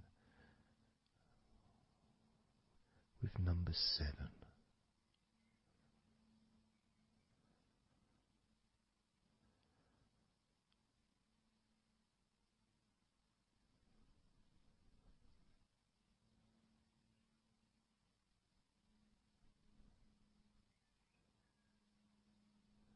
6.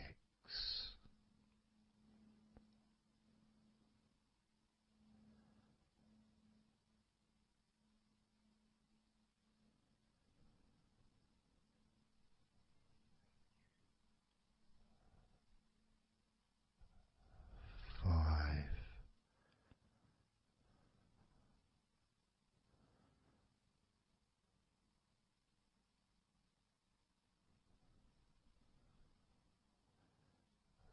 4.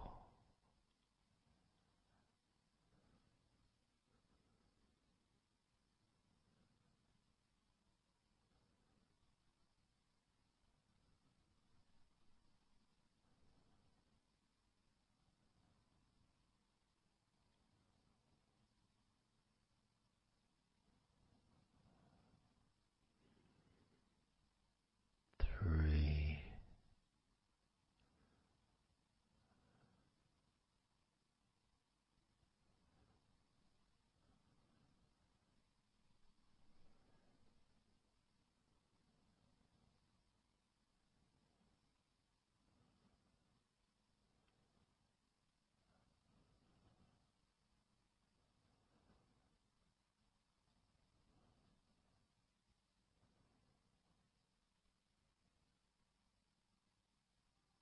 2.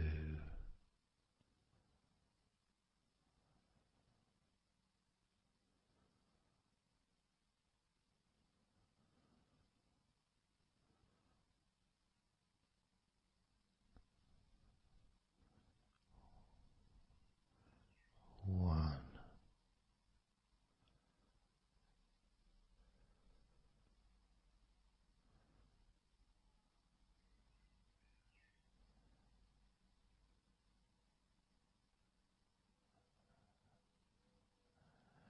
Imagine now,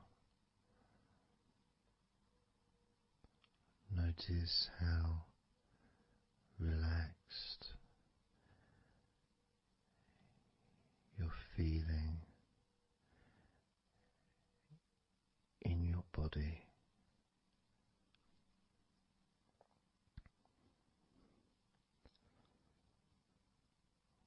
We're going to focus on your hands.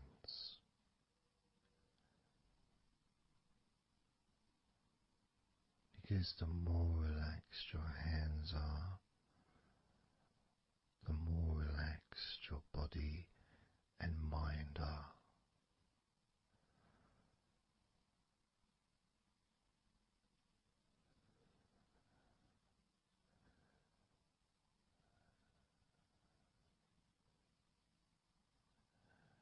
And as you focus on your hands and your fingers,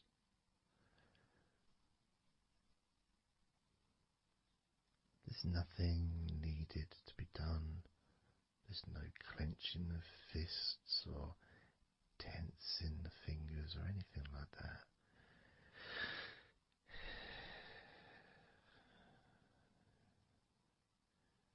It's just noticing and focusing on your hands.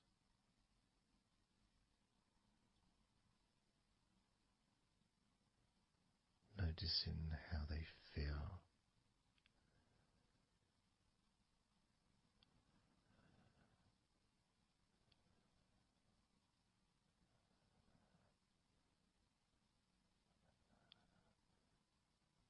Because the more relaxed your hands feel,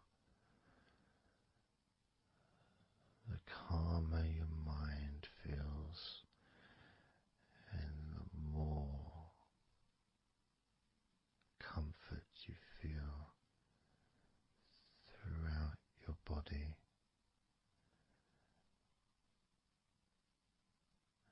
And you may have already noticed that your mind is starting to drift.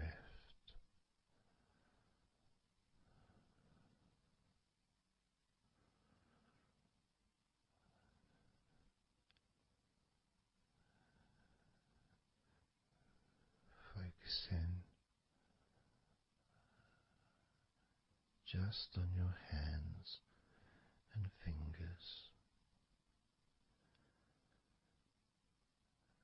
allowing them to experience a real deepening of that relaxation in your hands and fingers.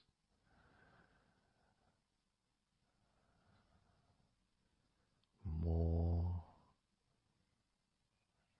and more relaxed with each number.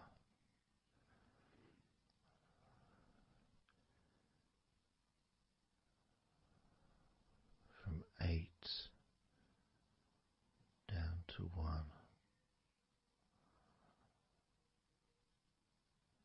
You can almost feel that healing and relaxing energy spreading into your hands and fingers,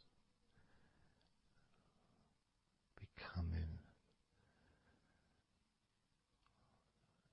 even more relaxing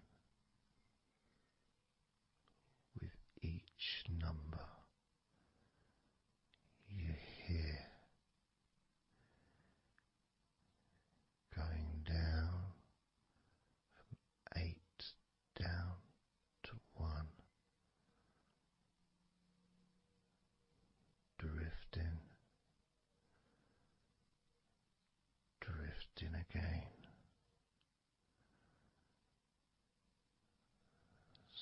starting with number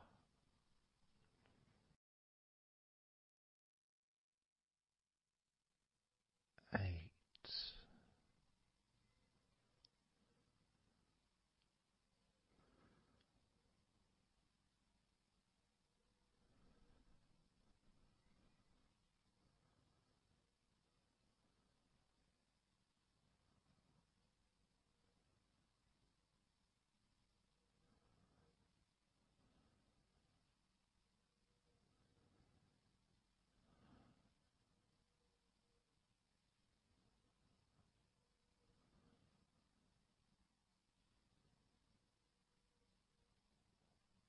7.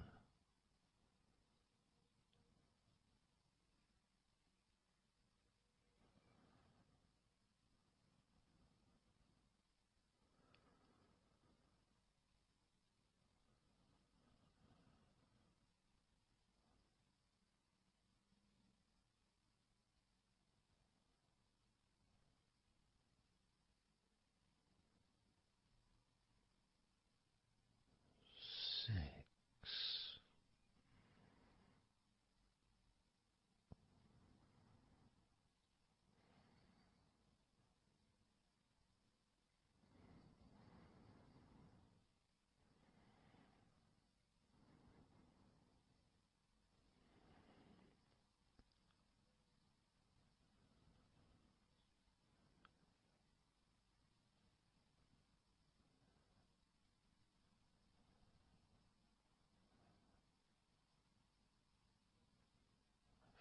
5.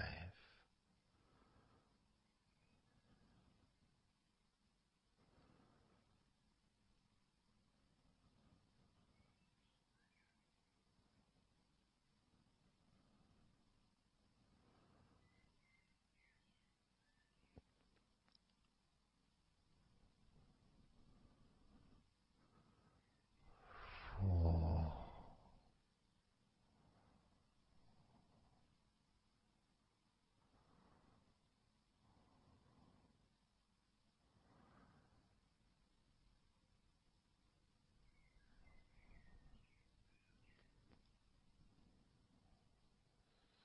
3.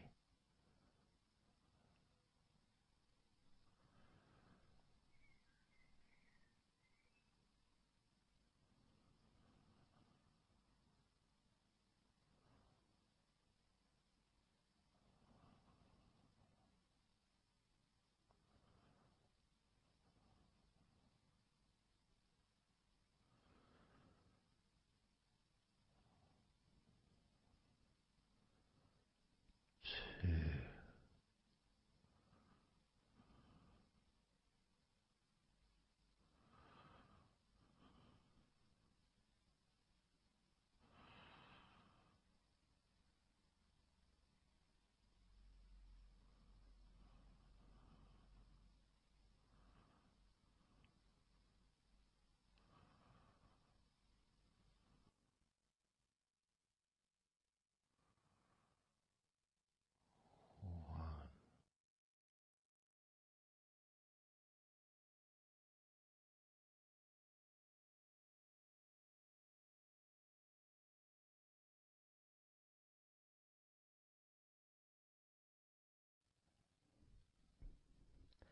Just being here now.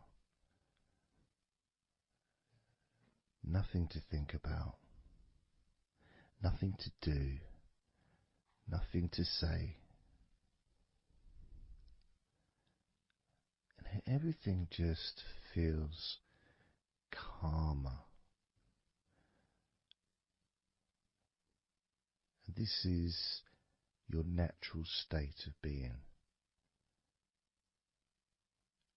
This is how you just normally feel when you take away all of that other stuff that we add. You know, things like stress and worrying and overthinking and anxiety, tension. generally thinking about stuff. When you take that away, which is what we do, what we're doing now,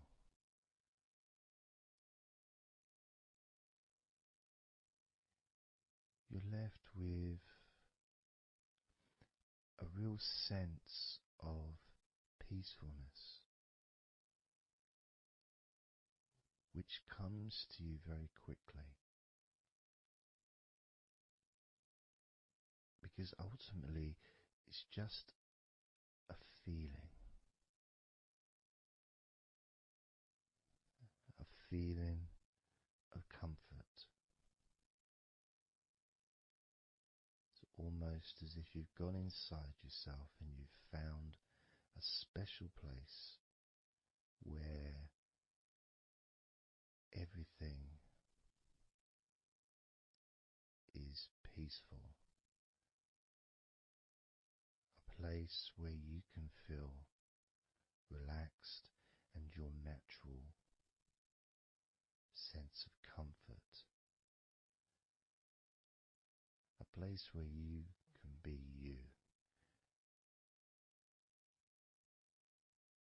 Where you can accept yourself for who you are. A place where you're not trying to please anybody else, ever. A place where you can actually not just love yourself, but in some ways, more importantly, you can like yourself. Appreciate who you are.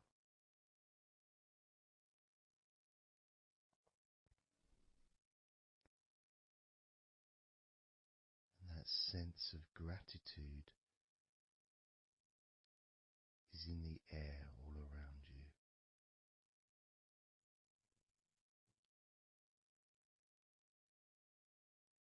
And that's also a place where you can actually feel the healing energy soaking into your body.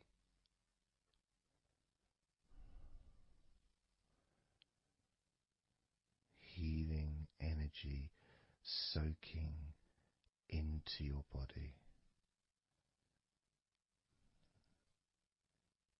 And that healing energy spreads through your veins, traveling to each and every single part of your body.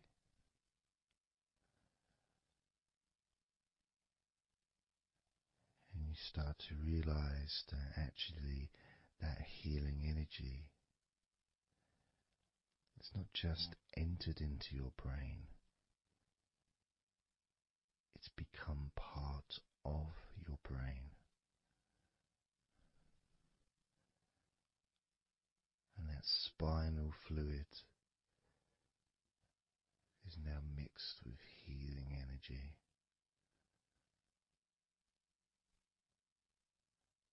Not just allowing you to feel so much more relaxed and healthy in this moment,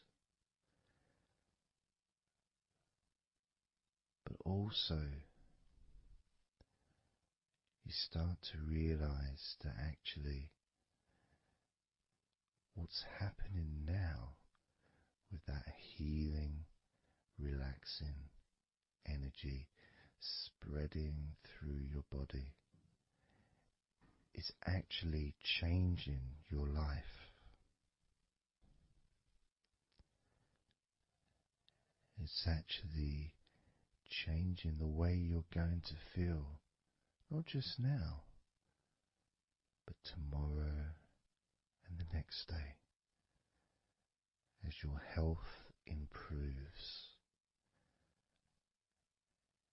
Not just your physical health, but your mental health.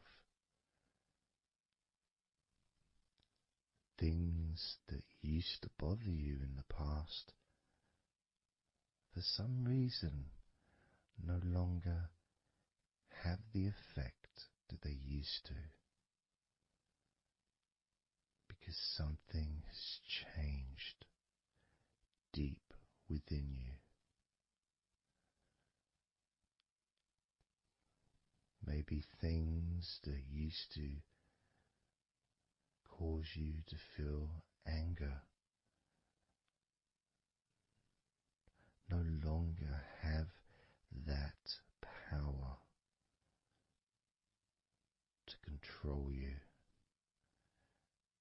the way they seemed to be able to before. As you realize that you're the one who decides what affects you. You're the one who decides to feel relaxed and calm when you choose to enjoy noticing these natural developments of healing continuing to grow and improve your life day by day.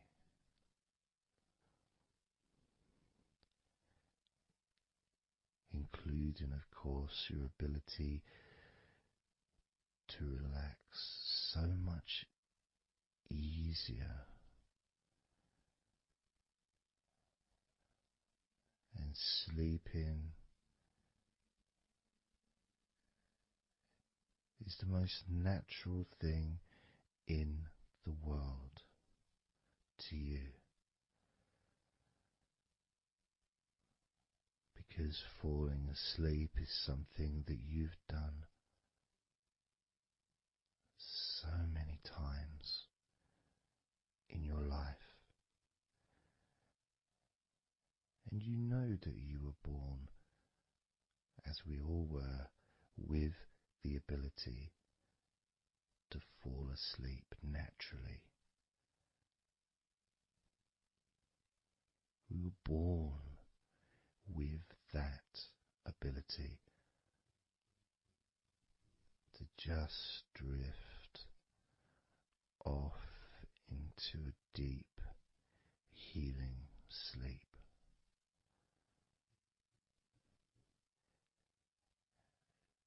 Even when we're kids, sometimes we'll fall asleep when we don't even want to. We try to stay awake. Maybe it's a birthday in the morning, or it's Christmas or holiday or something we look forward to. We don't want to go to sleep. But the more we want to stay awake, the more we just start to drift. And the more you fight drifting, the more you try and stop yourself from drifting asleep, the deeper and stronger that drifting becomes.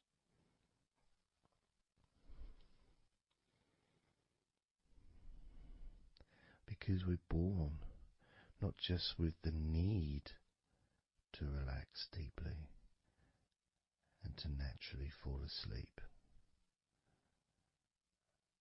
but it's our birthright.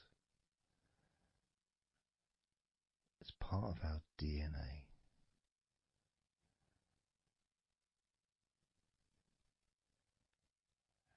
And sometimes as we get older in life, perhaps at times we have forgotten that relaxing completely is not only a wonderfully pleasant experience,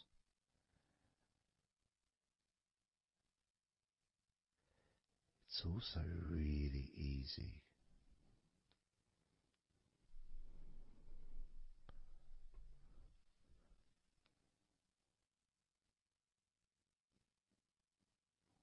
very, very easy to let go, because that's all it is. It's just deciding to let go.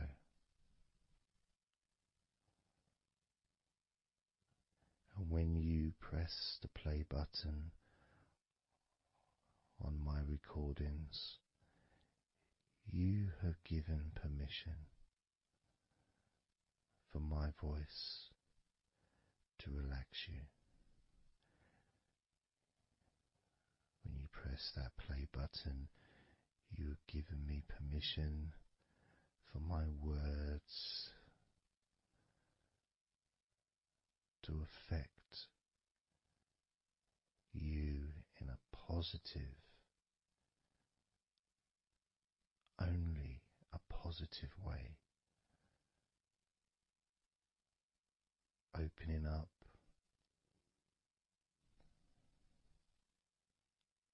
your mind to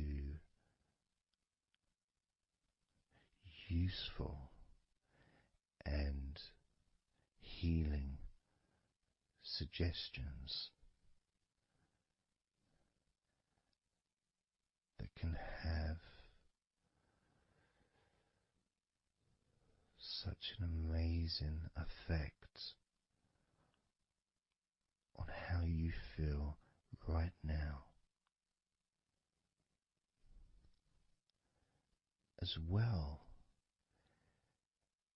as those changes that continue long after the recording ends, those changes within you that continue to flourish and grow, transforming your life in a positive, beautiful way, allowing you to move forward in your life in the direction that you choose for yourself.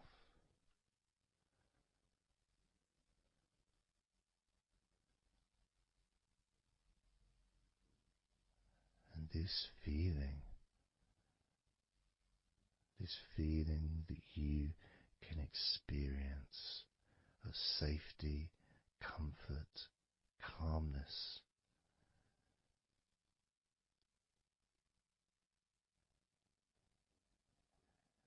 just feels so nice.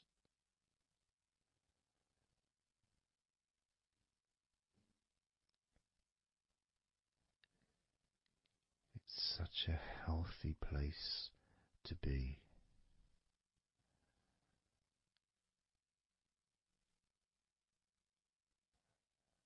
And that positivity grows within you.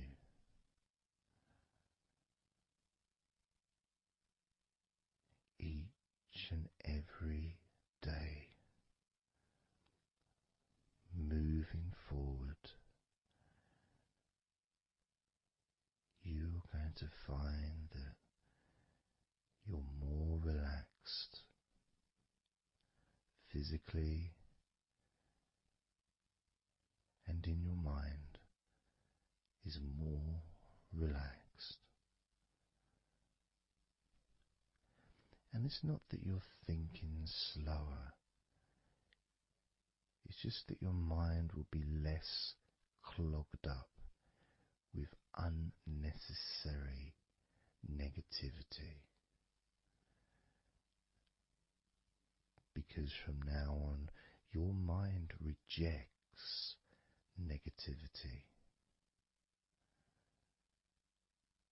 From now on, you're going to start noticing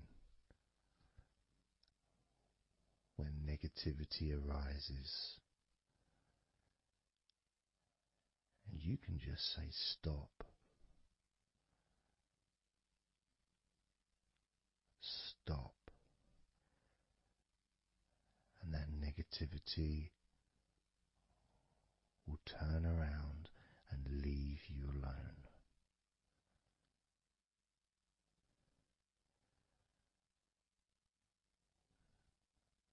Stop, and that negativity would disappear.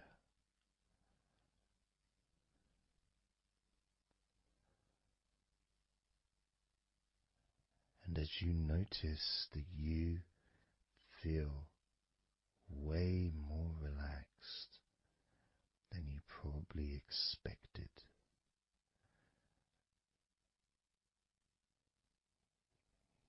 you can now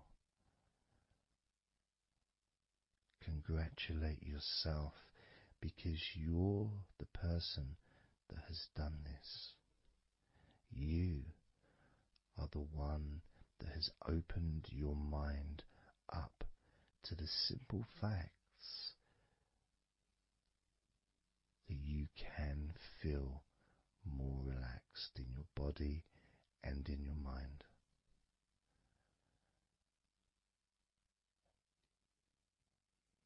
You've opened your mind up to the birthright of being able to just fall asleep easily when you choose.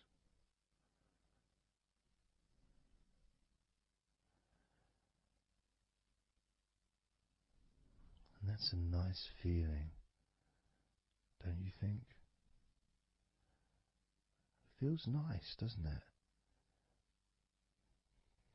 To feel calm with all that healing energy spreading through your body and your mind.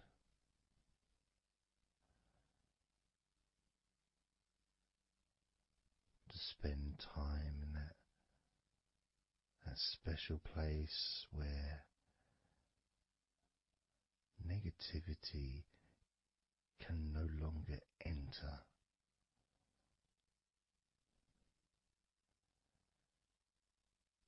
Negativity is banned, it's barred, it's not allowed entry. It doesn't deserve to be here, doesn't belong here. Negativity has no place in your life.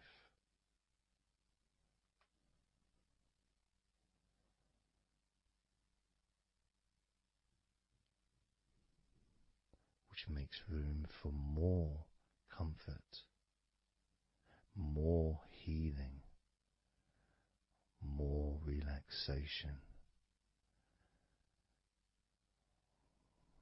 more peace.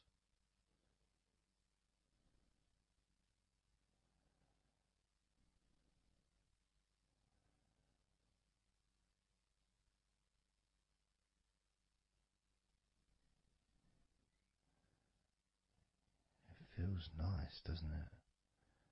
To just let go of everything.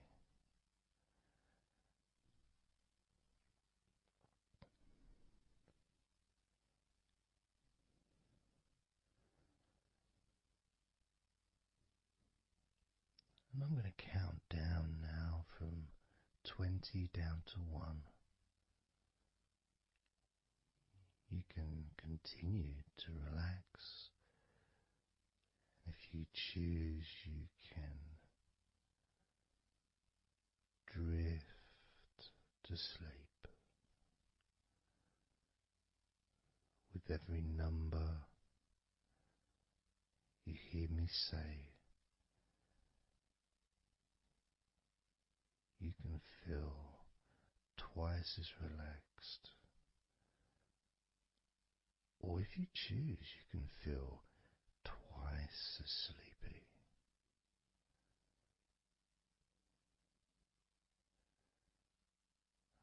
Now,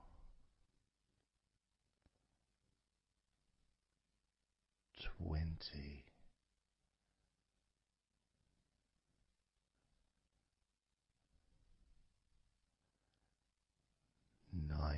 18,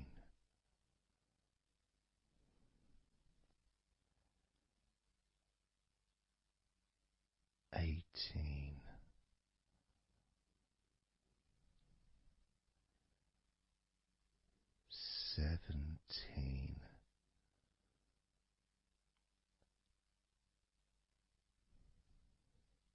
16,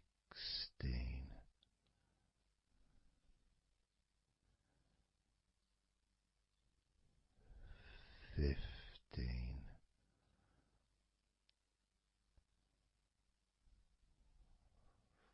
14,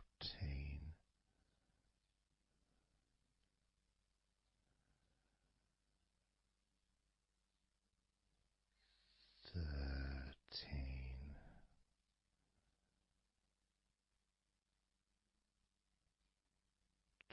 12,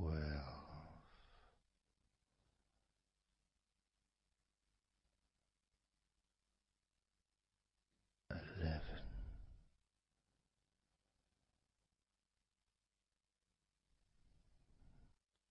10,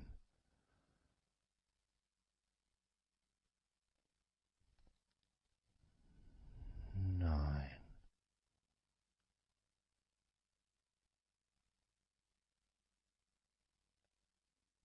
8,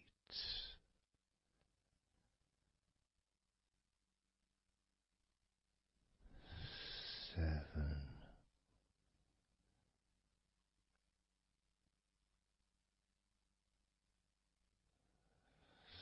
6,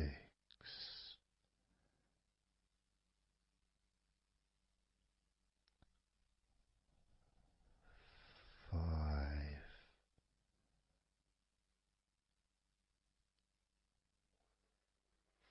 4,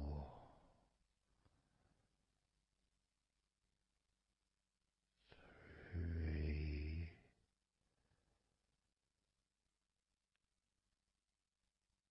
2,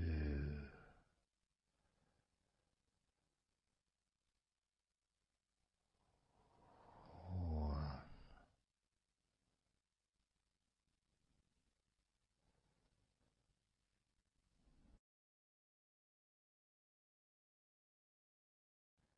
This is your time to just take a break. Your time to relax, to allow your mind to slow down.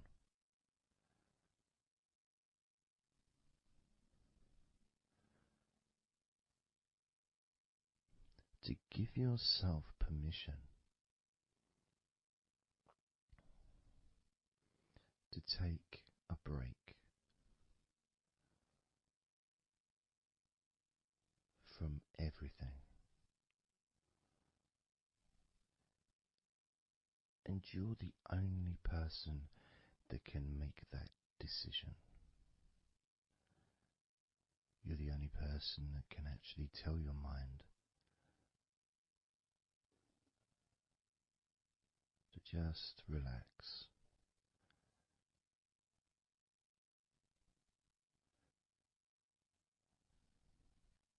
To just take some time off.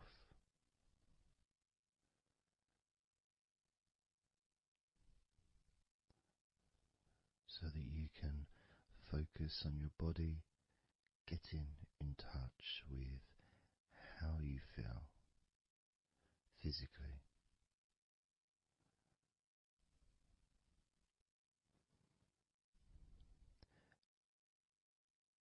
And in the process of this body scan, where you focus on different parts of your body,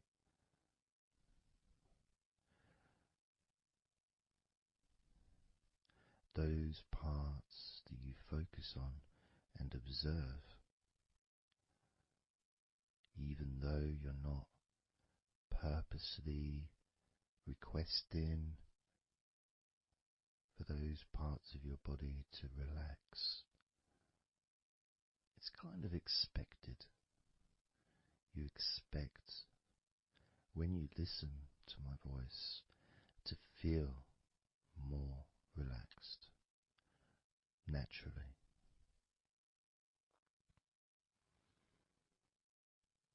Because when you're listening to me, your attention is focused on my words,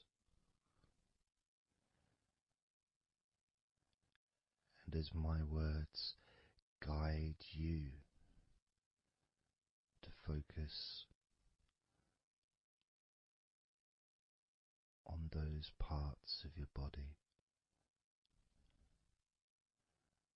your focus increases,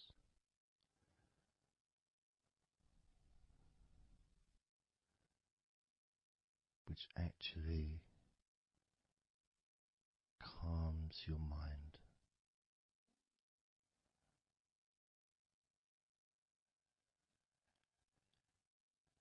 And when your mind calms down, your body relaxes.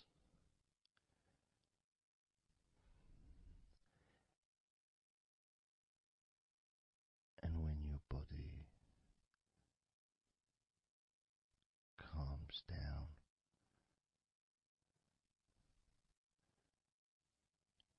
your mind relaxes.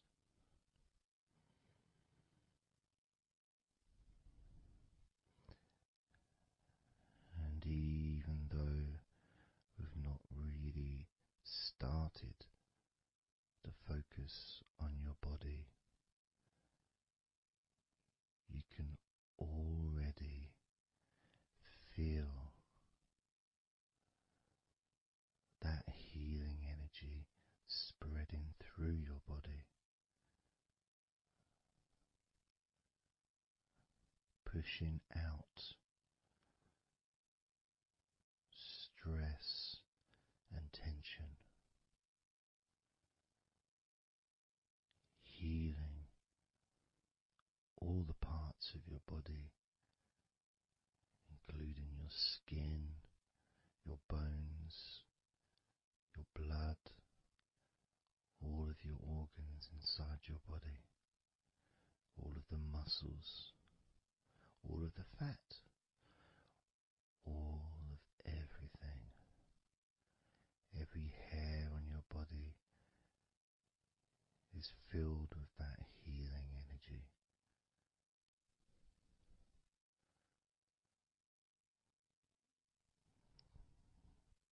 And when your brain fills with that healing energy,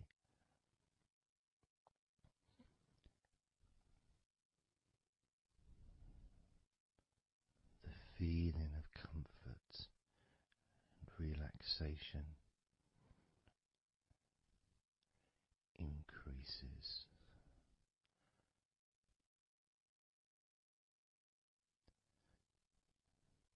Deeply increases.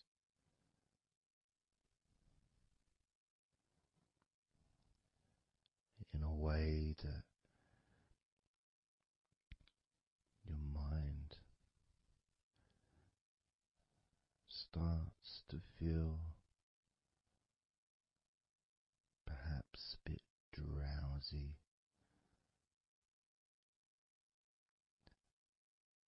because it's not needed, and it may start to drift.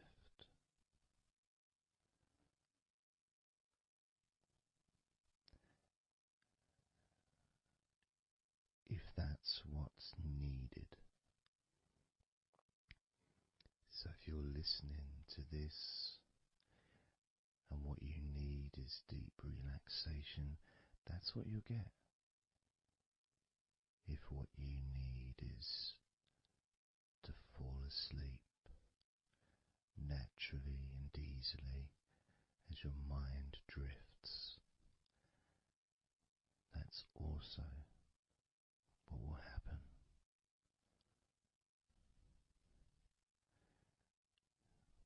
because by pressing that play button on the podcast and listening to me, you give permission for your body and your mind. In fact,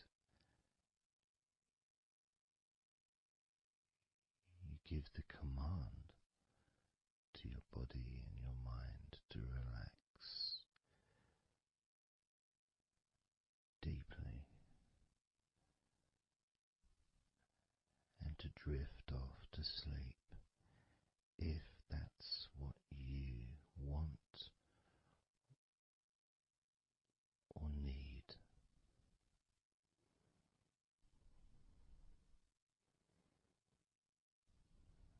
And as I focus on the different parts of your body,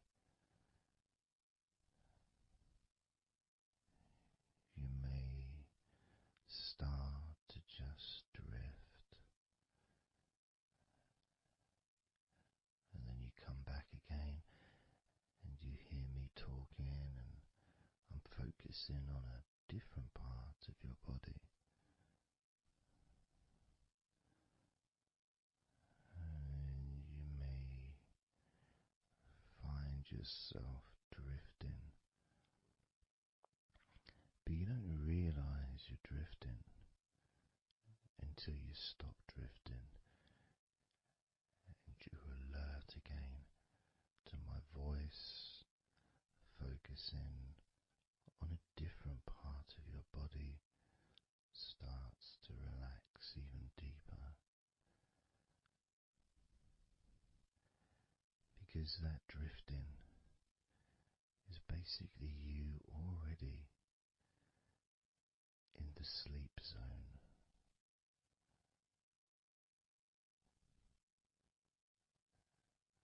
And the more you drift, the longer you drift, and the longer you drift, eventually that drifting continues into sleep. And that's the last you remember until you wake up in your own time, when you experience the right amount of sleep for you. Because when you do, and if you do fall asleep, it's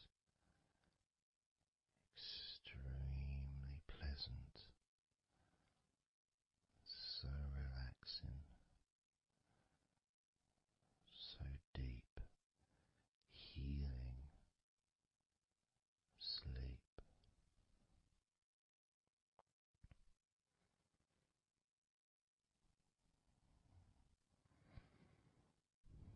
And it feels so nice to relax into your own body and mind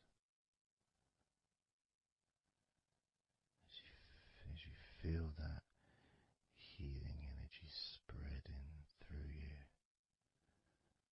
relaxing you so deeply,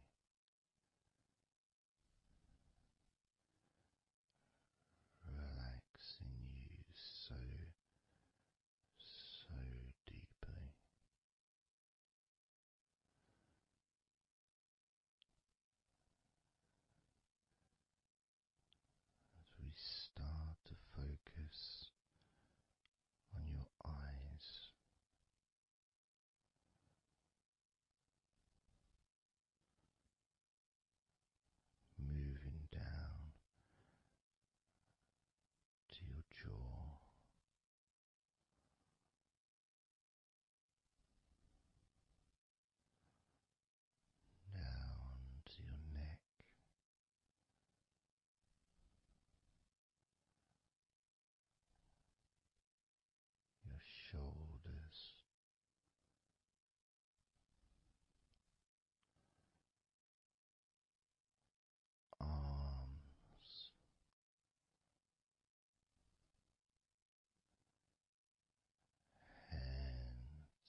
Let's focus again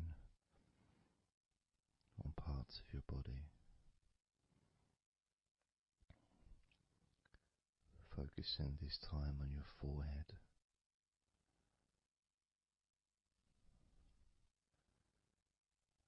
Now on your mouth, your lips, your tongue, the whole of your mouth.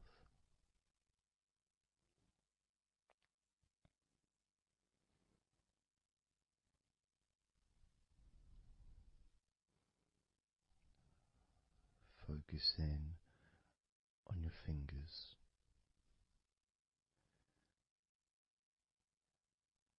Maybe you could move your fingers a little bit so you can focus on each one individually.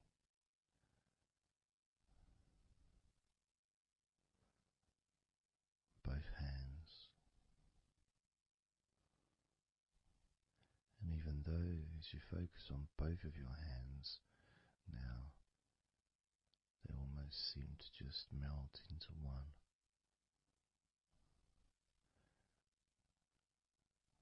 Where does your right hand start and your left hand end?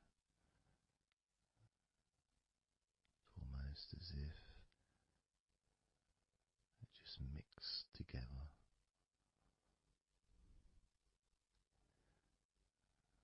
Now focusing on your knees.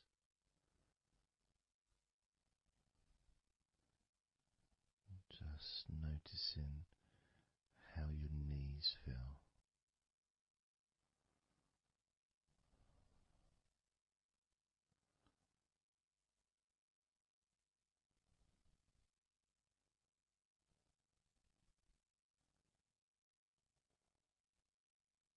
Now focusing on your elbows. Focusing on both of your elbows.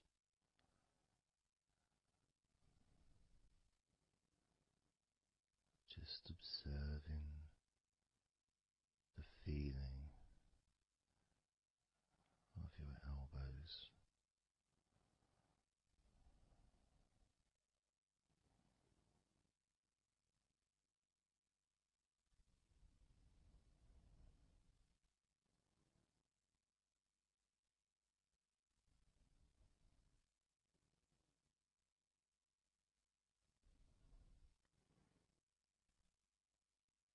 Now focusing and observing the back of your neck.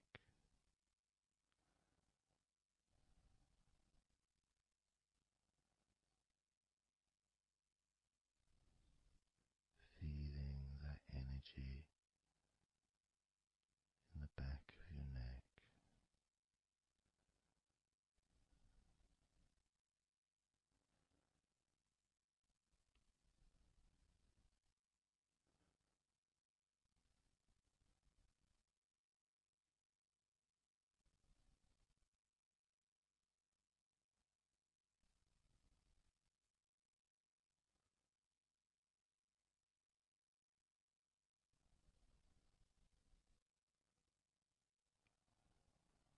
Observing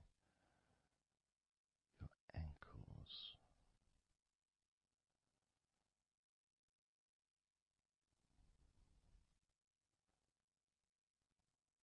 Being aware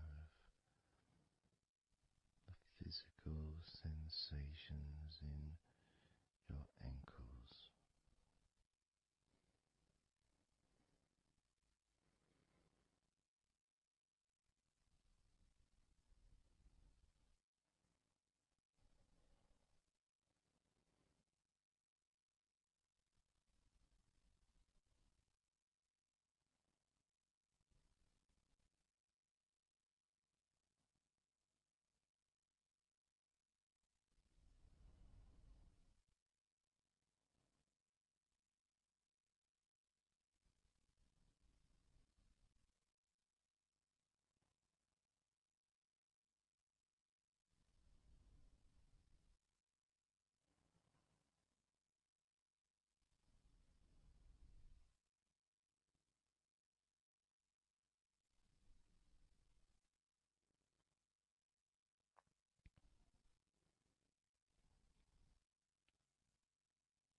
now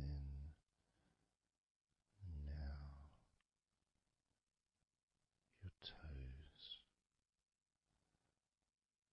on both of your feet.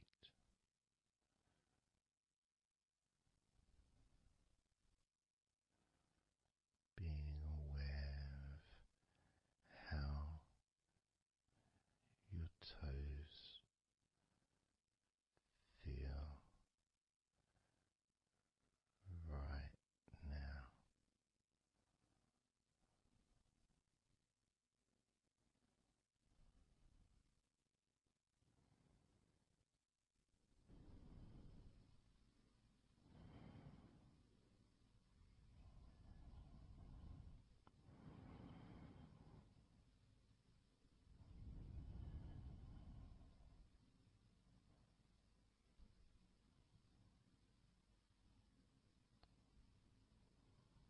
Noticing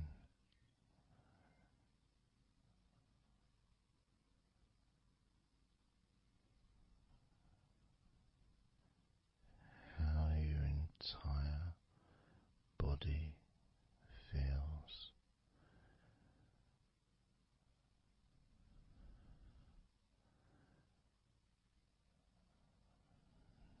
Noticing how your mind feels now.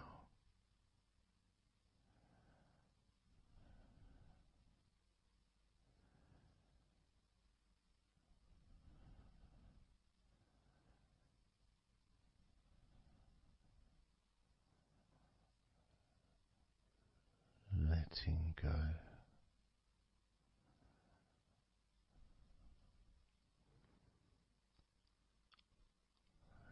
Letting go.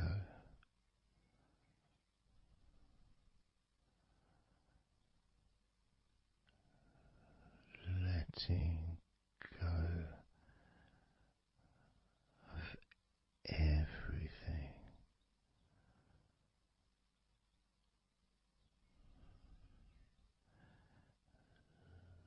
Letting go.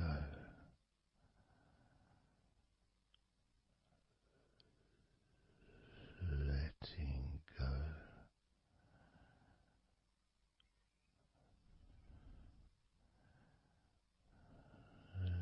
Letting go of everything.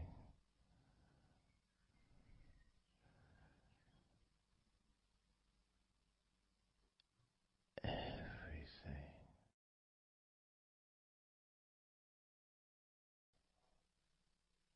I'm going to start now, and I'd like you just first of all just to see yourself lying down on that massage table, lying on your front, your head is supported, your arms are supported, and you feel comfortable, and breathing is really easy, and you feel confident in how you look as well. So there's none of that issue of body problems or shyness, because I'm a professional, and this is a therapy session, so none of that stuff matters whatsoever. This is about you.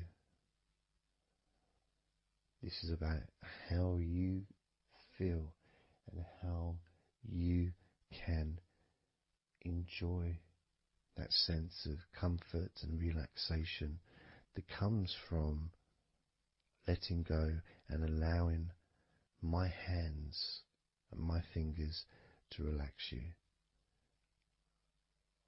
by massaging your body.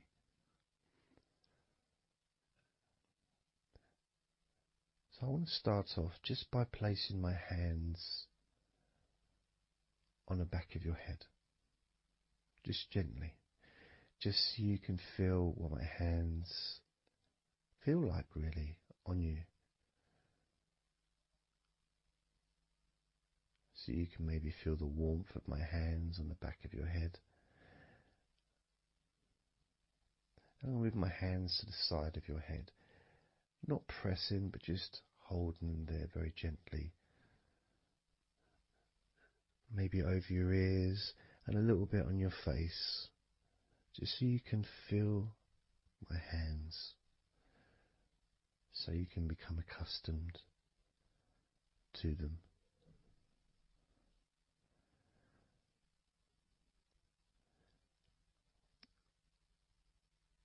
And now put my hands on the back of your head again and gently let them slide down onto the back of your neck.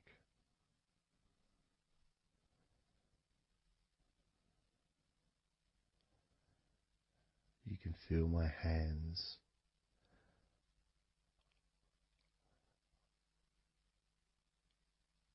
gently stroking the back of your neck to start with. Just so you can get used to the feeling of my hands on your skin. Get accustomed to it. Realize that you're safe and it's all good. It's all fine.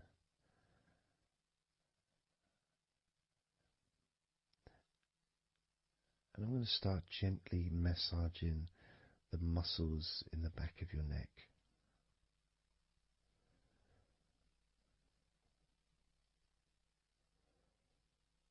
With both hands.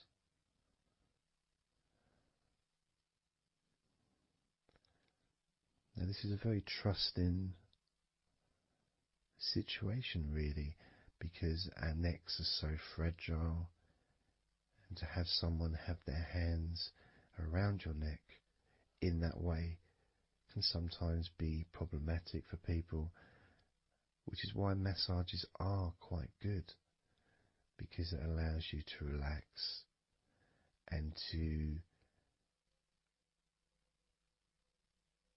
get in touch with trust, to feel peaceful and calm.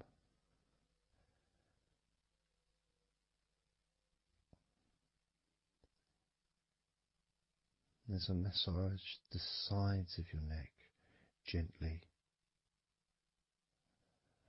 moving from the bottom of your neck, which would be sort of near where your shoulders start, I guess, all the way up to your jaw, your ears kind of area, that side of your neck. Of course, is a lot longer than the front of your neck.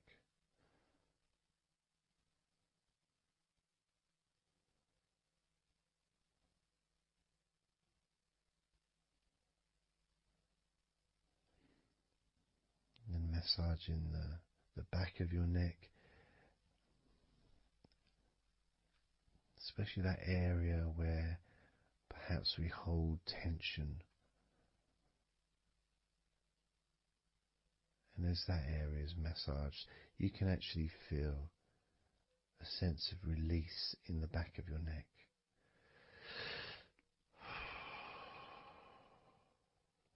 And maybe you can breathe it out as well. Notice how it feels. Notice how you feel.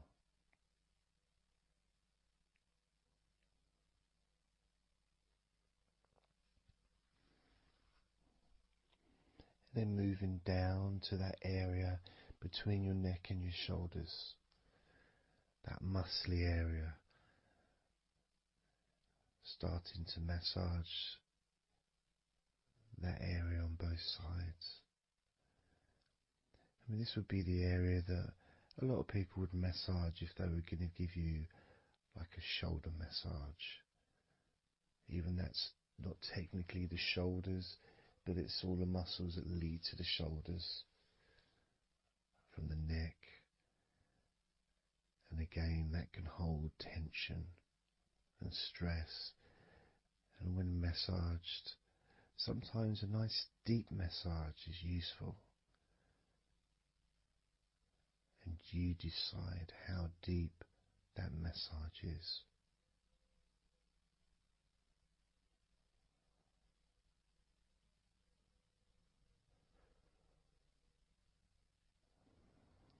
And just allow my knuckles just to dig in, to get to those muscles and to really relax them. All the time being firm yet gentle with you.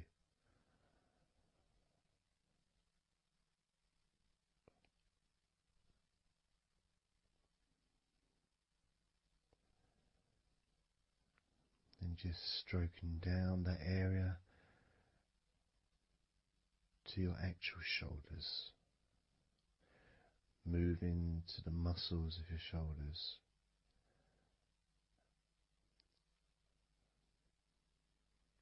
And maybe initially just pulling up the shoulders a little bit off the table, just to give you a little bit of a stretch, but very gently.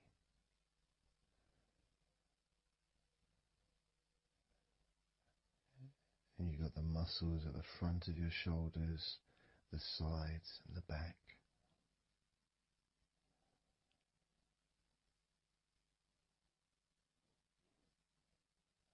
Again, this is a part that can really take quite a bit of pressure, quite a bit of needing, if you wish, to really release the tension, to really get into those muscles, and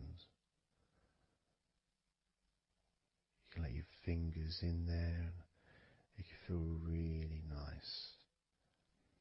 Sometimes just being stroked gently or being massaged quite strongly can all be beneficial to the relaxation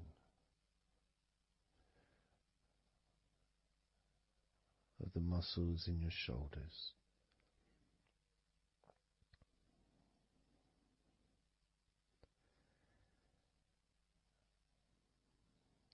Now, as we move down your arms,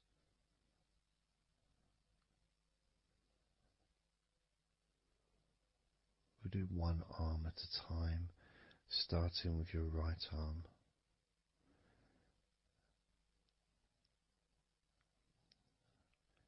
What I'll do is I'll just lift your arm up, just hold it to the side of you. Don't worry, it'll still be attached. And I just massage the tops of your arms.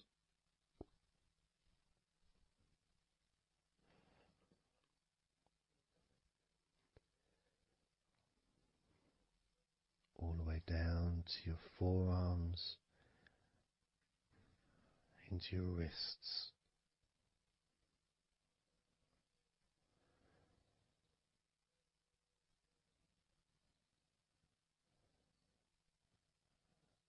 Gently massaging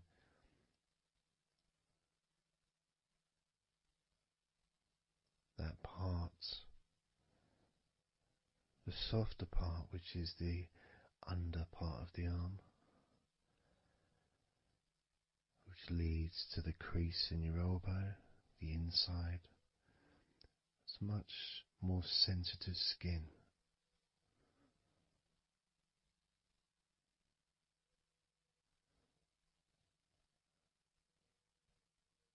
Sometimes just having that stroked can feel really nice, pleasurable and relaxing.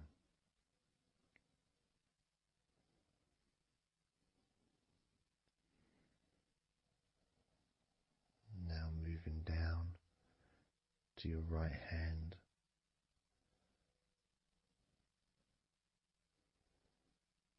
Just holding your hand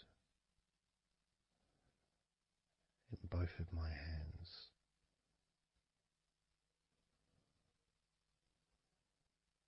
Just pressing gently on the back of your hand and stretching your fingers ever so lightly. At the same time, pressing down and massaging each finger.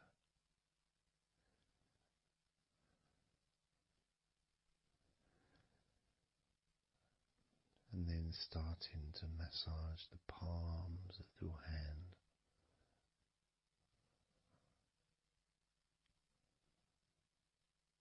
Just turning the hand gently, stretching it gently.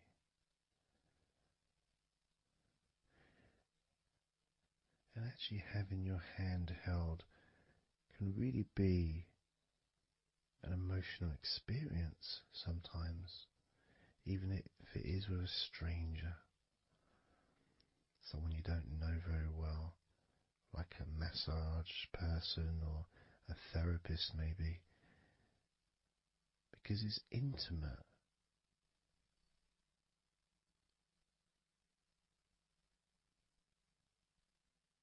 And it can feel nice and you can feel safe.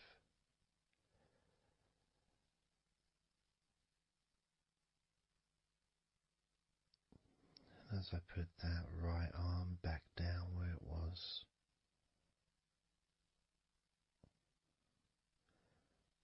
we're going to do the same with your left arm.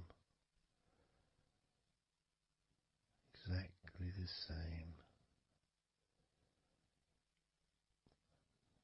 Massaging the muscles in your arm all the way down to your wrist. Stroking the inside of your arm.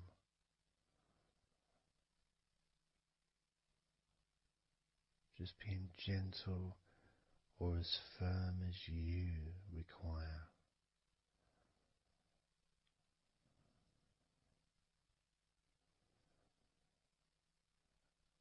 And then massaging your left hand.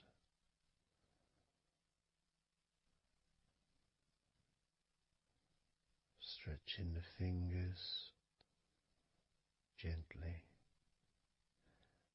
Massaging the palm of your left hand.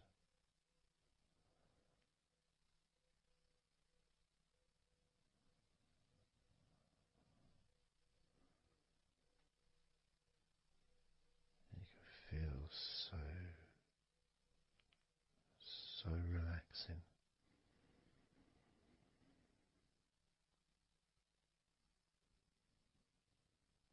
So comforting.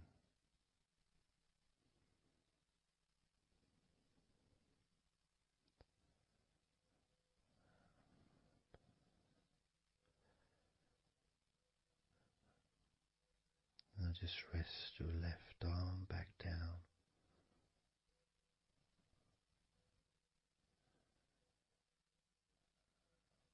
Start to massage your back, the biggest part of your body.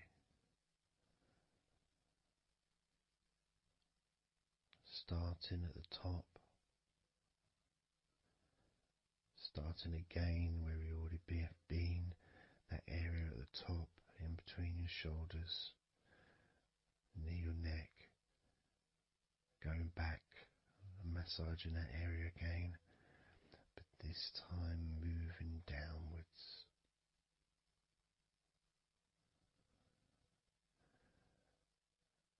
Making a downward stroke to the middle of your back, working from the outside inwards. So massaging your back, but the outsides of your back. The parts where your arms would maybe rest against.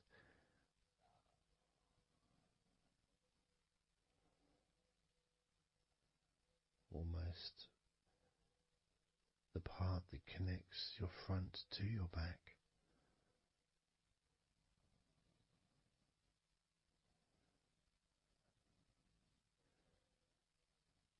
And just massaging down firmly but gently, as firm as you want. Moving down and then moving across a little bit and moving all the way down again. Being very gentle, yet firm as you choose.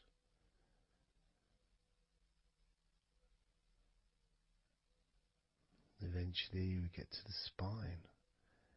We can massage the muscles on either side of your spine, from the top of your neck all the way down to your lower back.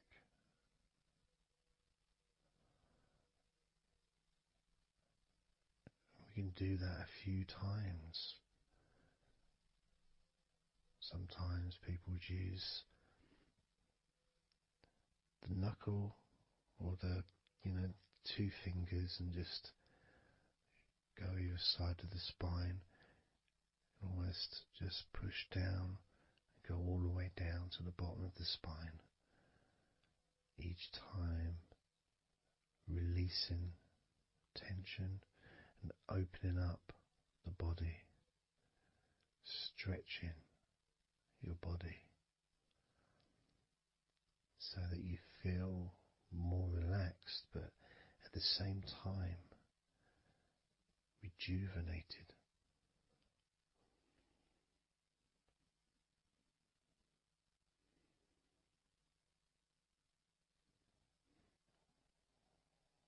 And now I'm going to move to one side, to your right side.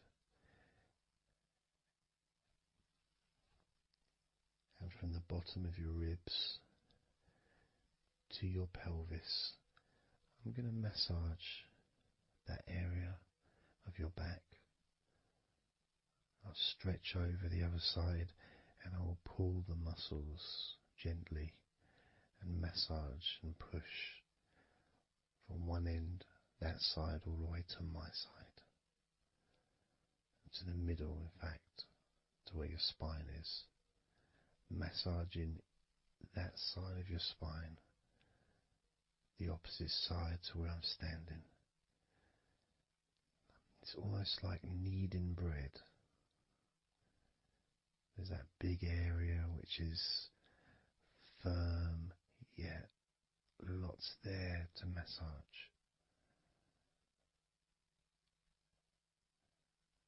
Potentially one of the most important places to actually have a massage, because you really feel it. You really feel the release and the pleasure of having your lower back massaged.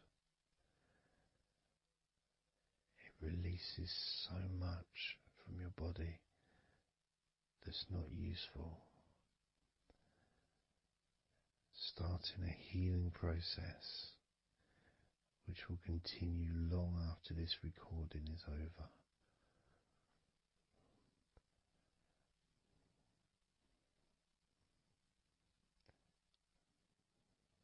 And massaging this part of your body not only feels really good for you, but it's actually fun to do, because it is, as I said, like kneading bread. It's a part that you can really get a hold of and really massage deeply, if that's your choice.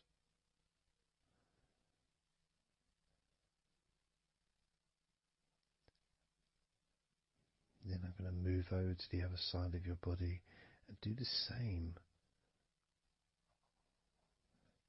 with the opposite part of your lower back. Kneading and massaging from your sides all the way to the middle of your back, where your spine is. pressing and kneading,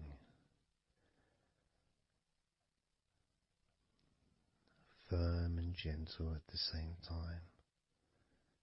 It feels so releasing. This mixture of pleasure, comfort, release, calmness, relaxation, all mixed together.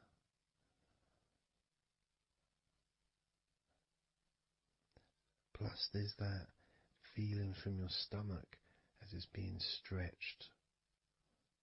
Even though you're on your stomach now, you can feel it being stretched because that whole area is connected to your stomach.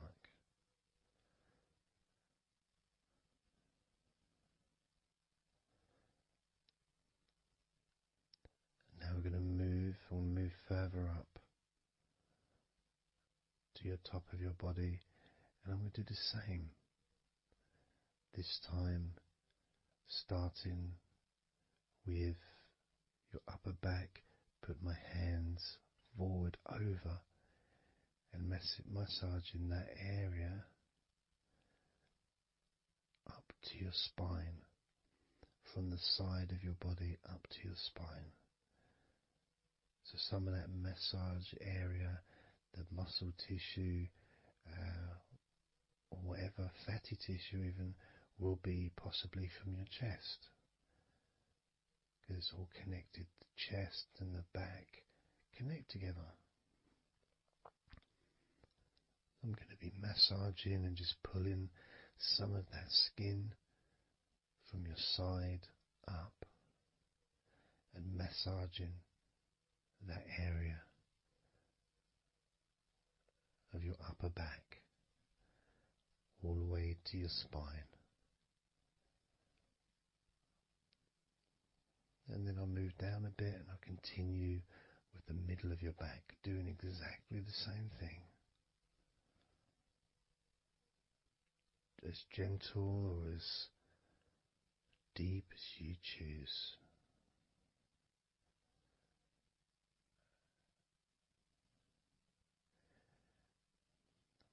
Now I'll move the other side again and do the exact same thing with the top of your back on the other side, from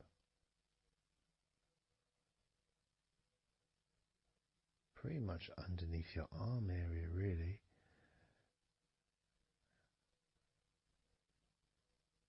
to your spine.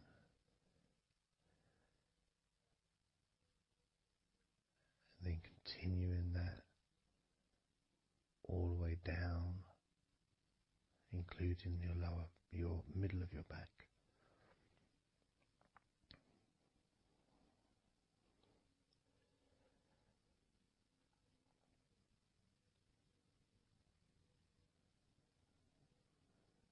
Now I'm gonna go to your thighs, the backs of your thighs, and the sides of your thighs. Starting with your right leg,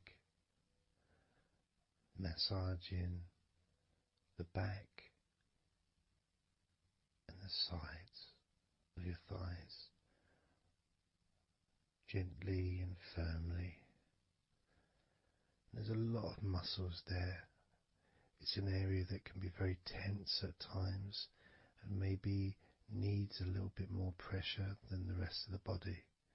But that's up to you. You can gently stroke the back of your legs where, opposite your knee joint or underneath your knee joint. It's a very sensitive, gentle area.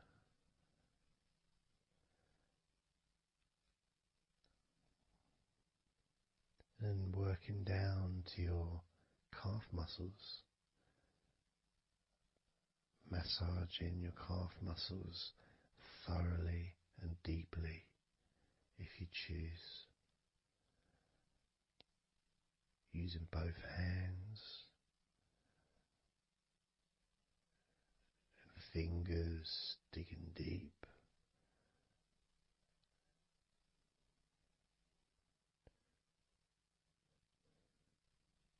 to your ankles,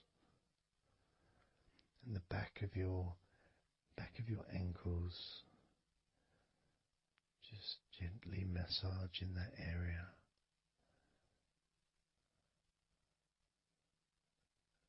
Maybe lifting the leg and stretching it a little bit.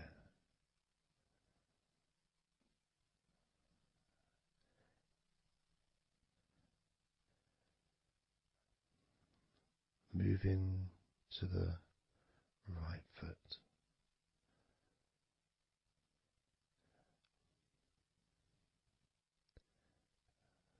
Massaging the bottom of your feet and the sides of your feet.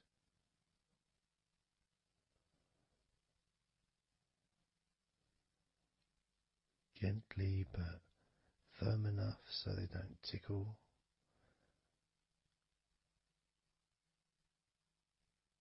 And just allow the pleasure that you get from having your feet massaged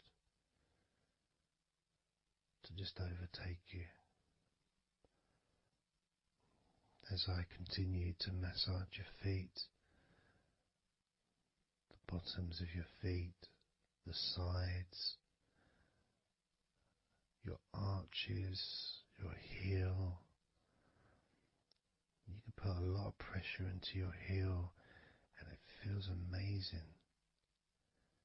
Yet the arches need to be a bit more gentle. Stretching your toes gently and massaging the bottoms of your toes with my fingers, each one individually.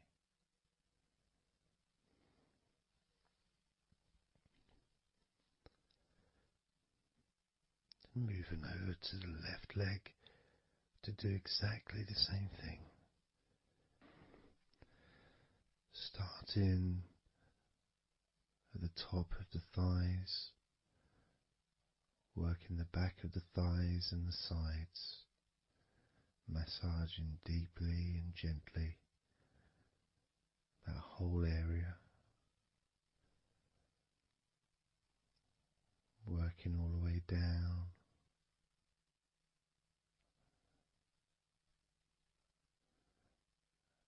And this is an area that maybe you could like to spend more time relaxing and massaging. So perhaps if you wanted, I could make a future recording where I spend more time on one particular area.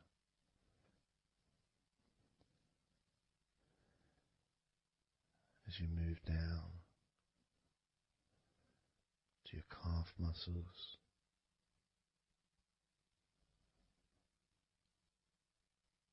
massaging your calf muscles firmly and gently.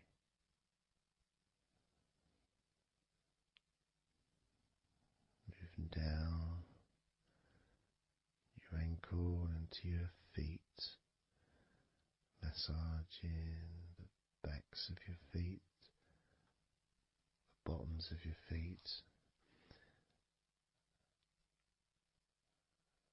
stretching your toes and massaging each toe individually.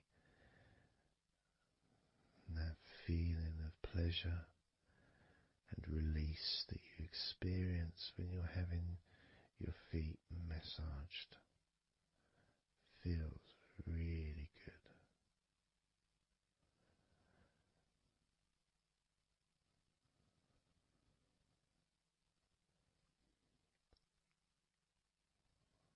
Now, as you turn over in your mind, laying on your back,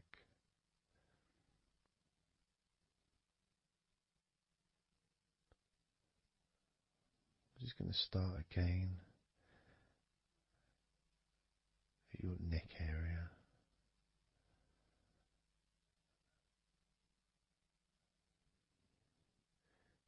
shoulders, just to get back in touch with that area.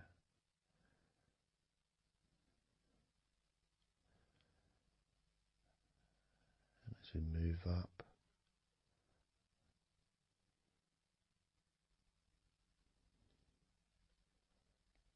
I can clean my hands, make them all fresh, because now I'm going to massage your face gently. Starting off with your forehead,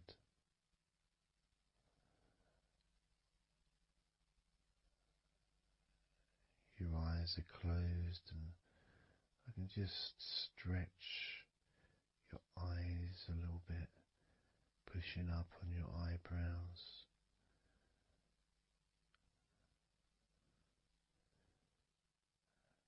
Just massaging around your scalp.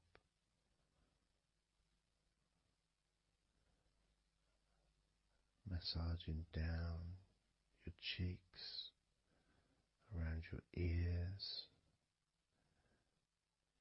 into your jaw, gently. The sides of your neck, your chin,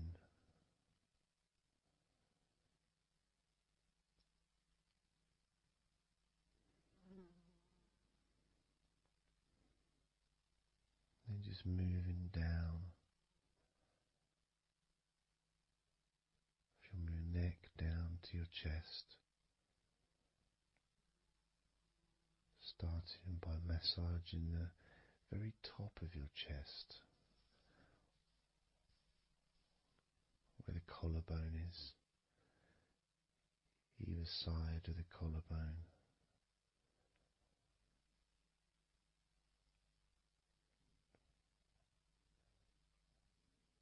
And then just massaging the whole of the chest.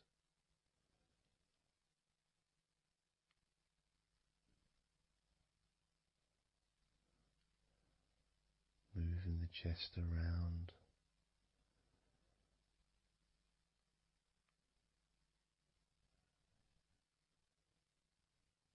Because it's quite a large area, you can move from one side to the next.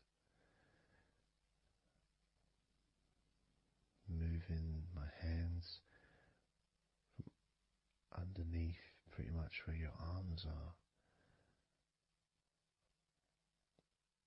stretching up, stretching some of the muscles of your back in the process.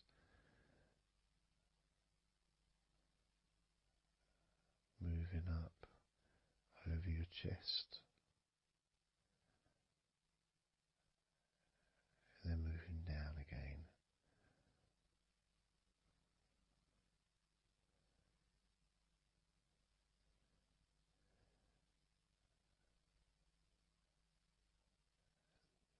Then allowing my hands to just massage gently and slide down towards your stomach, starting in the middle of your chest.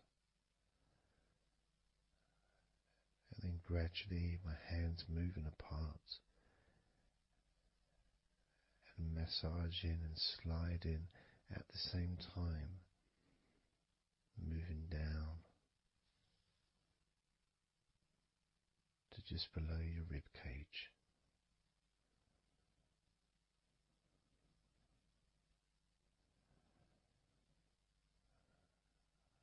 Moving down, then massaging up again,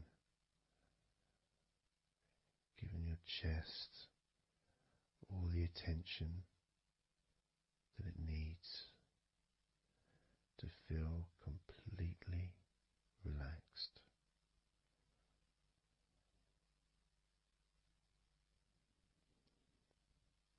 Remembering that I'm also going to be focusing on your sides as well, an area that really doesn't get much attention, but feels really good when it's massaged.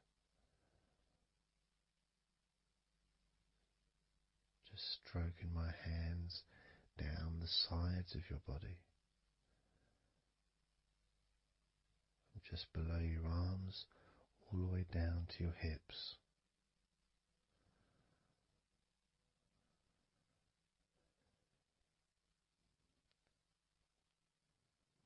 Now moving to your stomach area. I'm going to stand one side of you like I did when I did your lower back. I'm going to do a similar process of just stretching the muscles from your side gently, massaging from one side to the next, moving that whole area from below your ribs all the way down to below your belly button.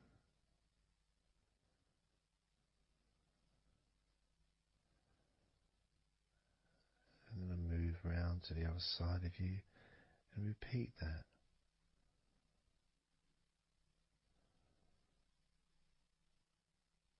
Process of relaxing deeply, calmly. You feel loose, you feel free. And there's something about having your stomach massaged that's different from any other part, because we do have a tendency of holding a different kind of stress in our stomachs that we may not be aware of.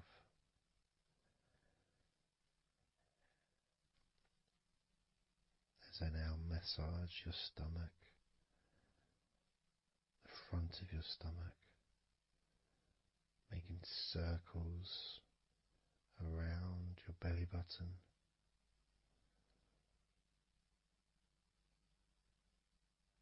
and then going the other way around.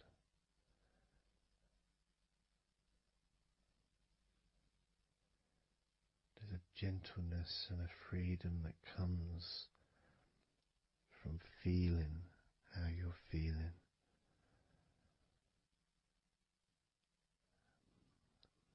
As I now move down the tops of your thighs, the muscles, massaging them. And I can do this two legs at the same time, pressing down, massaging deeply those muscles in your thighs, the front of your thighs.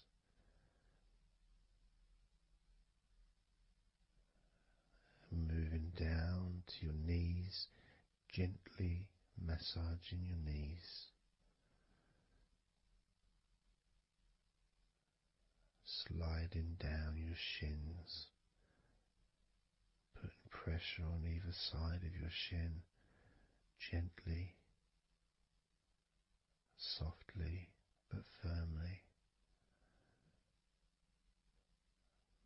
Moving down to your ankles, stroking the tops of your feet.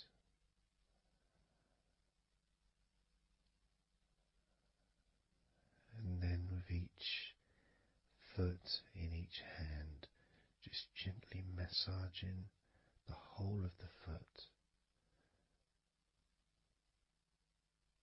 The top, the bottom, your heel, your ankle, your toes. Massaging every part of your feet. It feels so good just to let go and enjoy the process.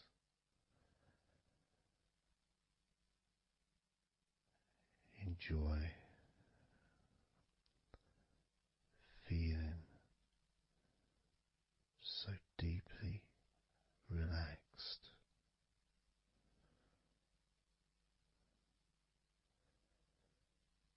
So much comfort and so many feelings that come just from touching your skin.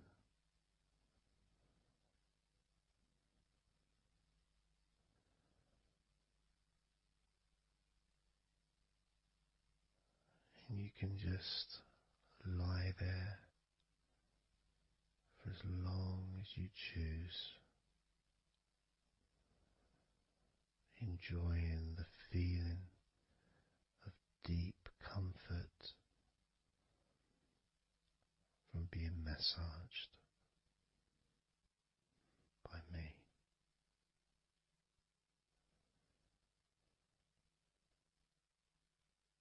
Enjoy feeling deeply relaxed.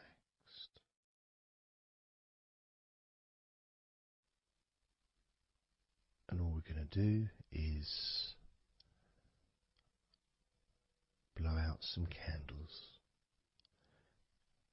in your mind.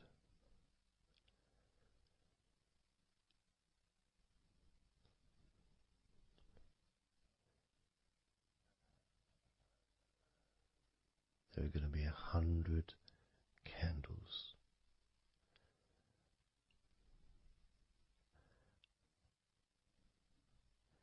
And you're going to blow each one out individually, one by one, starting at 100 as I count down,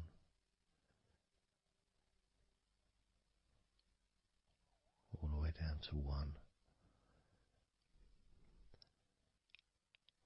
And each time I say a number,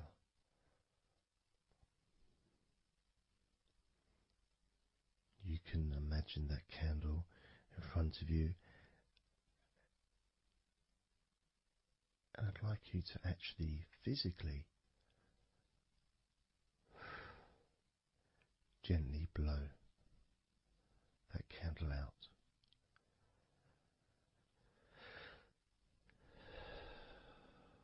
Just so it's not a big blow, it's just a gentle, and that candle will extinguish. And then I'll say the next number as we move down, and you can just blow that one out as well.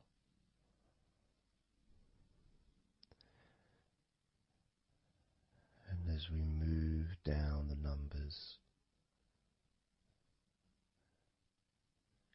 you'll find yourself feeling more and more relaxed.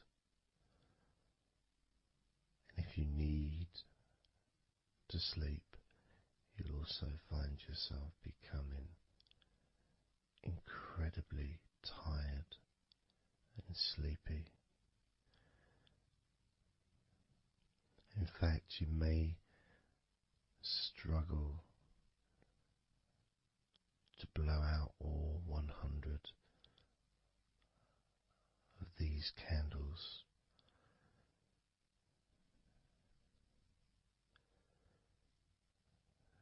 As you feel more and more deeply relaxed,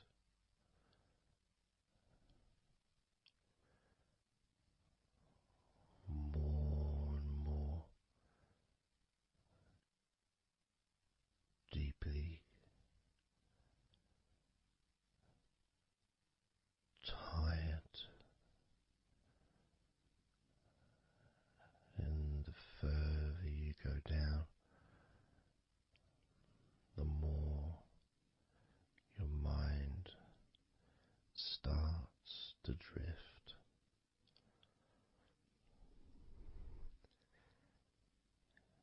And you may find that you stop listening to me after a while.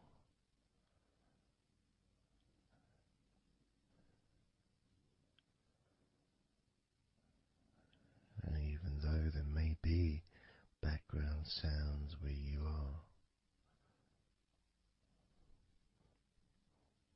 You'll be aware of those sounds at the moment.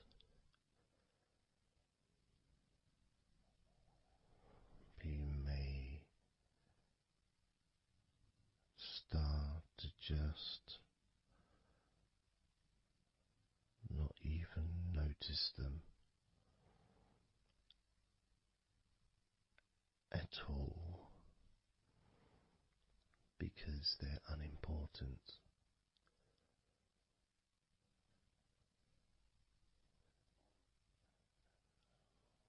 Where I am, I've got the sounds of the birds. There's Horace the pigeon, who likes to say hello sometimes. And there's the odd plane that goes by. Maybe traffic and trains in the distance.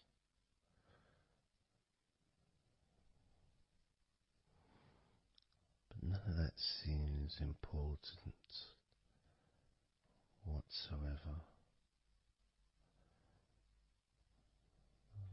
The more candles you blow out, the less important anything is.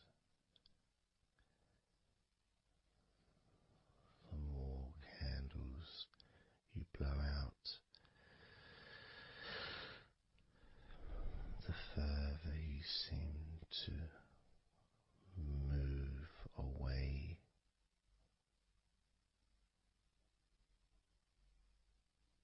from sounds and from general day-to-day stuff. Seems to just move away on its own as you feel more calmer with every candle you blow out.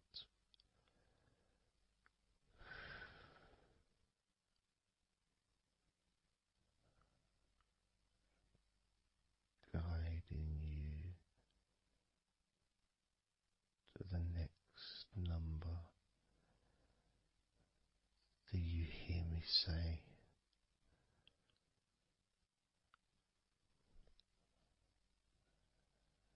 And then you blow that candle out too.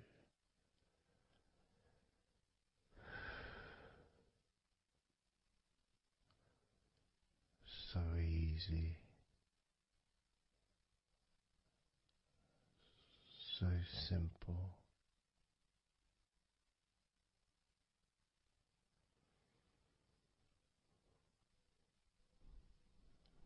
I'm going to start by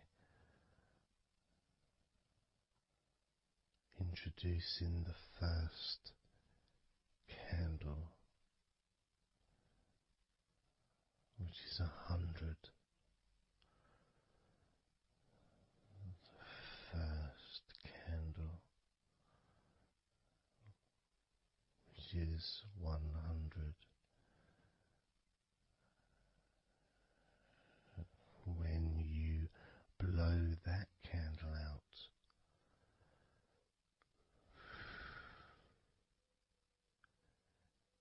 you'll find immediately a slight change in how you feel.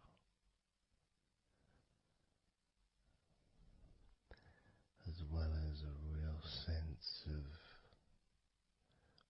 positivity growing within you.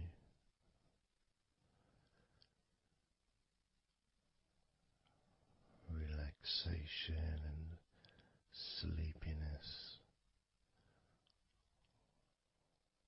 expanding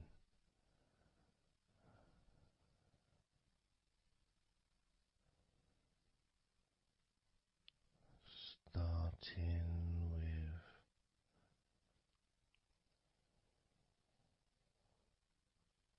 100. Blow out that candle now.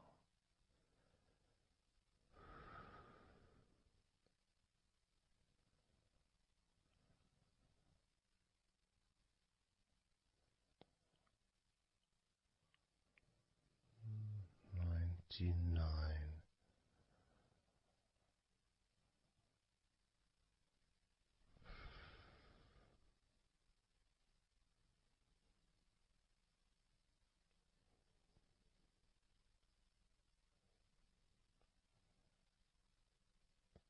Candle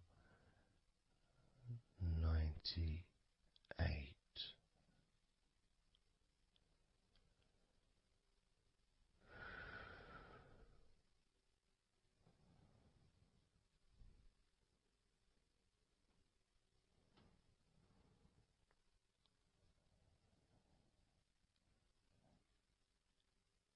Candle 97.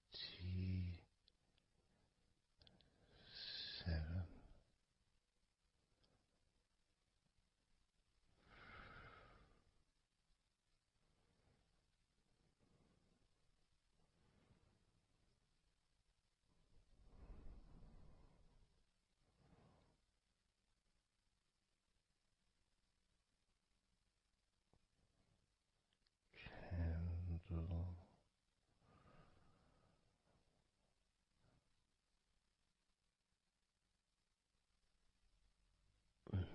96.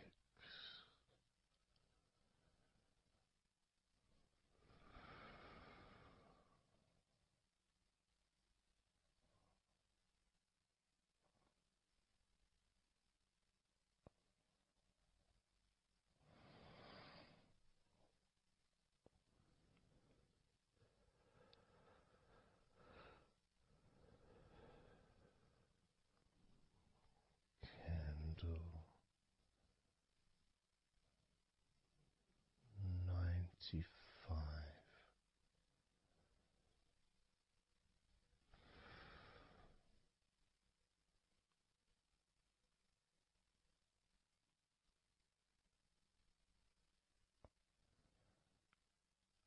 Candle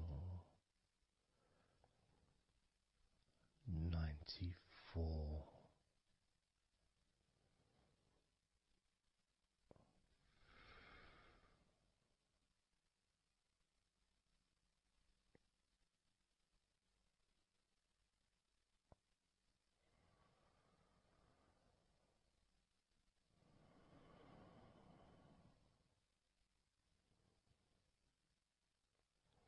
Candle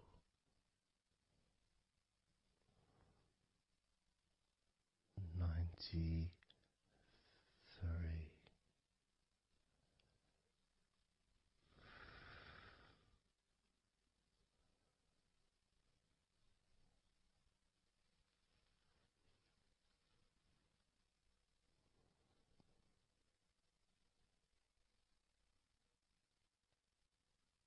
Candle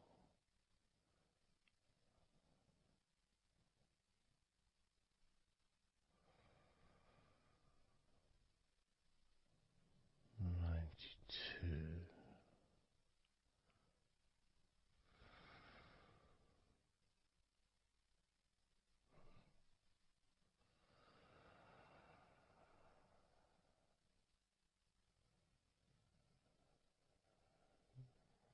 Candle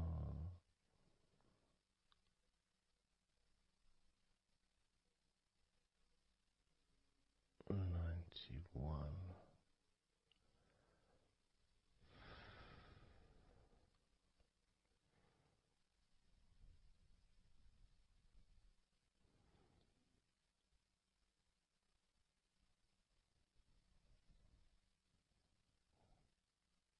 Candle 90.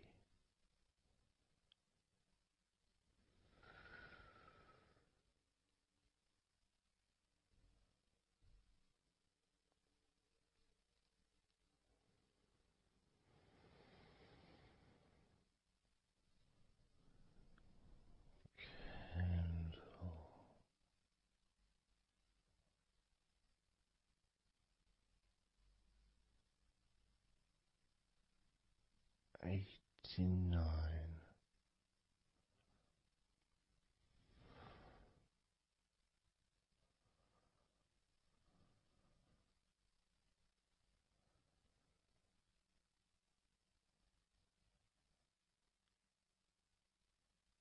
candle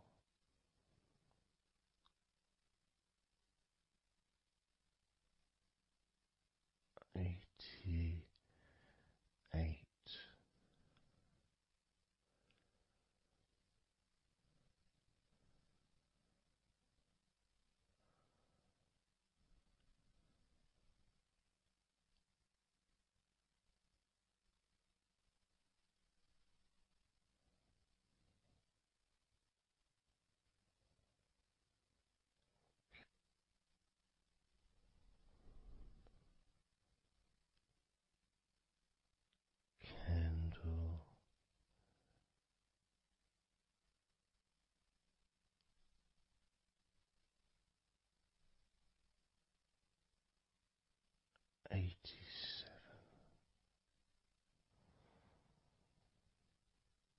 87,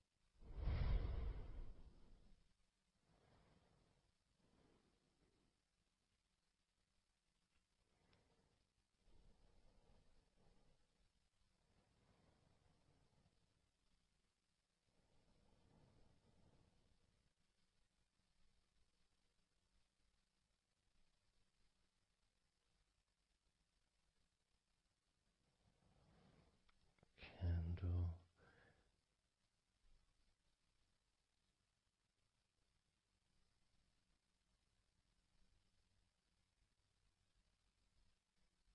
86,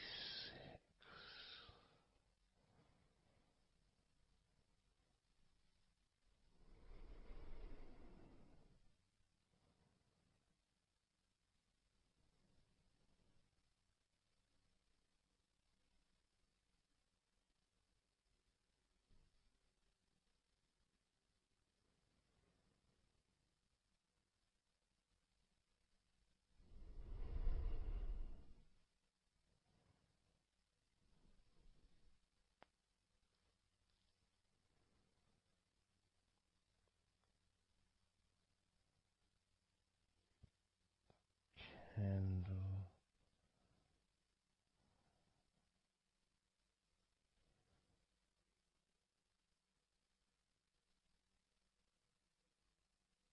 85,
82,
78.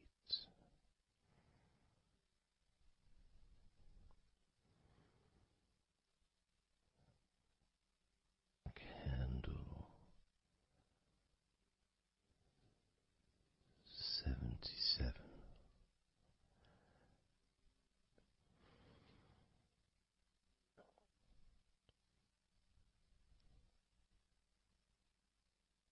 Candle 76.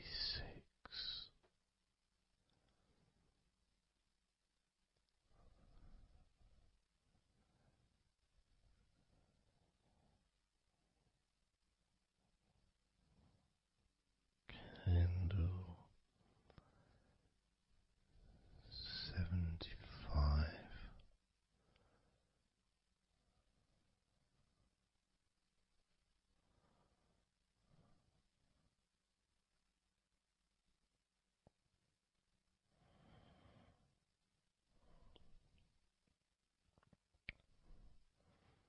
Candle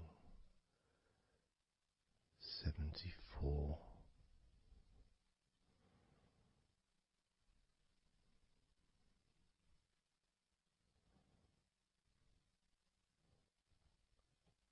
Candle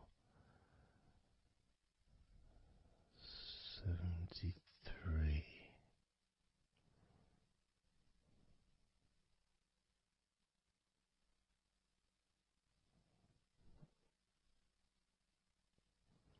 Candle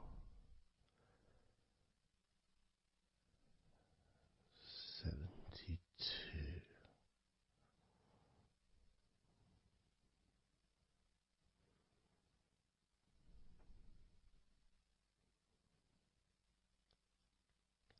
Candle 71.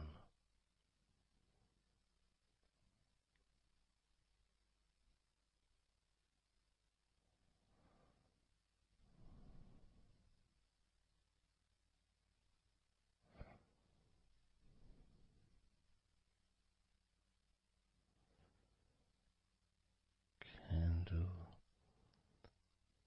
71.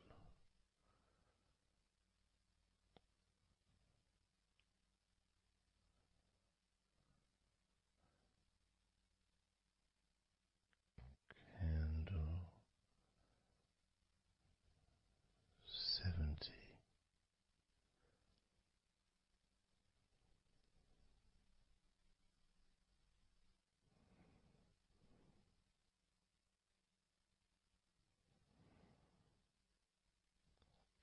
Candle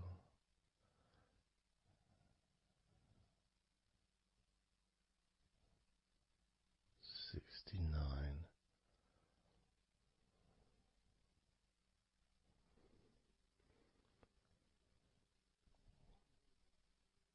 Candle 68.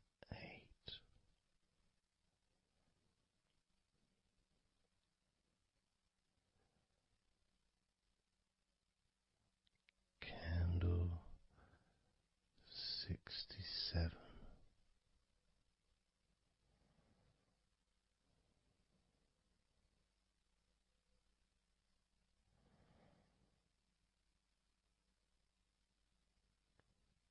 Candle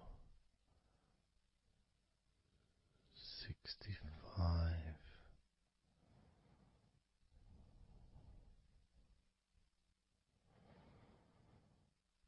Candle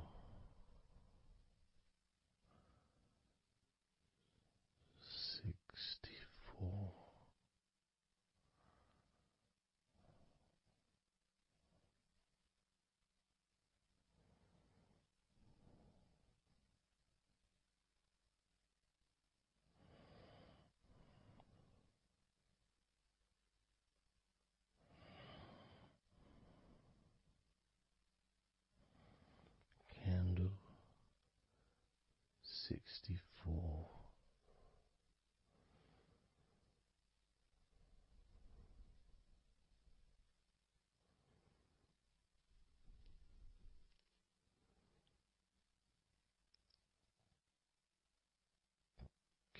Candle 63.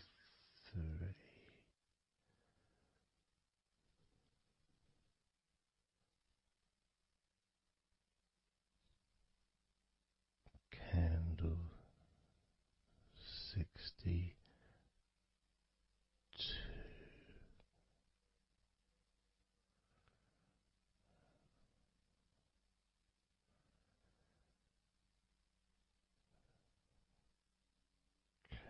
Candle 61.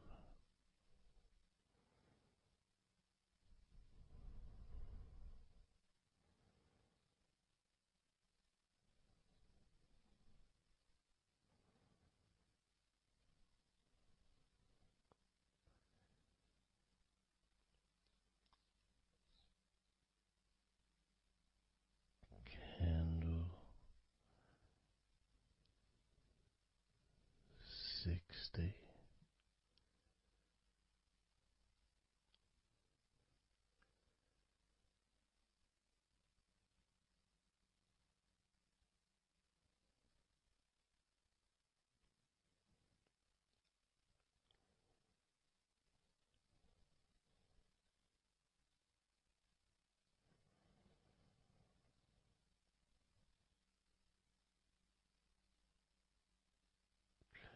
Candle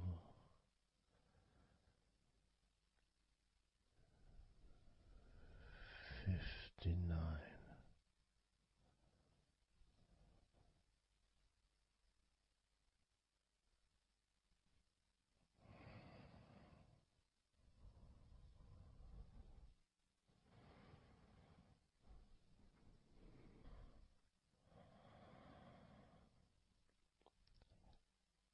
Candle 58.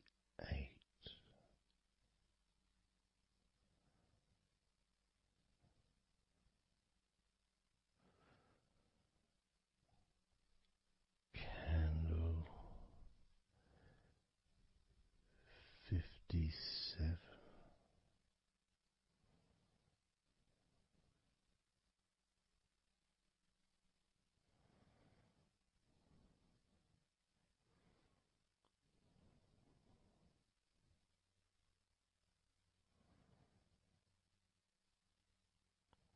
Candle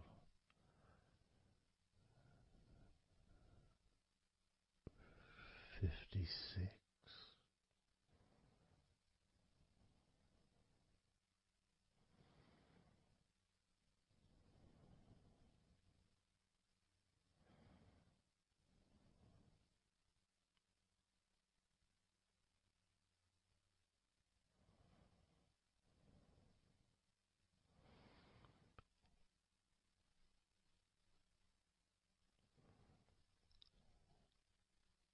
Candle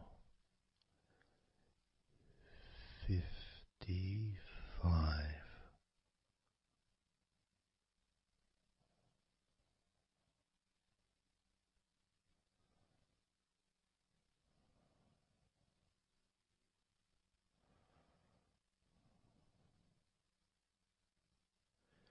Candle 54.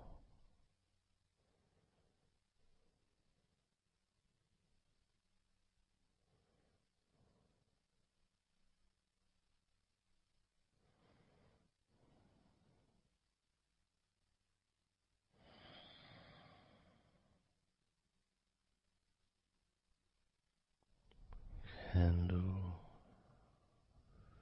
53.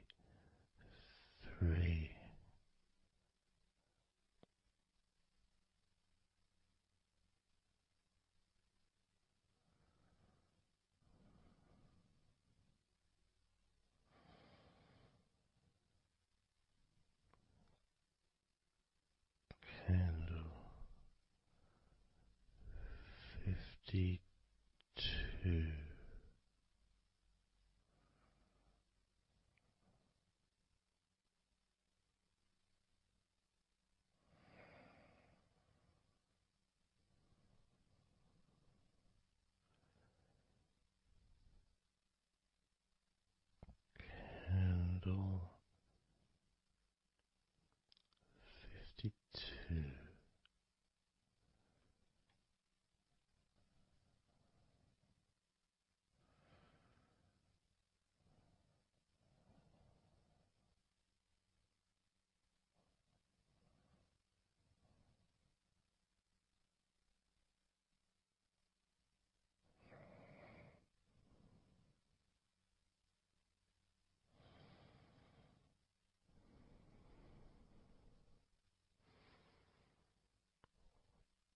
Candle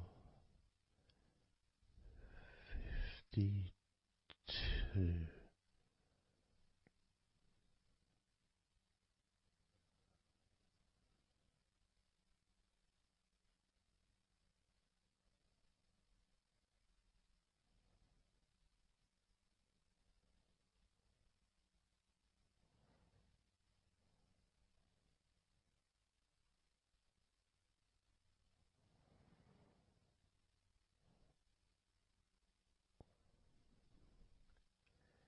Candle 51.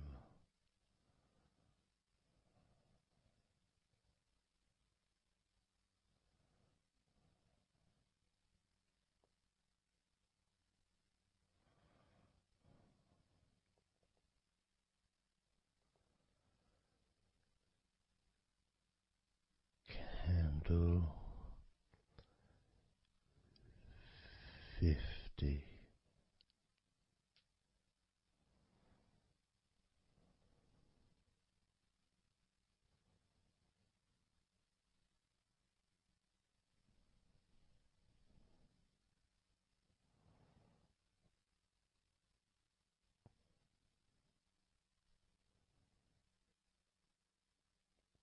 Candle 49.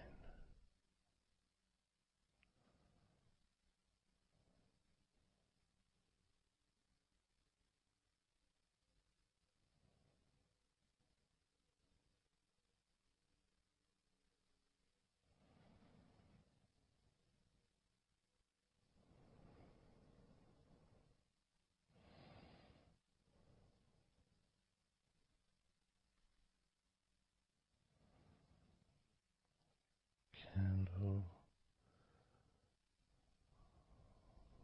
48.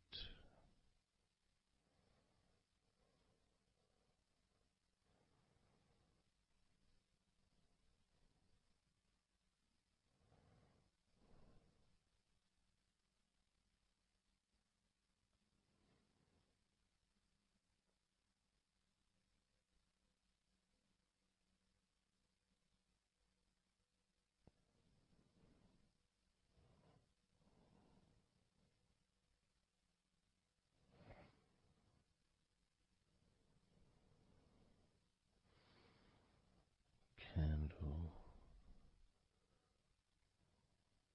47.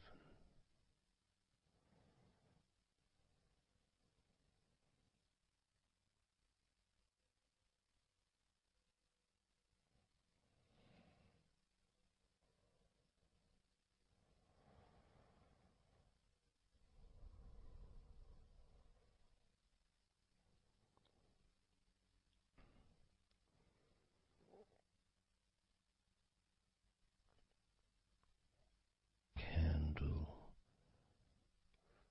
46.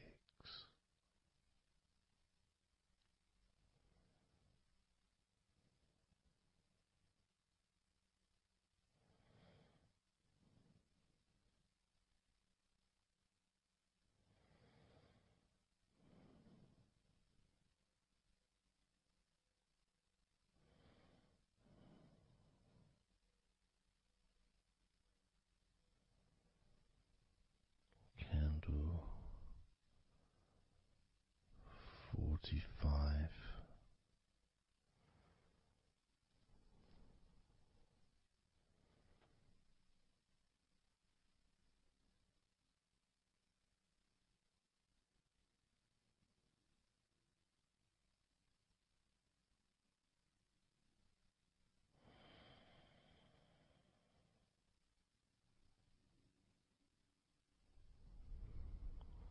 Candle 42.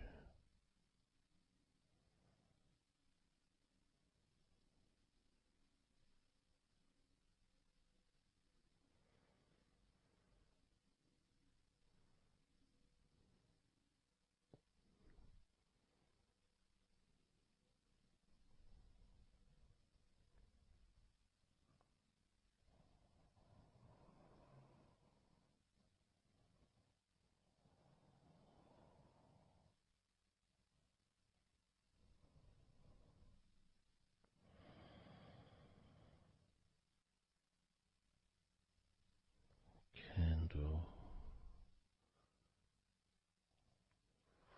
41.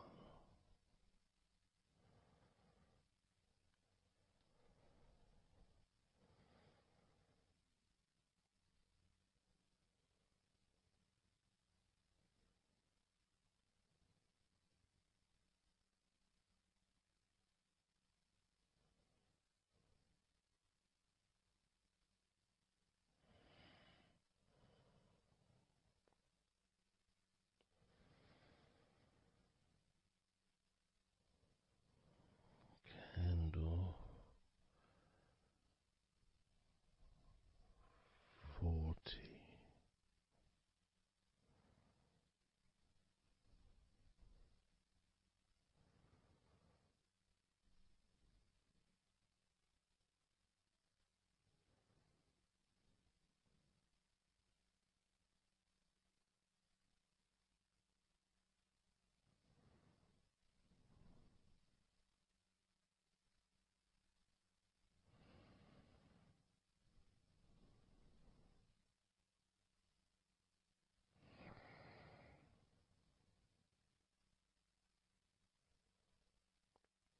Candle 39.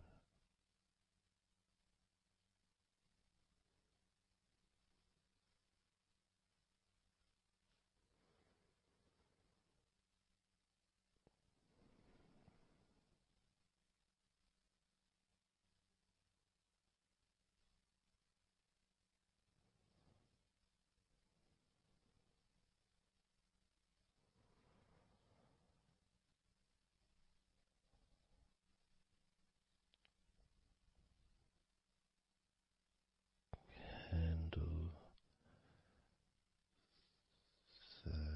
38.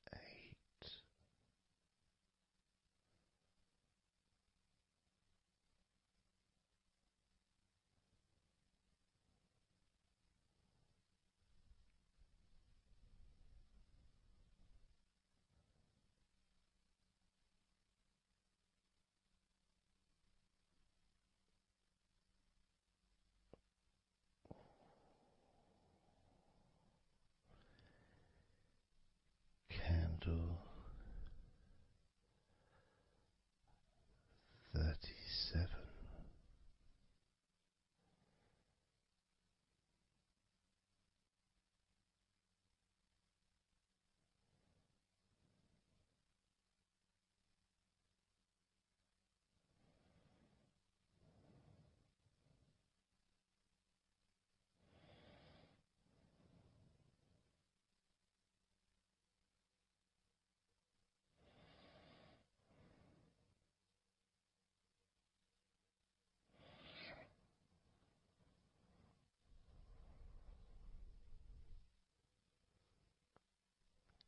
Candle 35.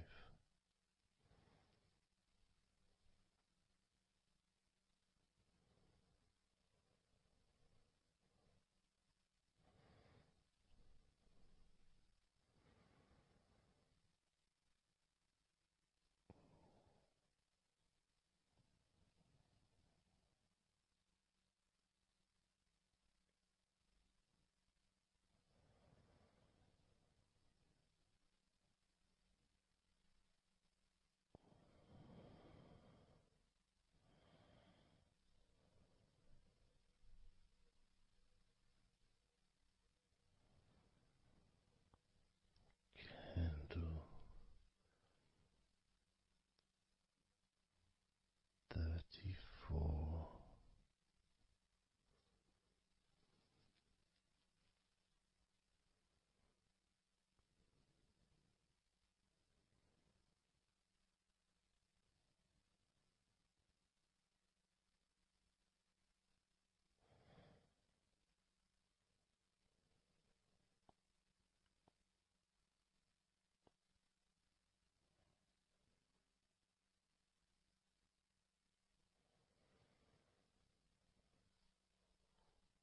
Candle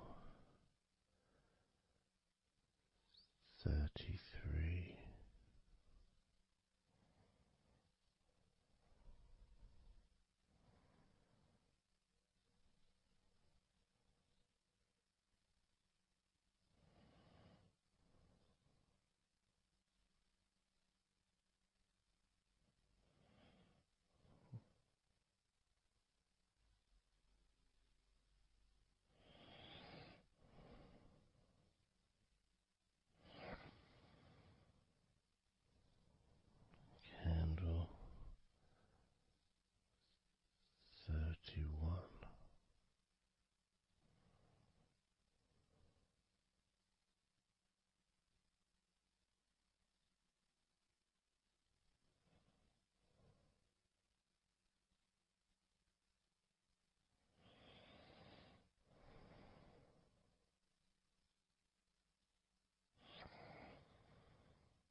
29.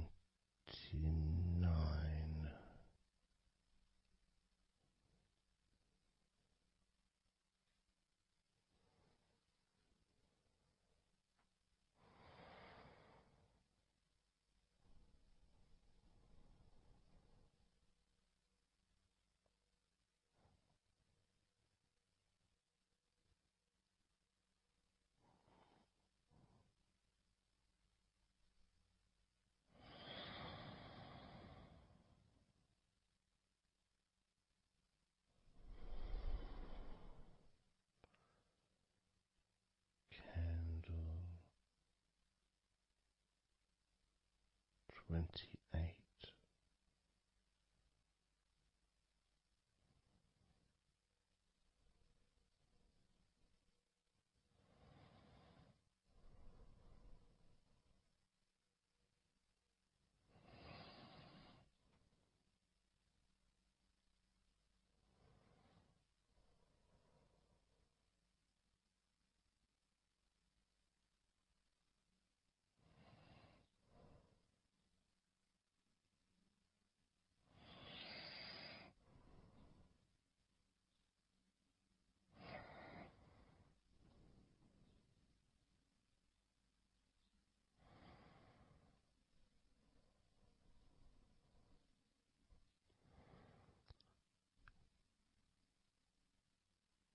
Candle 27.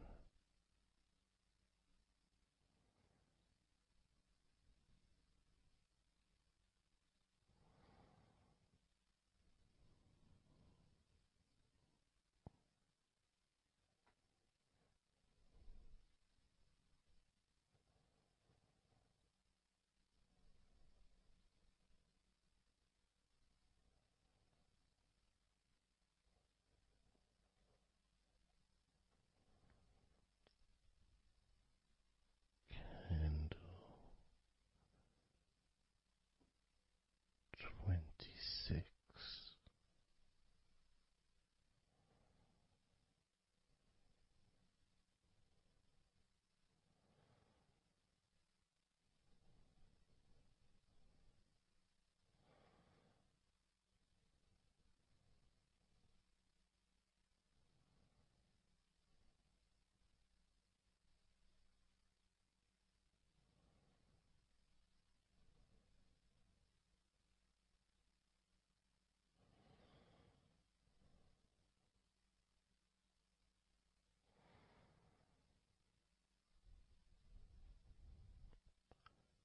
Candle 25.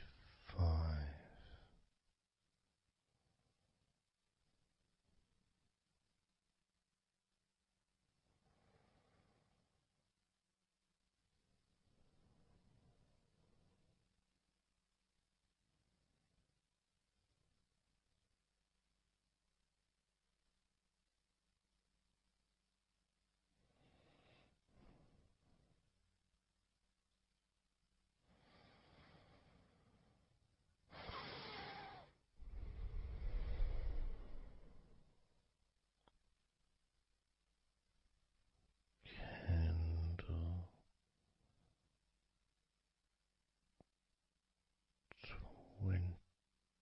24.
Candle 22.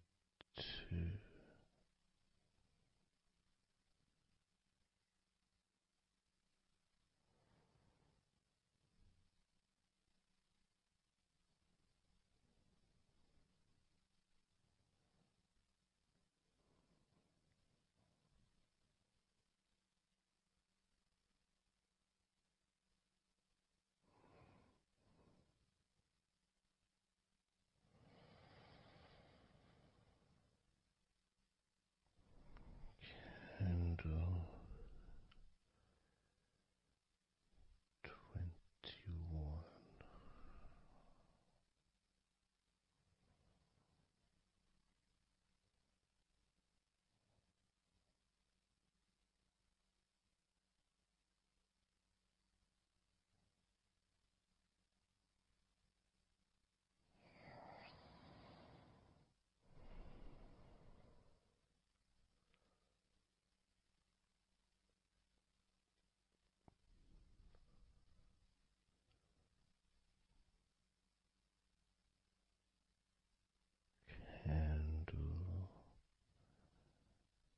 Candle 20.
Candle 19.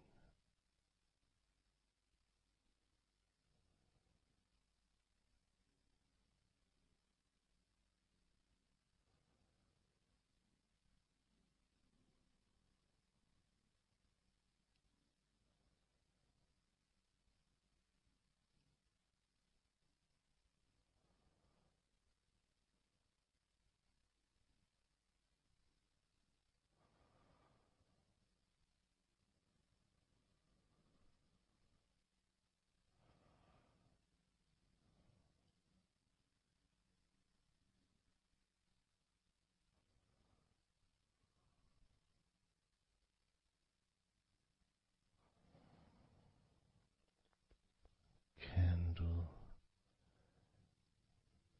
17.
candle.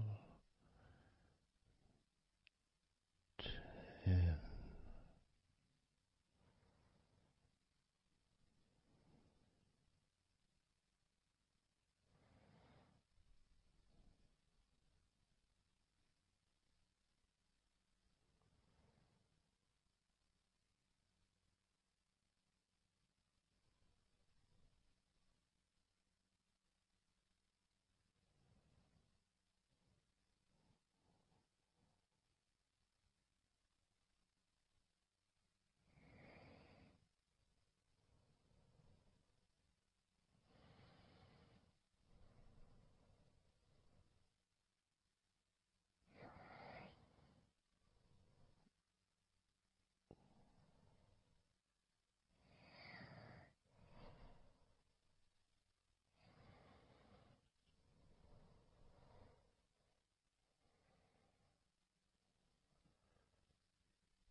let go of all of those thoughts, worries, concerns about the past, thoughts about the future, and even things you've been thinking about today.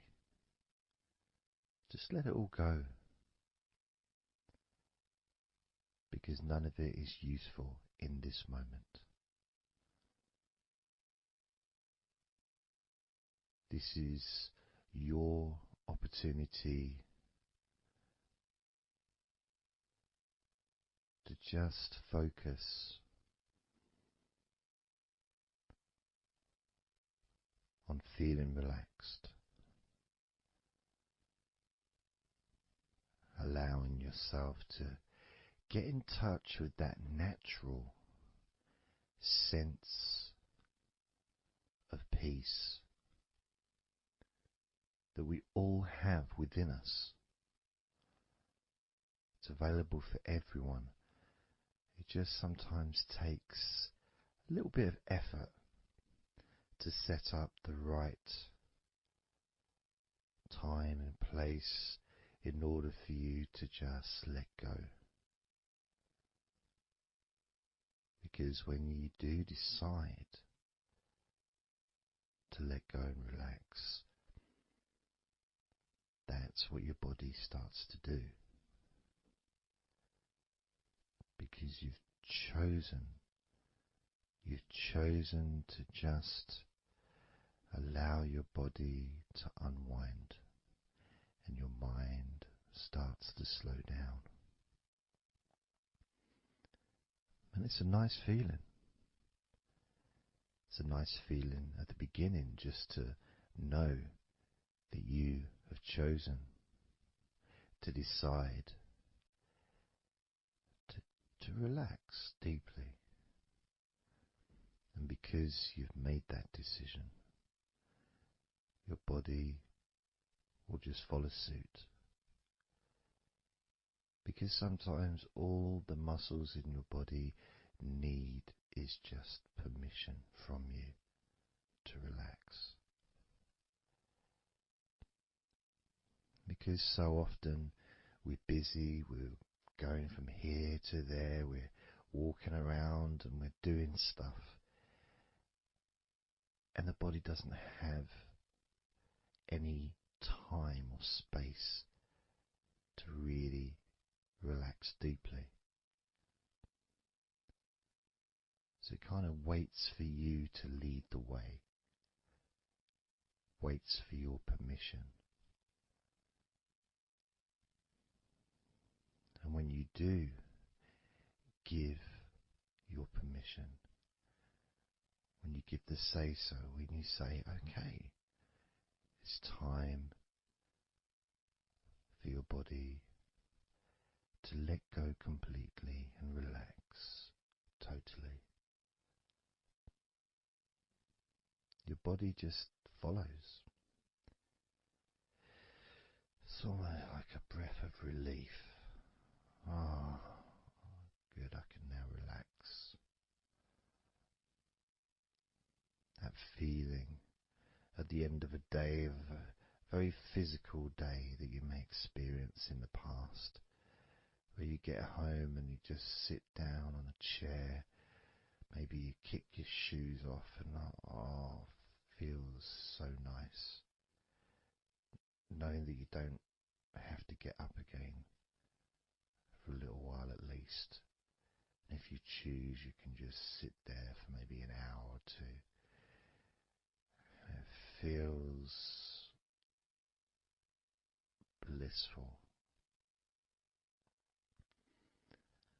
And just by sitting down like that, your body knows that it's time to relax. Your body has been given permission from you, because it's a mindset. In your mind, you're prepared to let go of everything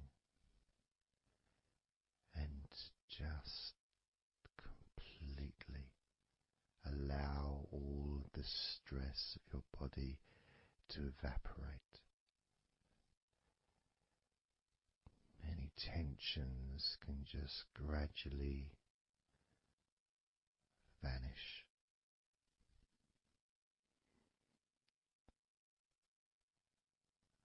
It's almost like magic, really.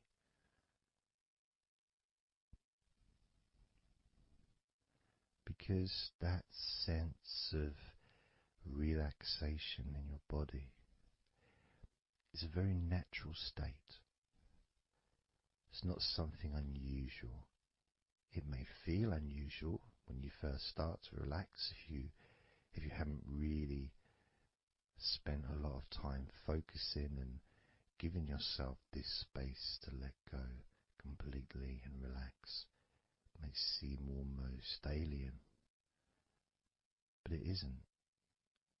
It's actually the most natural thing in the world to let go completely, to relax totally. The most natural thing in the world to allow yourself to feel really calm in your mind. And it is almost like a literal unwinding. It's like you press a button and all the tension just releases. And it's like a wheel, like a cog, like the inside of a clock just unwinding. And it's almost like you could see the little wind up knob that's used just going the opposite way that you would use to wind it up. And the energy, that frenetic, stressful energy, gradually winding down, losing its power, losing its strength,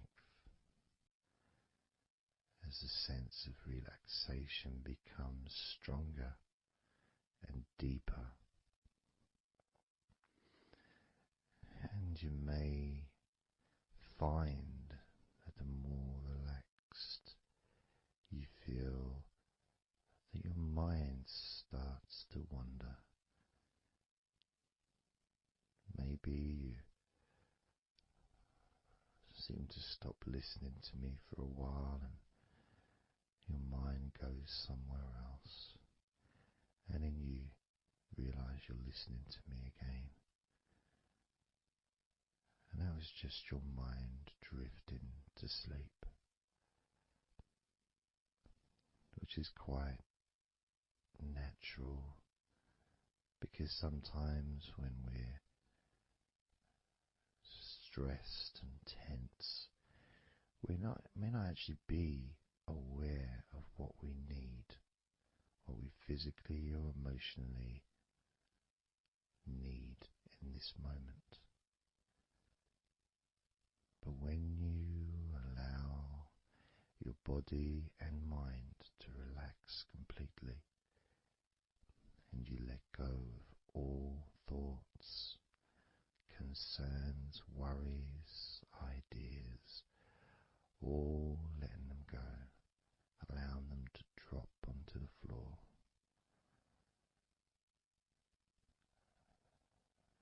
You start to get in touch with the feelings of such relaxation.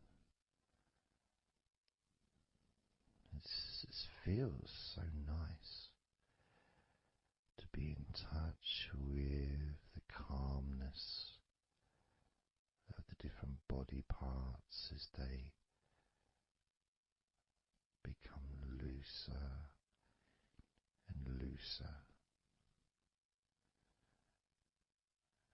Even your breathing seems easier and more natural, effortless, as that cool air enters through your mouth or nose into your lungs, breathing in comfort and relaxation, just breathing out any excess remaining tension or stress from every part of your body and mind. As you start to focus on your mind, maybe you notice that things have come to a standstill, or maybe just much, much slower than before, because your mind is not really needed when listening to my voice, which allows your mind to relax just as deeply as your body. And that synchronicity between the relaxation of your body and relaxation of your mind lets you know that feeling completely calm, loose and relaxed really is a great healing experience for you, and has so many positive benefits for your body, your mind and your life, to be able to let go of everything and to relax completely in all parts of your body and mind. Even your bones are relaxed. All your muscles are relaxed.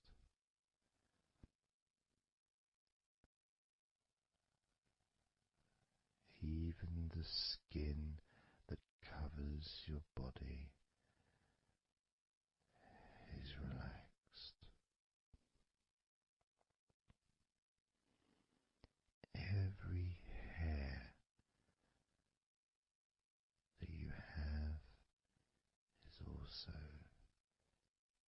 deeply relaxed.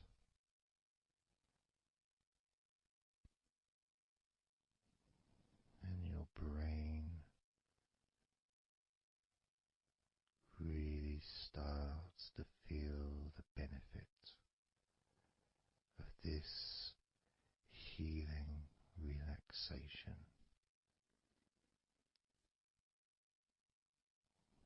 And as you focus on the inside of your scalp, where your brain is, you can start to realize and notice the benefits of your brain relaxing deeply.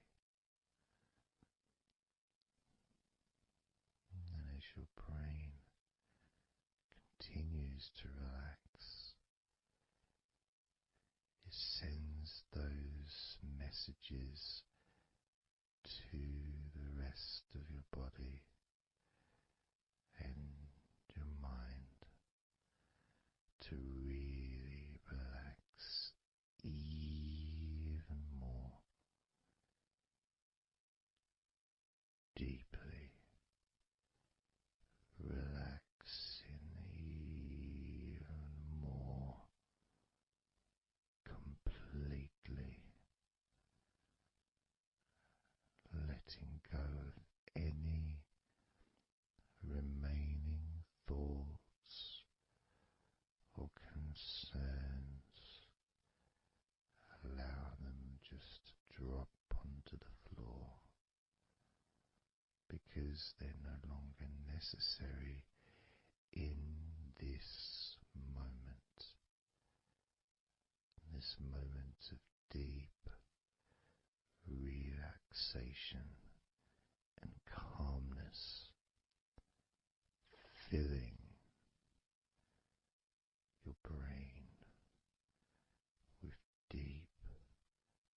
concentrated healing,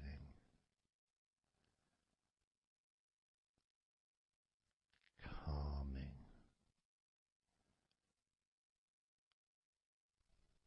relaxing every part of your brain, feeling so loose and comfortable, so relaxed and peaceful. Your brain feels so light and so healthy. And that sense of deep, deep comfort really does allow you to enjoy those ever increasing sensations of comfort that are spreading throughout your body, relaxing each and every muscle of your body even deeper, even deeper, much more deeper than before, much more comfort spreading through your body and your mind, feeling so peaceful and calm, so very, very peaceful in every part of your body, letting go of everything, everything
do a body scan, focusing on firstly how you feel in your body, not trying to change how you feel, not trying to relax, not trying to move away from any discomfort or stress or tension, but just accepting, observing and accepting how you feel in the different parts of your body. Just allowing yourself to be exactly as you are, to notice, to get in touch with how you actually feel in this moment. So we're going to start off by focusing on your hands. Just be aware of your hands.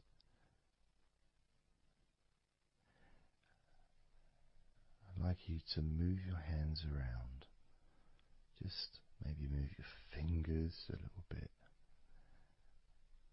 Opening and closing your hands very gently. Just so that you can get in touch with how your hands and your fingers feel.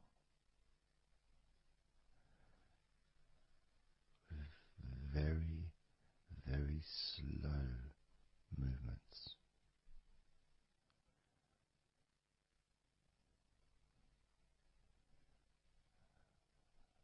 Focusing now on your feet. And if you can, just do kind of an equivalent with your feet as you've just done with your hands. Maybe turning your ankles, moving your feet around, moving your toes gently, but only very gently and very slowly, noticing how your feet feel in this moment.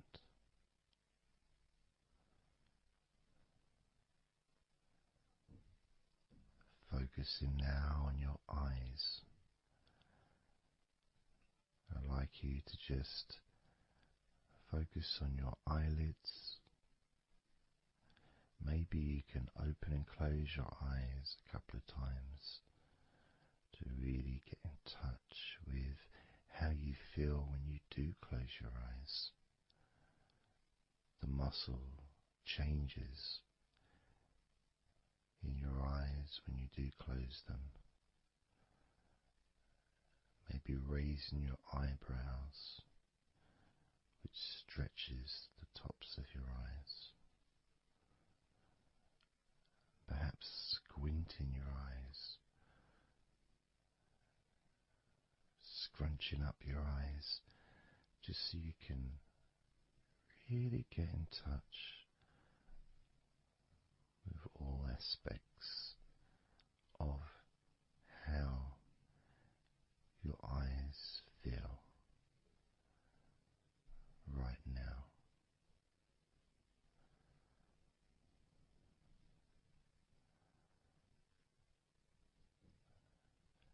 Now focusing on your thighs.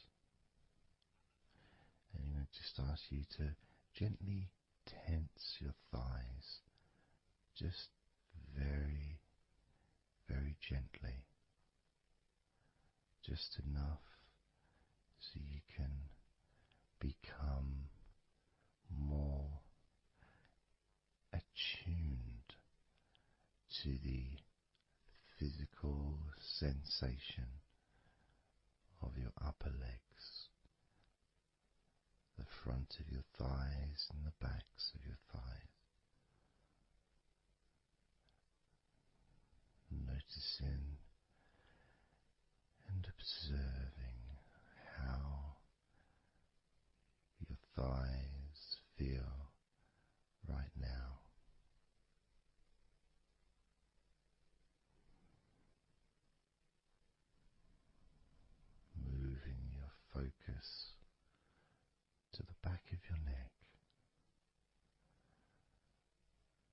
just noticing the back of your neck, the muscles, and of course they lead to the side of your neck.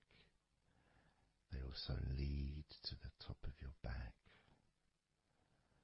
which lead to your shoulders. So as you focus on the back of your neck, maybe you can move your head gently upwards as if you were looking up. Maybe moving your head down as if you were looking down. Perhaps moving your head side to side, right to left, but only very slowly and very gently. Not trying to force anything. It has to be very, very gentle, just so that you can be more in touch with the feelings, with the sensations, the physical sensations of how the back of your neck feels right now.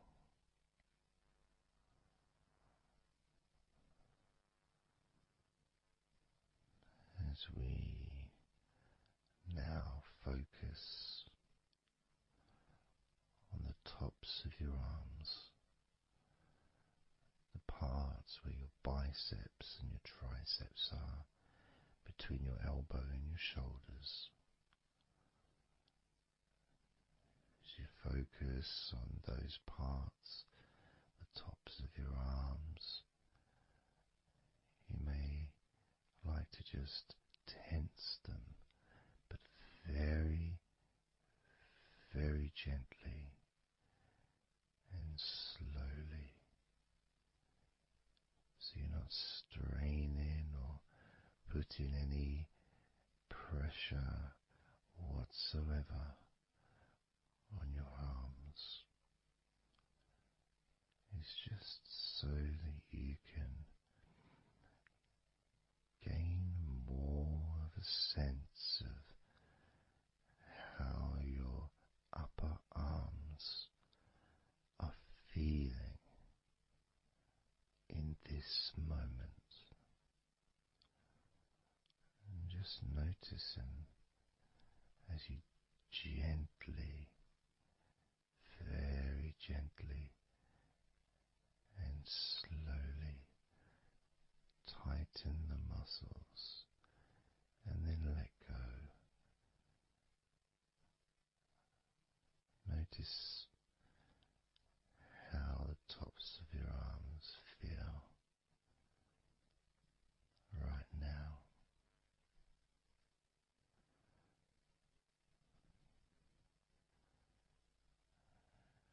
As we now focus on your stomach, the area, the lower abdomen area below your belly button, moving all the way down to your hips, just above your groin.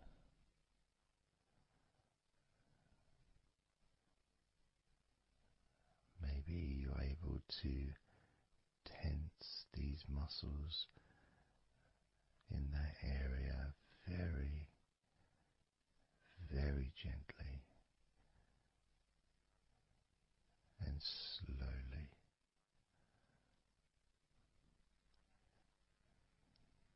If that is a difficult thing to do, then maybe you can just move your body,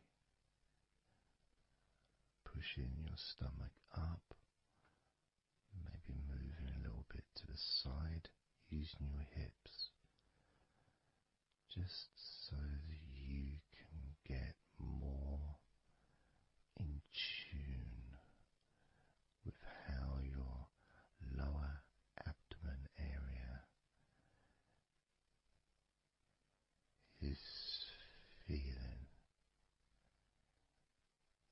this moment.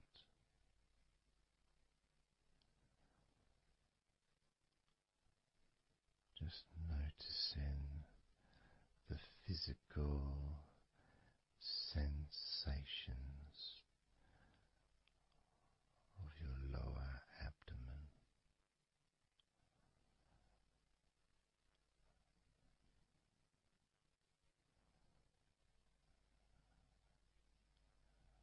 As we move your attention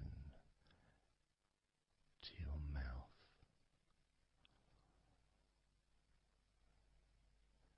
noticing your lips and inside your mouth, your teeth, your gums, your tongue.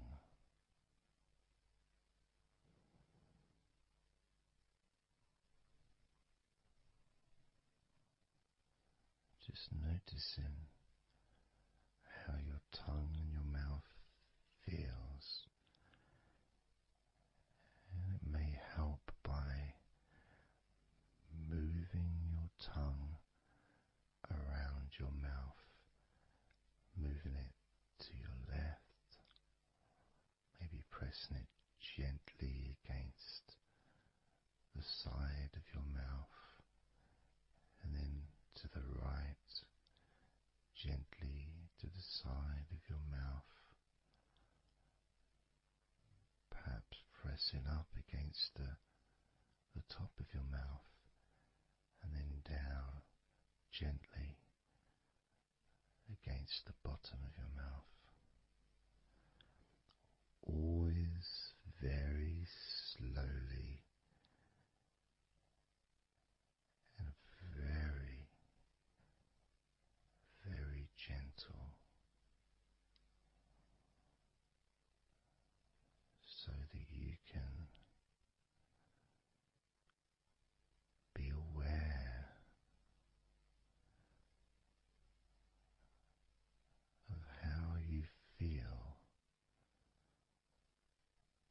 in your mouth area.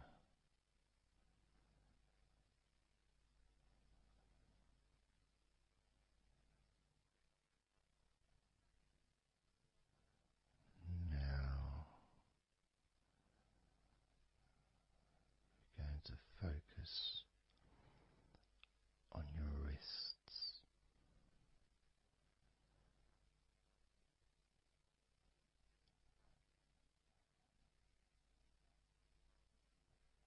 And I'm going to ask you to maybe just rotate your wrists by moving your hands in a circular motion very gently and slowly, just so that you can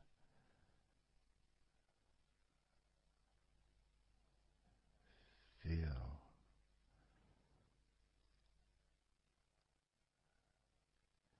the sensations that you are currently experiencing in your wrists. Perhaps moving your hands up and down, again very, very gently and slowly.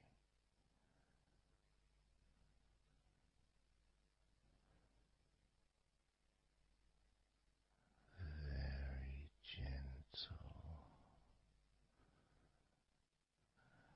and slow.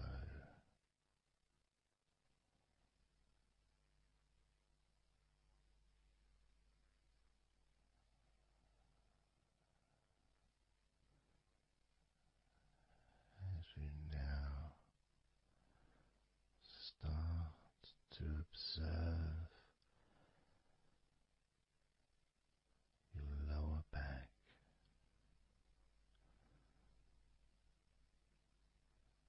that back part just above your hips, where your coccyx are,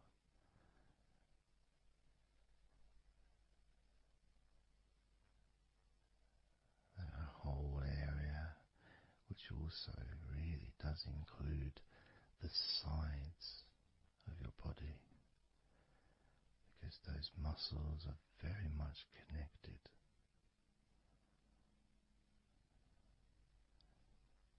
As those muscles also move into your hip area, connecting to your buttocks,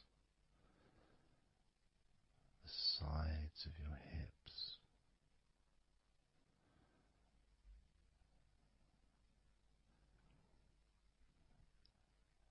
and if you're physically able to do so,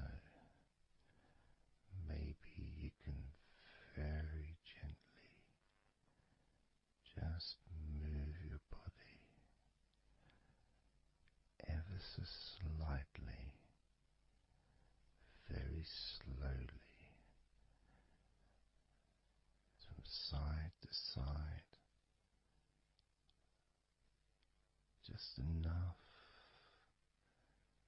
for you to gauge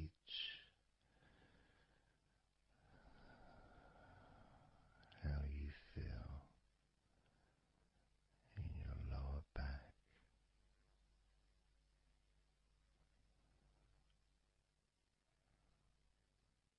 Perhaps you could even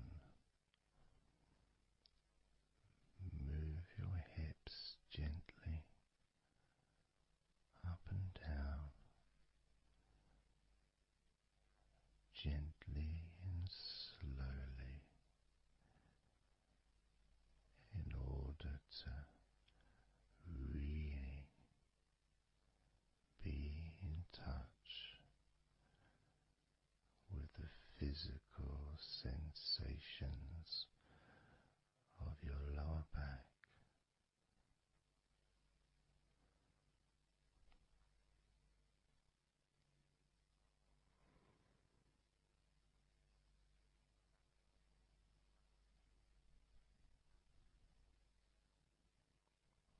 As we now move your attention to your jaw,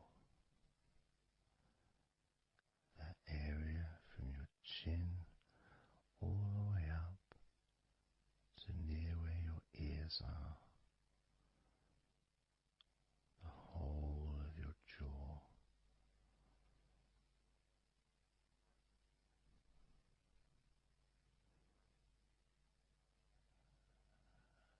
And you can just, if it's okay to do so, gently open your mouth, not wide, no stretching, just very gently and slowly opening your mouth and closing your mouth very gently and slowly.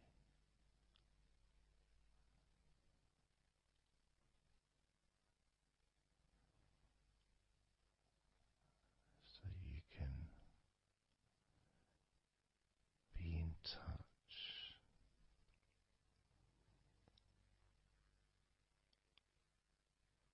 with how your jaw feels now.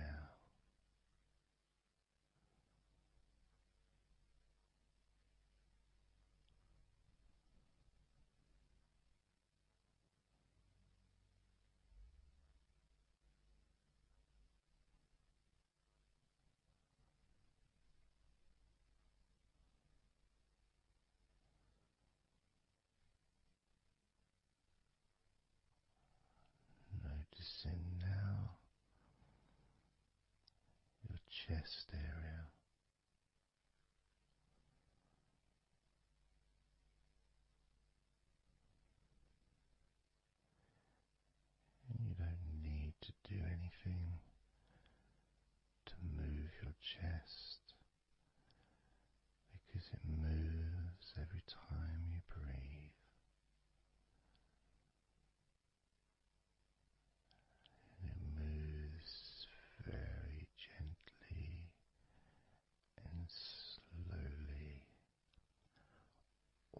automatically with each breath you take.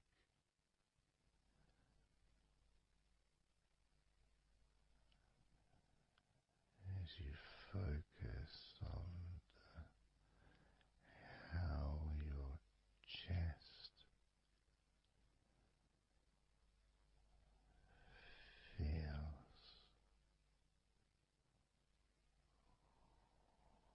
when you breathe.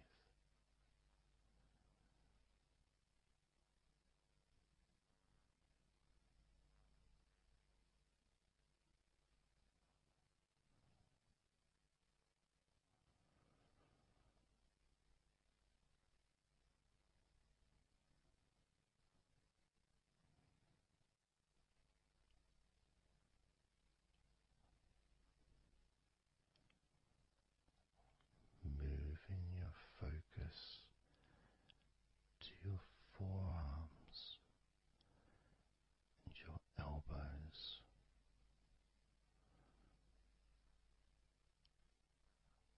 Maybe you're able to very gently and slowly tense the muscles in your forearms. And when you do that, you can feel your elbows as well.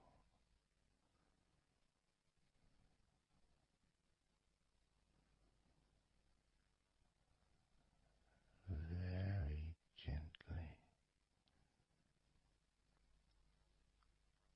and slowly.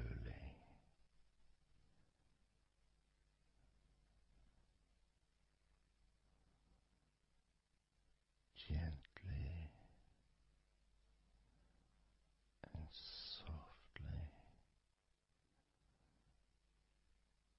observing your forearms and elbows.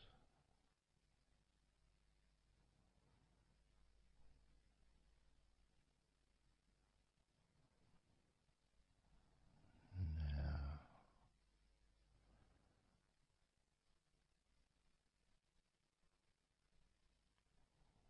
you can focus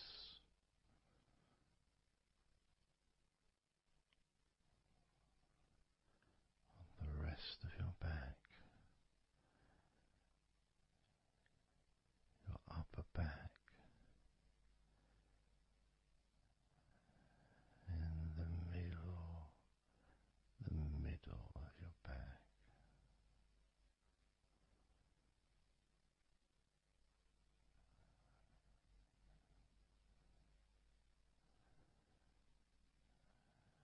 Again, this part of your body moves also every time you breathe.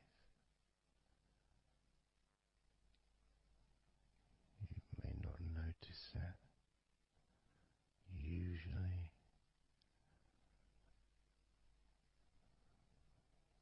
but as you observe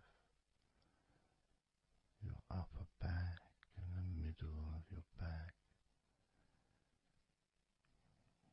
you can really feel that gentle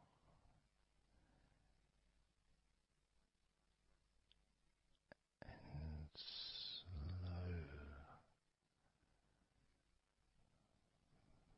movement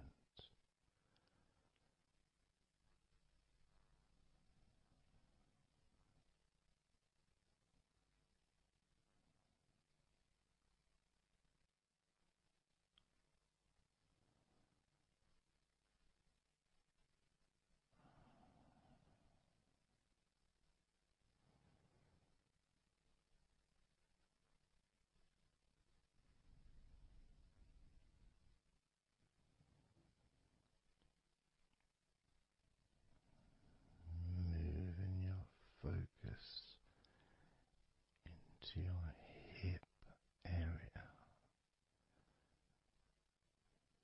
buttocks, your groin, those muscles and those bones in your midsection.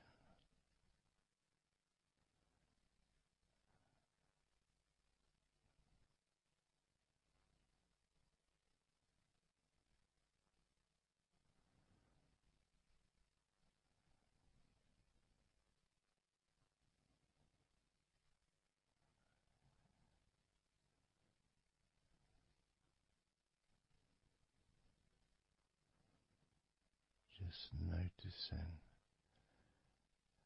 how your hips feel right now.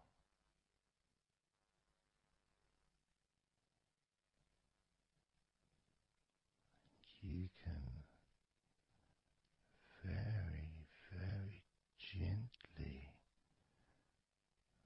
move your hips,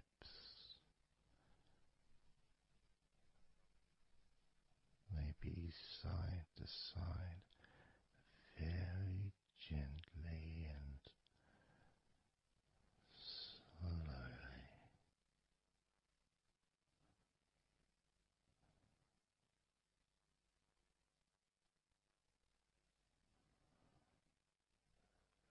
Very,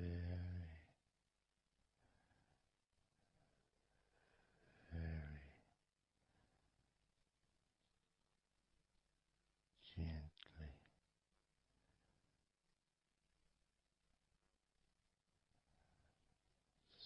softly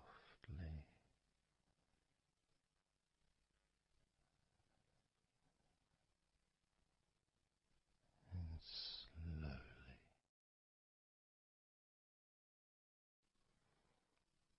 Everything starts to slow down,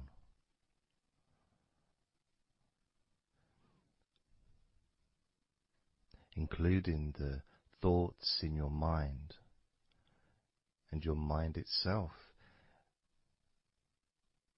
just starts to gradually, it doesn't have to be instant, but just gradually starting to, it's almost like time is stretching.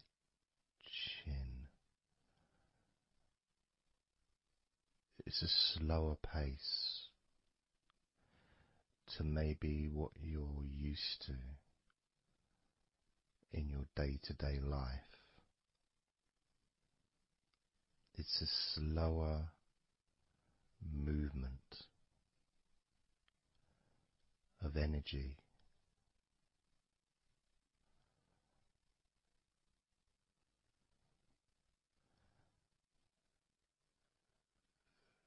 Very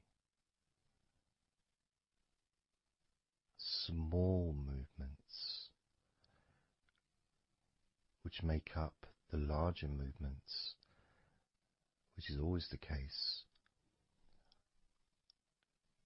You know, when you move your hand, it might seem like it's one movement, but it's lots of minute different muscles moving in accordance with each other, and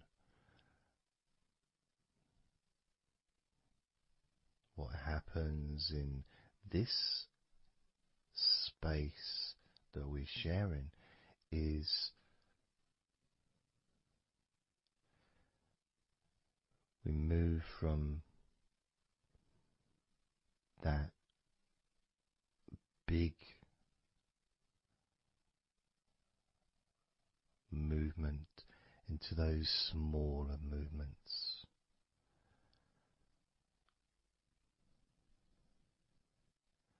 Starting to focus on how your body feels, but not just as a whole, not just, oh, I'm feeling this way, I'm feeling stressed or tense, or I'm feeling relaxed and calm, I'm feeling this way, I'm feeling that way, starting to notice that your body begins to present to you small feelings around your body.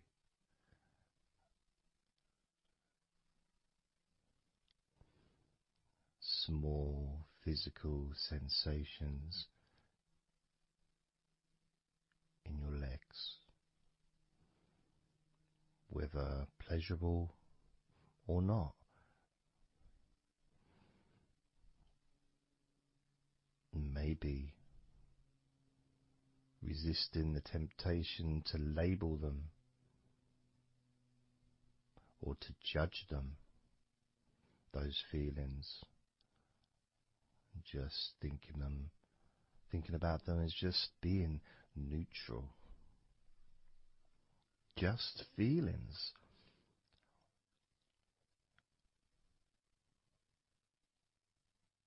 Not being particularly concerned, but just noticing what your body is telling you.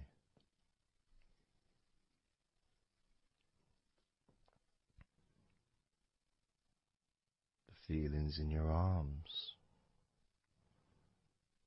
Instead of feeling the whole of the arm, maybe notice those individual feelings of all those different muscles and the skin, the hairs of your arms, all the internal parts of your arms, the veins,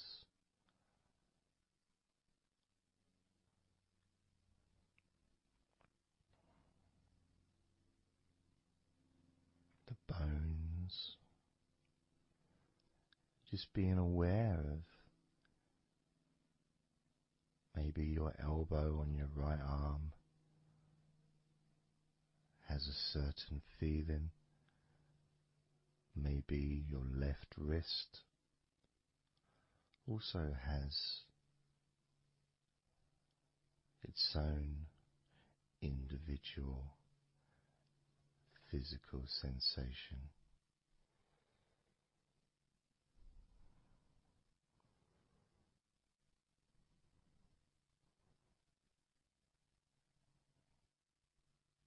What about your forearm on your right arm? Your right forearm.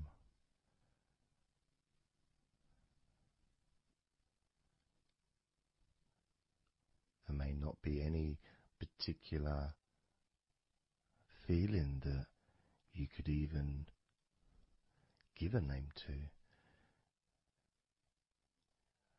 May not feel like anything other than just a feeling.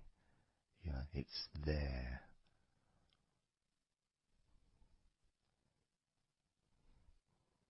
The feelings in your shoulders. Perhaps your shoulders, when you think about them, they're kind of almost like they're the same, you know, the same feeling. Almost like both of your shoulders are just one thing. But of course they're not.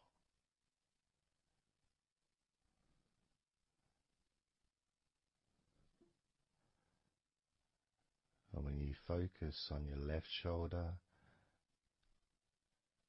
and then on your right shoulder, maybe you find that you move the muscles a little bit. Maybe tense the muscles gently.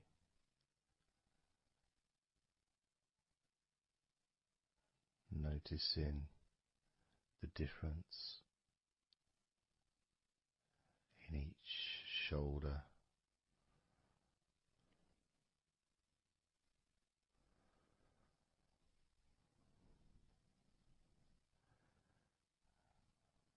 Your lower back.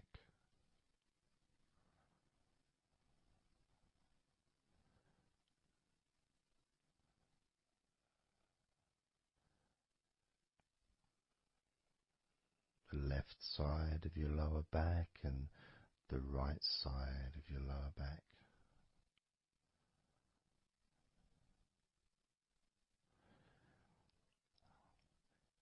Of course, that connection to your buttocks and to your hips.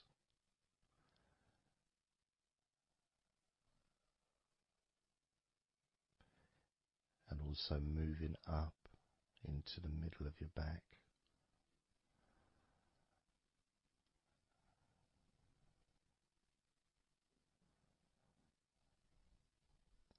And sometimes, like right now actually, when I focus on that part, when I focused on my buttocks, and then I focused on the middle of my back, it almost felt like the muscles in my lower back were being stretched very gently,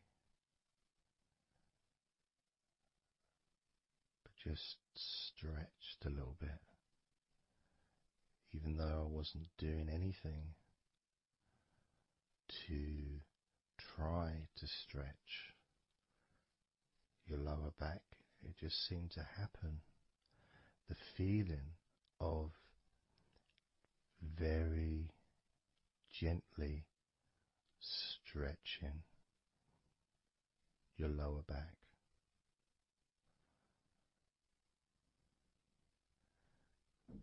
Comes along, that feeling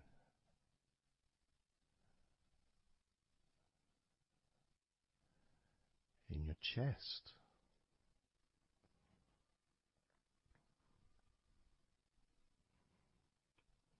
Just noticing what sensations you are experiencing in your chest right now.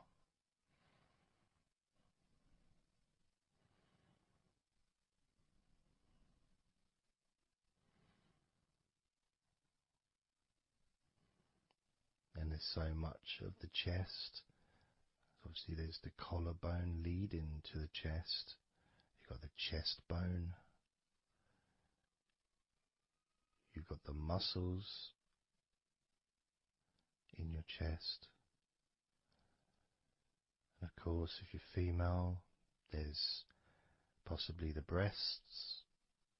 If you're male, you've got the different, well, mine aren't that different these days, but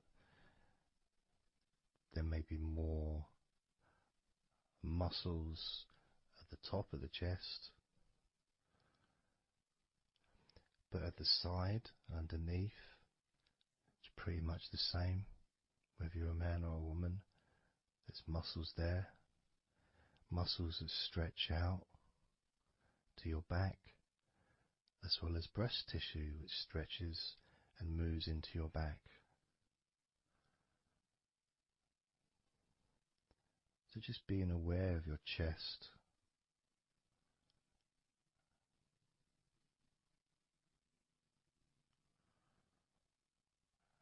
being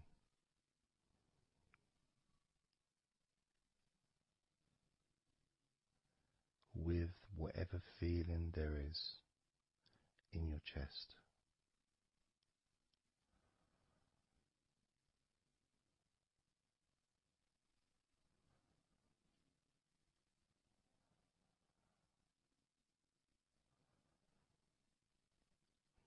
And when I notice that I focus on my chest, I feel it in my back, my upper back. I mean, I guess the obvious reason would be because, I breathe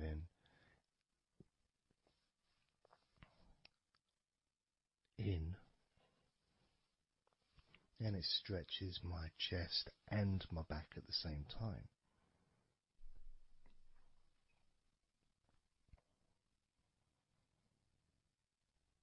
Yeah, it feels okay.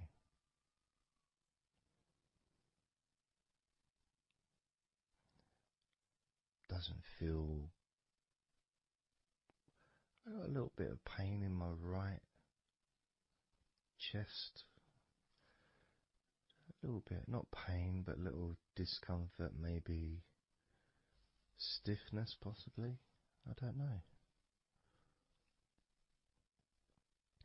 I notice my shoulders are also wanting to flex for some reason. I think that's probably part of my upper back.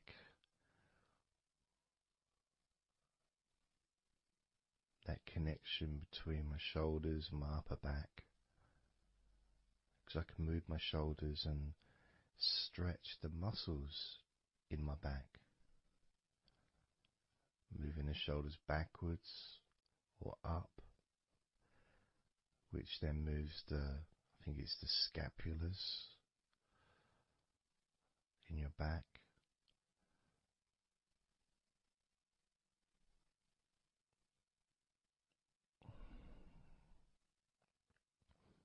It feels quite nice actually.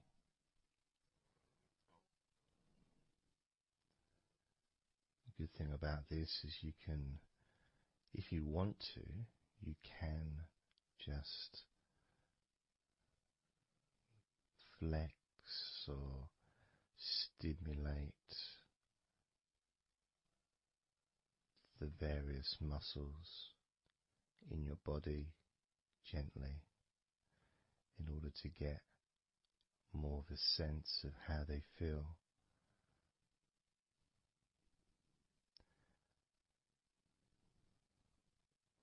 And when you're relaxing, when you do tense a muscle and you let it go and you let it relax, it relaxes way more than it would normally. But you have to feel that you're able to do that. There's no point doing it if there's an issue with a part of your body. You need to be gentle with yourself at all times when relaxing deeply. It's important to be kind to yourself.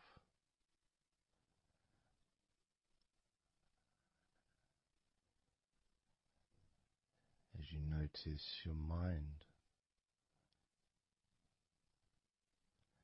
how much has your mind slowed down since we started this recording?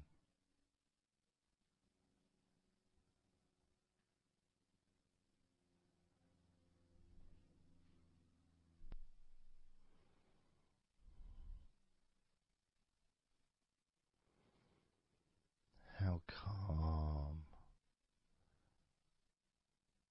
and peaceful is your mind right now?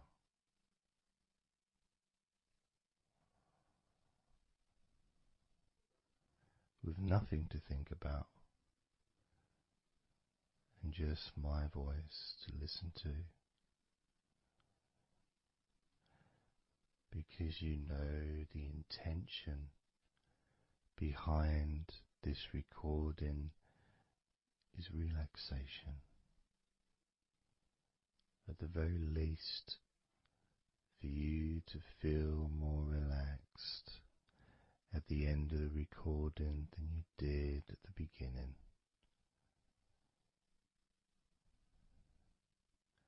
At the very least, for your mind to slow down as your body continues to relax.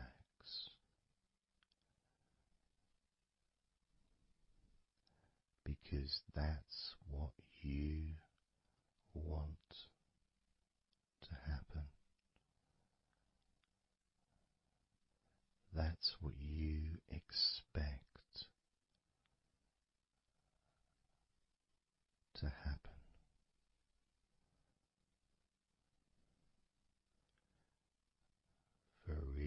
relaxation, to feel your body.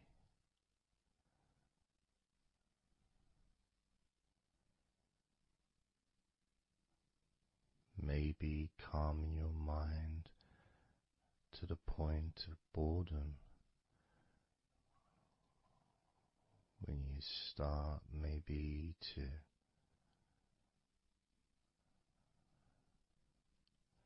drift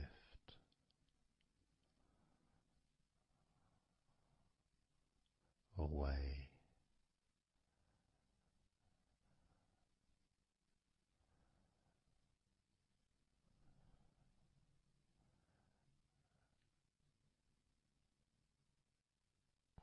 Drifting.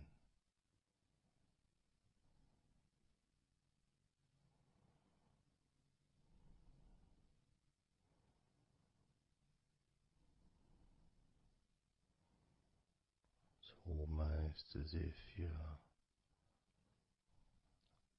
moving further away from your body and your mind, just leaving that there.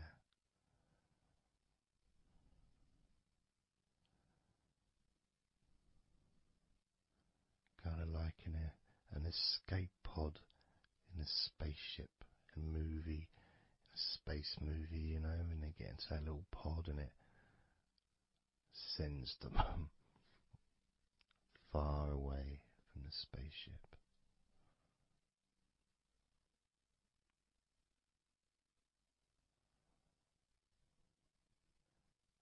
Safe to dream.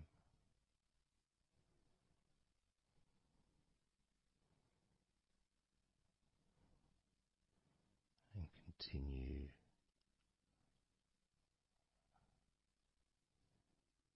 to relax.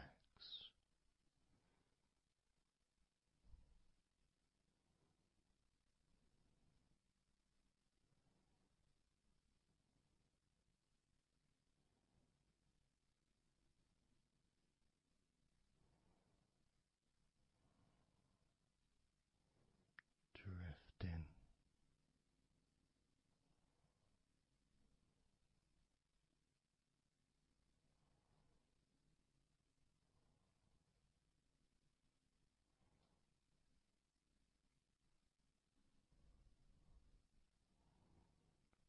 So slow.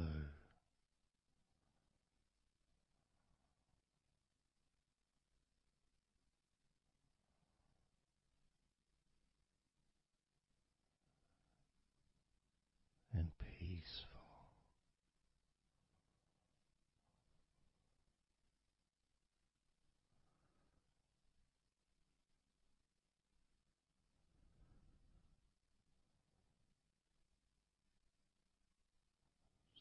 So relaxed.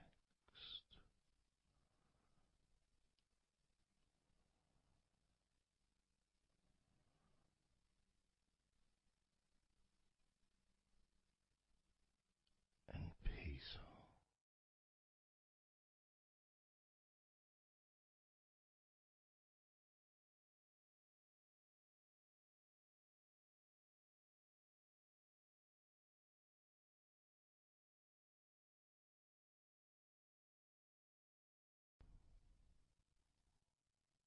And focusing on the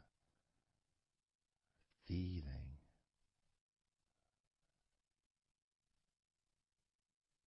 of those individual parts of your body that are relaxing one by one.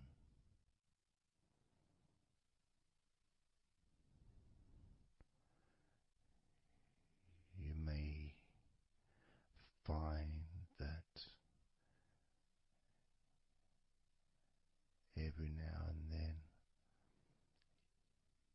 you realize that you weren't listening to my voice because your mind started to imagine something different. Maybe you started to almost move into some kind of a dreamy state. And then you become aware of my voice again. And even though you may want to focus on my voice, you may also wish to allow your mind to just drift naturally into that space of comfort and safety.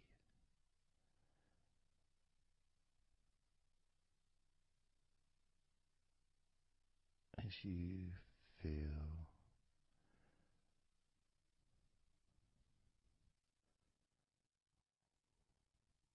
more comfort spreading through your body like a warm blanket, covering you gently, keeping your body at just the perfect temperature.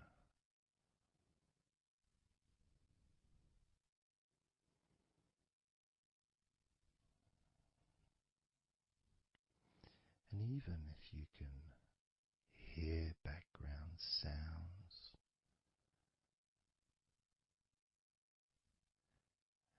they just don't seem to matter anymore.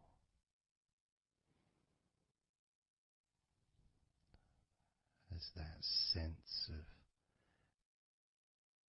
peace spreads through your mind,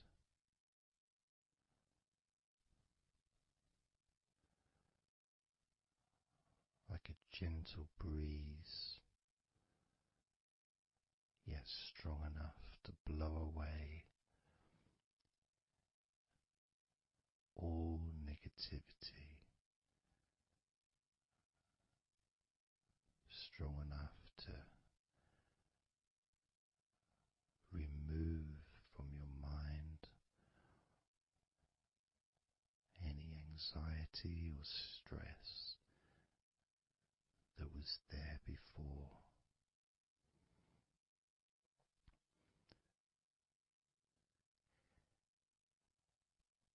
And blow away any other thoughts or feelings that just don't fit with the sense of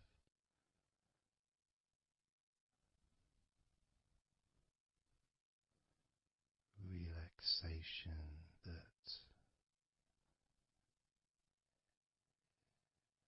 is filling your body and your mind.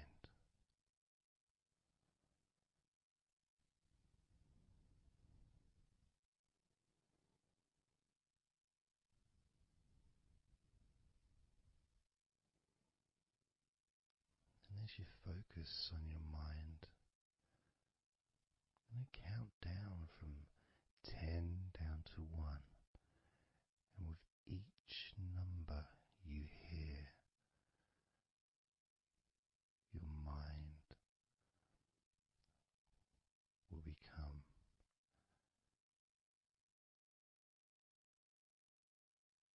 slightly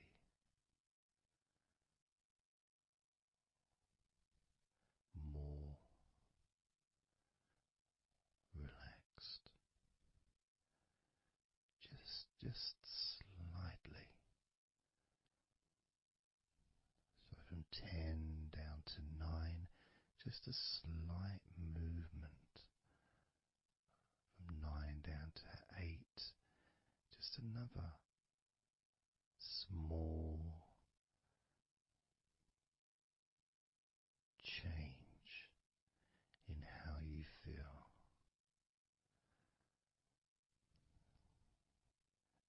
8 down to 7.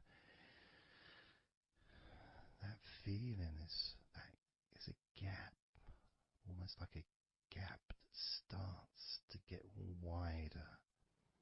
The gap between those feelings that you used to have in your mind compared to the feelings you have that are growing now. Feelings of comfort and security and confidence. And that gap becomes wider. 8 down to 7, 7 down to 6. And when you get to 5, your mind will start to have a certain physical sensation, almost like there's a magnet outside of your head, sucking the tension and the stress and any remaining feelings that you don't want, sucking them out through your skull.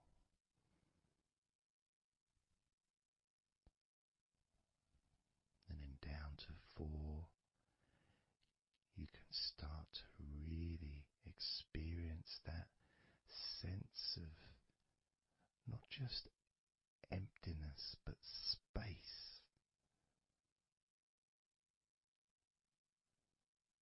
A place full of fresh air. A place where you can stretch.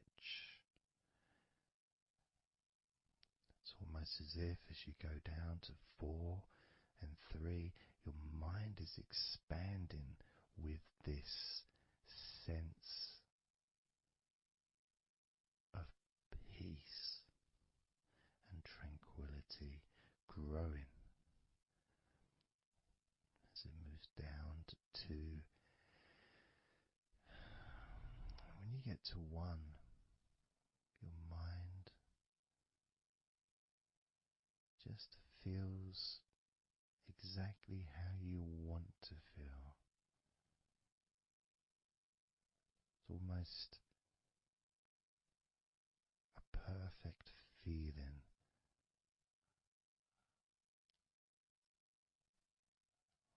Maybe a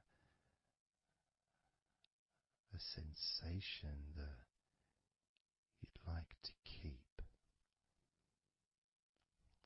A place that's safe where nothing can affect you at all.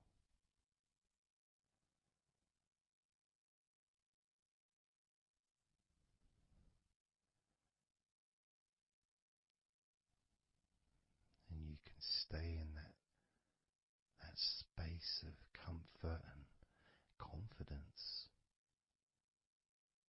Confident in your own ability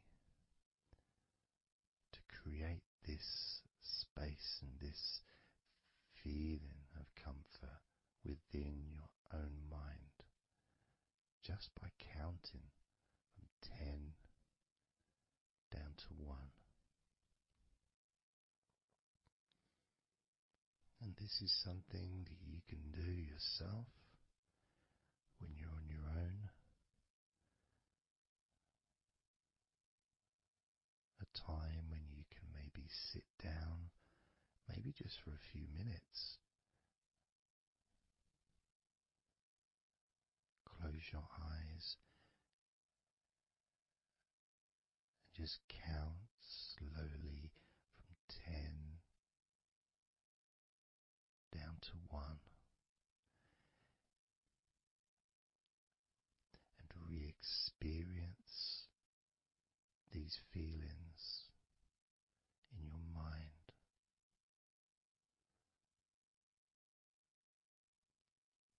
And when you feel that way in your mind,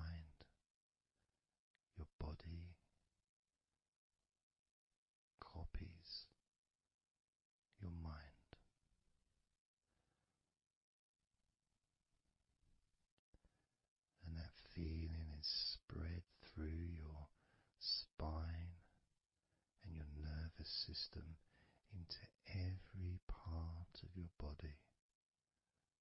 It travels through your bloodstream,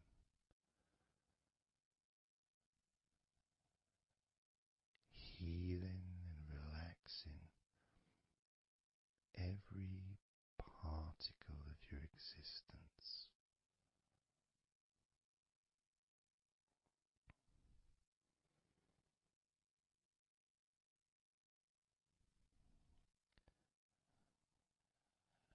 And we can practice this a few times before the end of the recording, and then you can practice on your own. And each time you count from 10 down to 1, the feelings of comfort, calmness, and deep relaxation become stronger and deeper.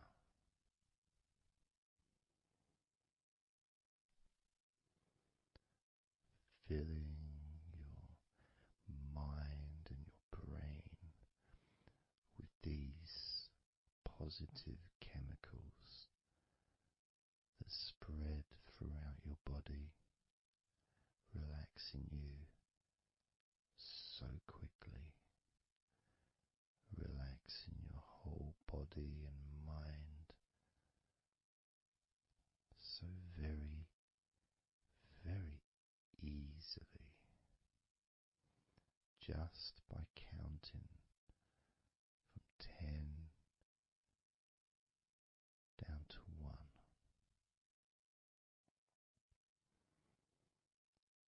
So we're going to do it now. I'm going to count from 10 down to 1, and I'd like you to repeat the number after me.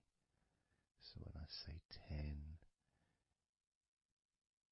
you can just repeat to yourself 10.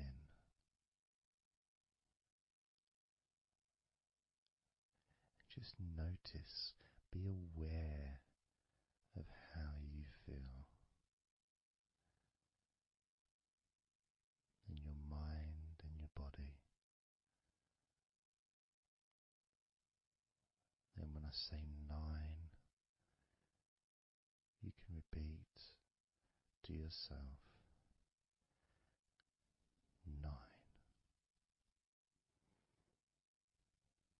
Again, noticing the increase in comfort and calmness in your mind and in your body.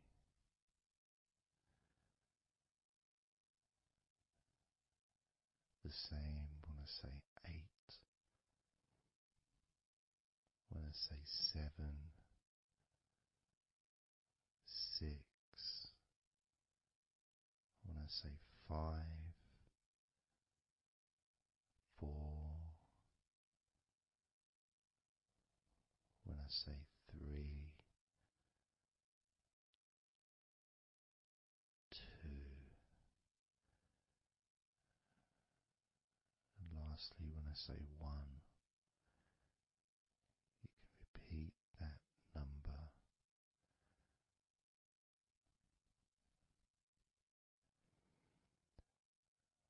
Now, of course, when you do this on your own, without listening to me, you can say the numbers at whatever speed that you feel is necessary for you, so you can adapt. So if you feel you want to say the numbers 10 down to 1 faster than I do, then go ahead and do that. Or if you feel when you do it yourself that you'd like to have more space between the numbers, maybe take a lot longer to get from 10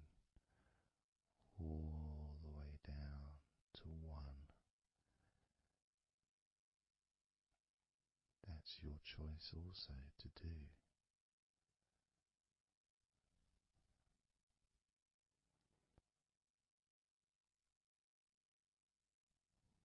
So I'm going to count from 10 down to 1.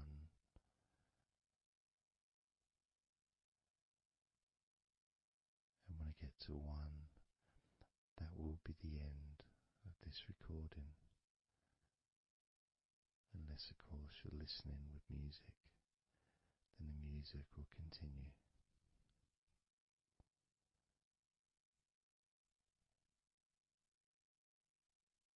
10.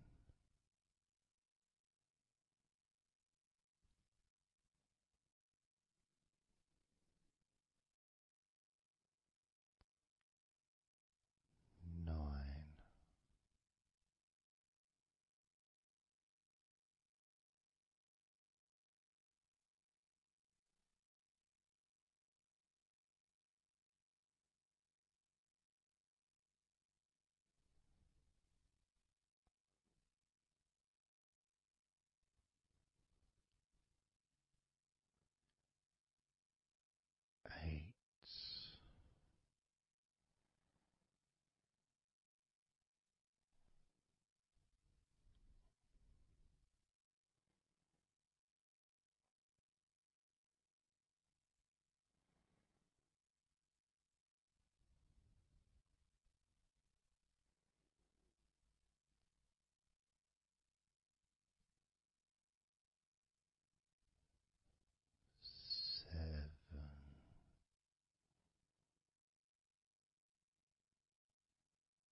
20,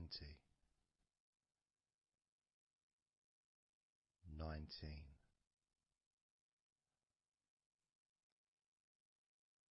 18, 17, 16, 15, 14, 13,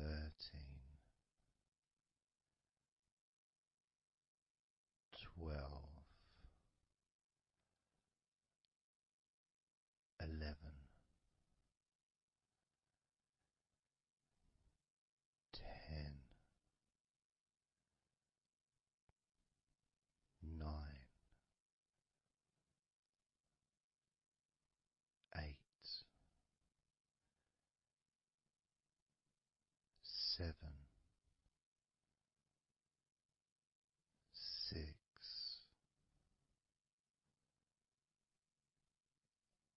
5,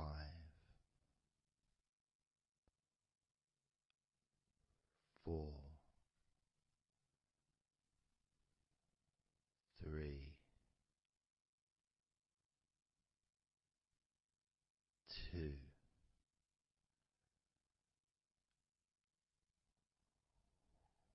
1.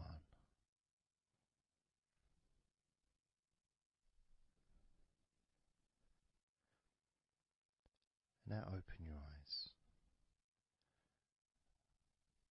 noticing how you physically feel, having counted down from 20 to 1, allowing stress and tension to leave through your fingertips and your toes. And as you focus on your fingertips, maybe they feel a little bit tingly, which is, I suppose, quite understanding considering the tension has been exiting your body through your fingertips.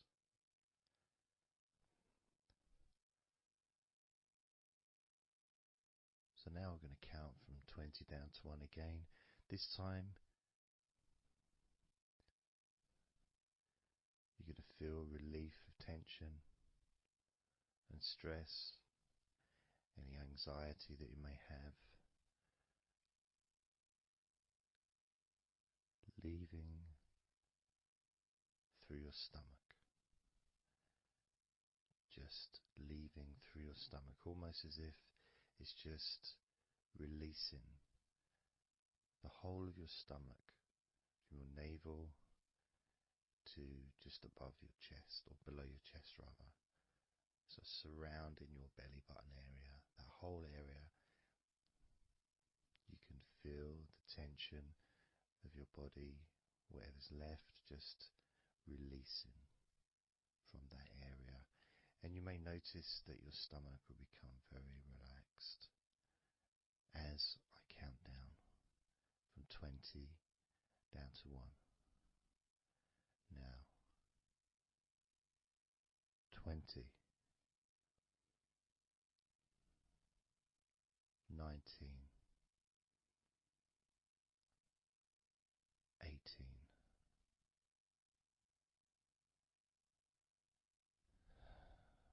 17,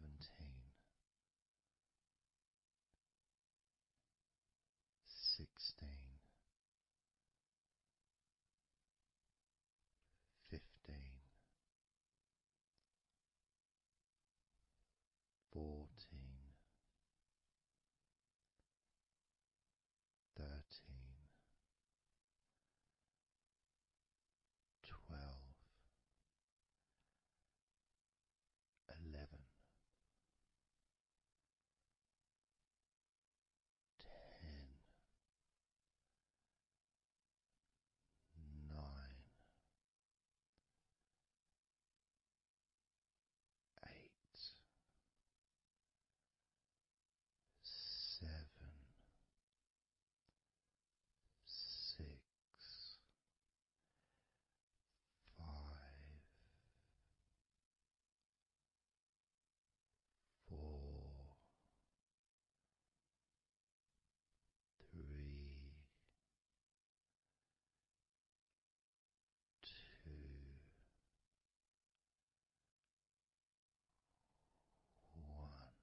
eyes again if you choose, or you can just keep them closed because it feels relaxing.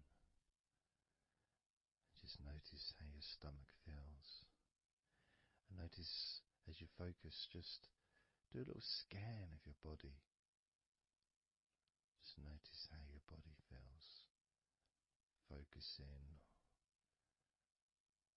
on your upper body, your back, chest, stomach, legs, arms, hands, feet. Just noticing. And you may start to feel more of a sense of tiredness, which may be the reason you're listening to this recording, because you would like to let go completely of everything and drift off into a nice, natural, calm, relaxing sleep.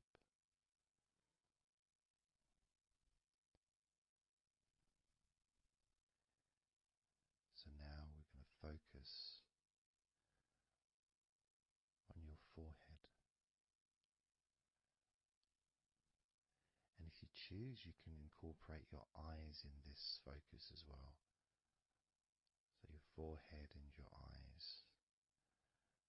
Just that whole area, basically. Almost as if you were wearing a mask, like a Batman mask or something. Or I'm trying to Zorro or something. The kind of mask that covers your eyes but also covers quite a lot of the forehead. And focusing on that area, because that's the area that we're now going to release tension and stress from your mind, from your brain and from your mind, and any tension that you may have remaining in your face, in your neck, in your jaw, in your eyes, your forehead, or your scalp. So basically any tension within your head area, including your mind and your brain. And that's going to be released through your forehead and your eyes. As I count down again from 20 down to 1. Now, 20, 19, 18,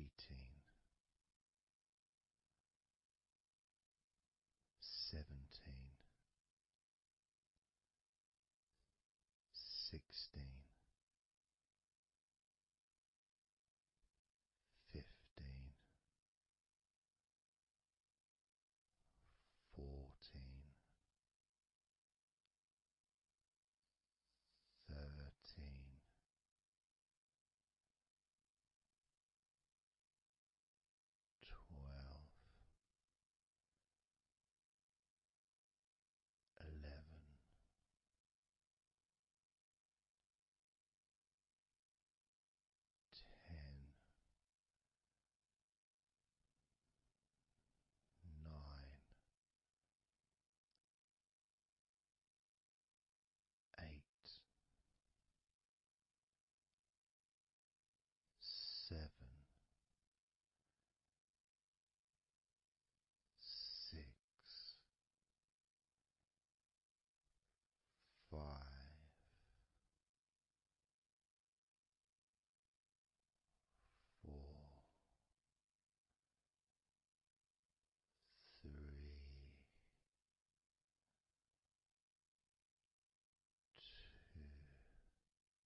just in your head and neck and mind, also the rest of your body.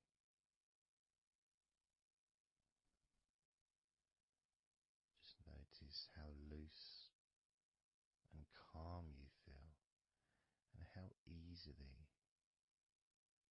it is to just let go completely. Let go completely.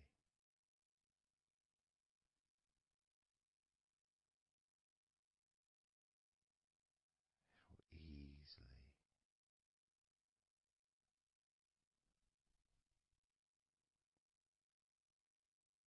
So what we're going to do now is I want you to focus on the top of your head.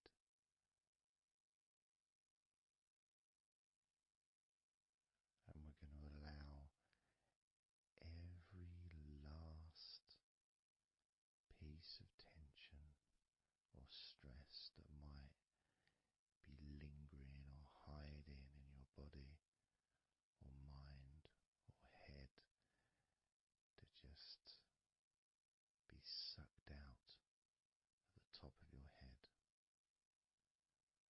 and released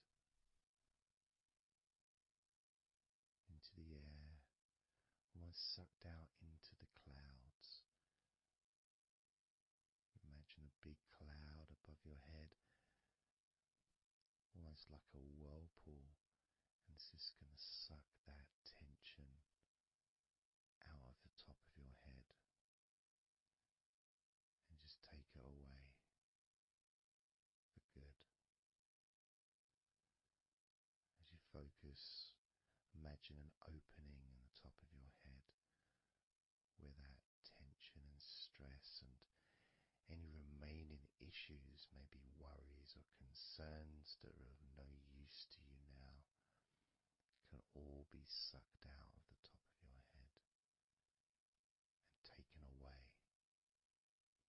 As I count down again from 20 down to 1. Now, 20,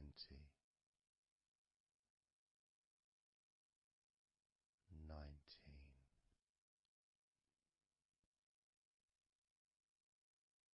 18,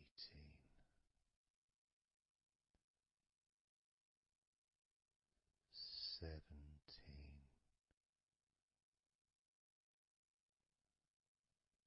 16,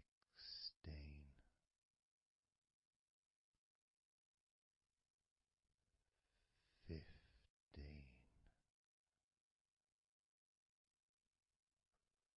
14,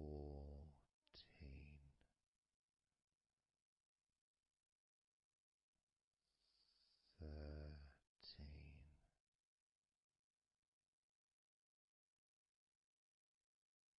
12,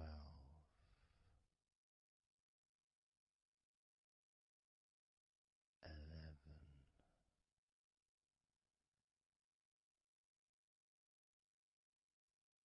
10,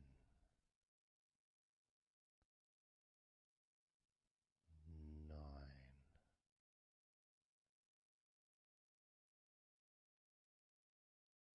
8,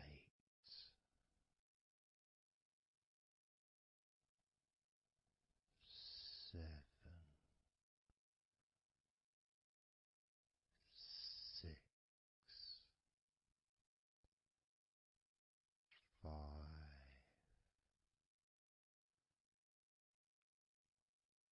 4, 3,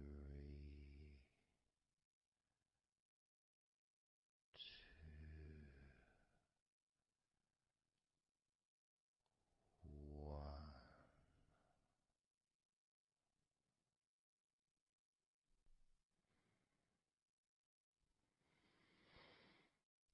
Breathe, noticing how you feel,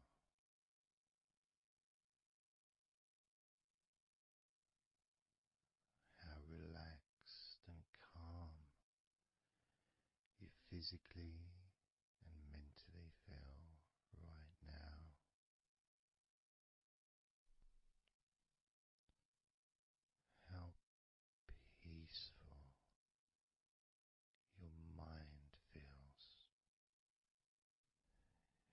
feels so nice to just let go,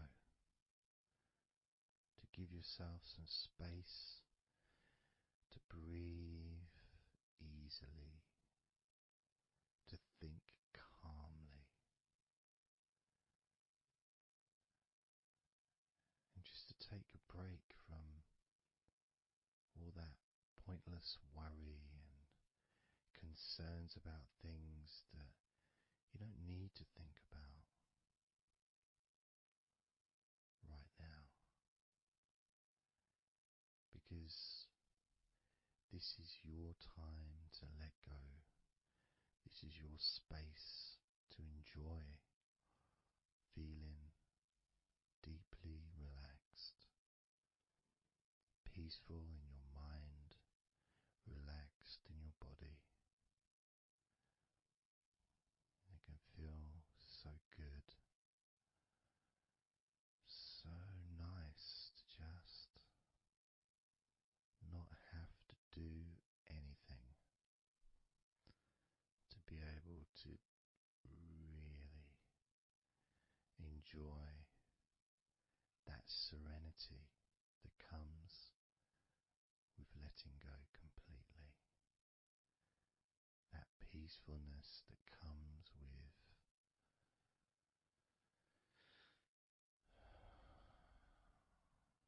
being in this peaceful space. And you can keep this sense of calmness for as long as you choose.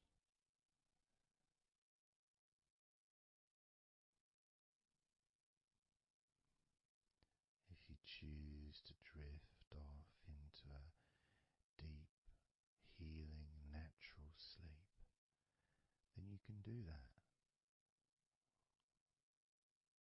It's completely up to you. And you can keep this feeling of calmness physically and in your mind for as long as you choose to feel completely relaxed.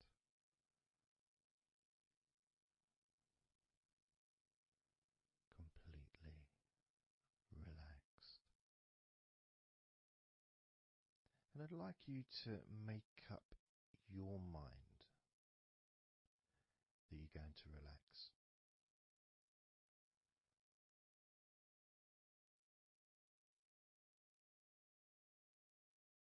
And I want to explore that with you, what it feels like when you actually decide that you're going to relax. Not forcing yourself, but giving yourself that. I guess it is a command, really, isn't it? When you're telling yourself,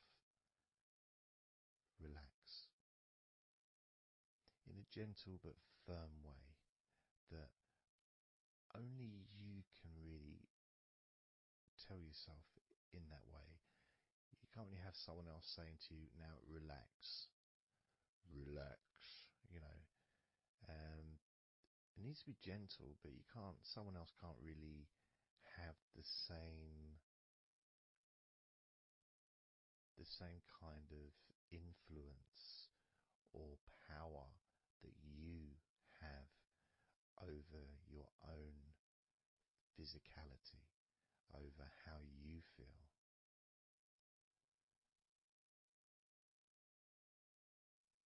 Because when you say it to yourself, it means more.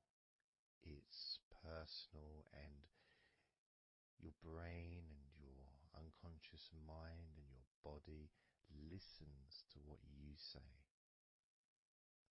So, for example, we'll test it out.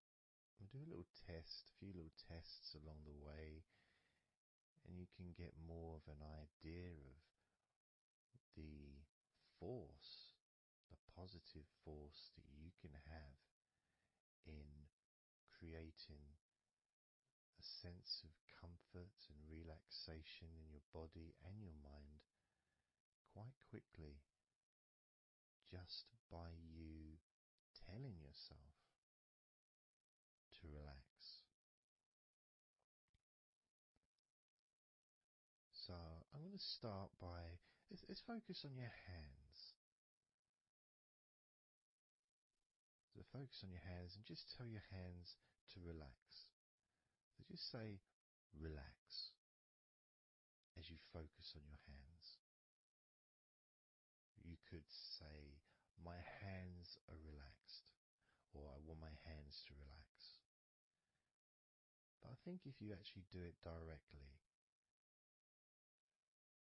by focusing and imagining that your hands can hear what you're saying, like they've got little ears, which is a bit weird.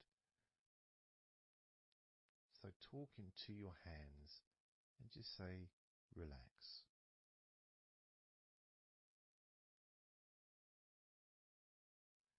Noticing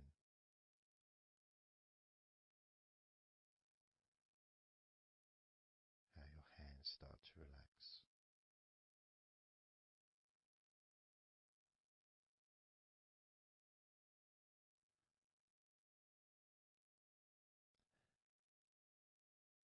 Now focus on your eyes and tell your eyes to relax. So you're just saying the same word, relax. And find the right tone for you. I might say relax, but you might say relax or relax. You might say it differently to yourself, and that's important for you to gauge what feels right for you. So just tell your eyes to relax whilst focusing on your eyes, your eyelids, the muscles around your eyes, your eyebrows, and just tell your eyes directly, relax now.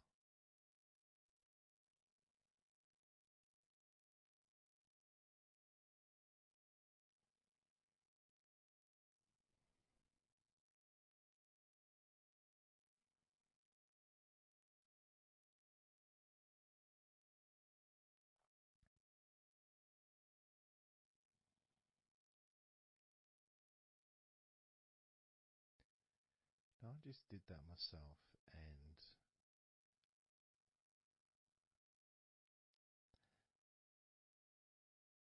sometimes you may feel that you need a bit more time for the different parts to relax, because I start talking again and maybe that part hasn't relaxed fully.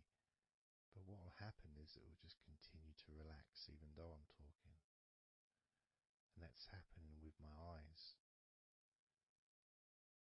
Something else I noticed is when I started focusing on my eyes, they actually almost they got worse before they got better in a way. Sort of I felt a degree of tension growing in my eyes and then disappearing. So I think what that was really was just me becoming more aware of the tension that was already there, that I wasn't focusing on it before. So I wasn't really acknowledging it or really conscious to those feelings.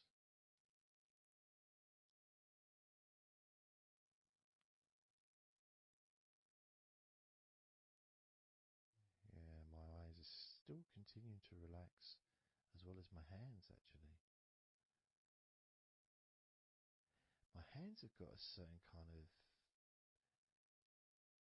energy, like not buzzing, but I can kind of feel a degree of energy in my hands. Maybe that's where the tension's being released. Maybe that's causing that.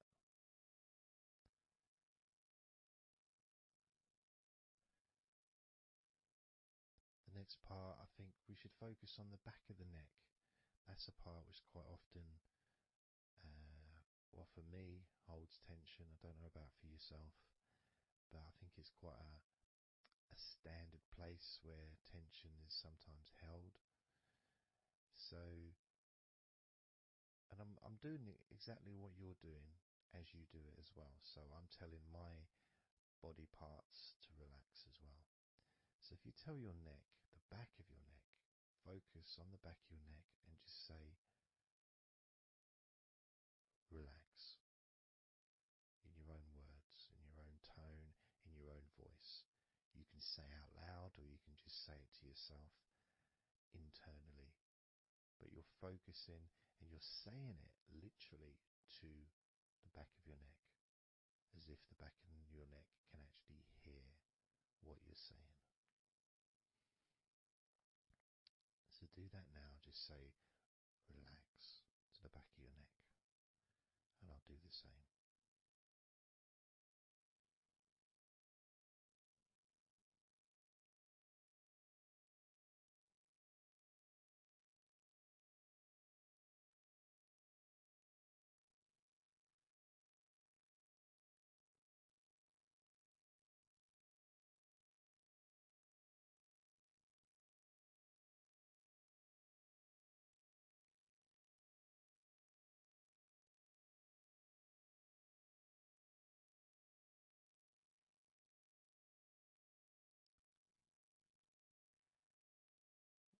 Now what I noticed, and you may have had a similar thing, is even though I was focusing on the back of my neck,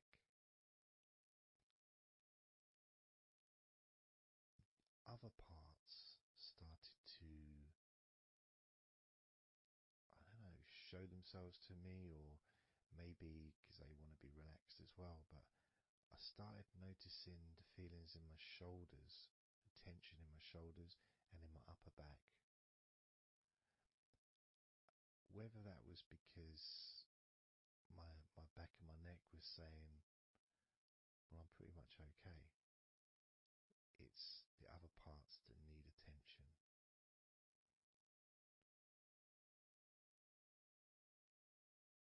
But my back of my neck is still relaxing. But I just became more aware of other parts that needed attention. Now this might happen, and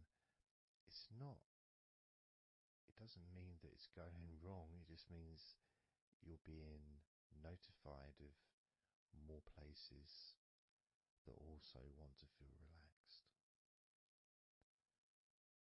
So I'm going to focus on my upper back. So you can do the same. Even if you don't have any feelings of tension that are obvious in your upper back, if you just focus on your back and the whole area from your shoulder blades down to the middle of your back, down your spine. I mean, with me, it's more the shoulder blades that are more, that's the parts that are really sort of giving me the nod that it needs relaxing. So I'm just going to ask that part to relax. And you can do the same now.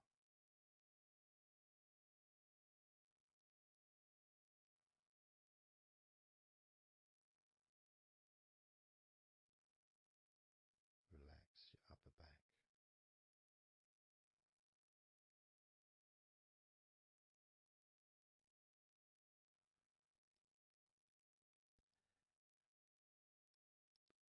Something strange happened there, and this often happens. I've been doing this for 16 years or something, and often, I don't know why I'm surprised, but amazed really that there can be a feeling. So when I was focusing on the back of my neck, my upper back was starting to feel quite stressed and in need of attention. As soon as I started talking to you about my upper back and talking about, getting ready to ask the upper back to relax, my upper back already started to relax. almost as if it doesn't need to hear the words, just needs the attention, just needs to be noticed.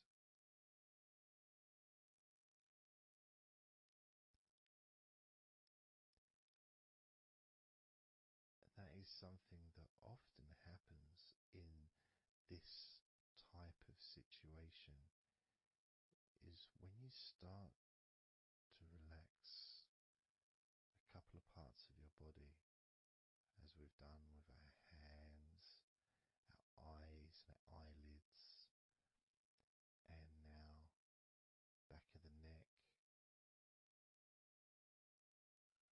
top of the back, upper back. The rest of the body seems to just take notice and decide in its own way to start relaxing. Other parts of your body start to just become looser. I suppose it's kind of like a bit of an avalanche, you know. The little ball starts rolling, and before you know it, the whole of your body is completely relaxed and calm.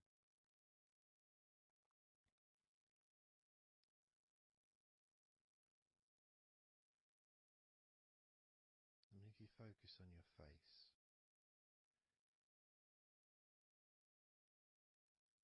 you focus on your eyes, your eyelids, your eyebrows, and the muscles around your eyes. Maybe you start to notice that your forehead is more relaxed than it was. Maybe your face is more relaxed. I would say my entire face is a lot more relaxed than it was.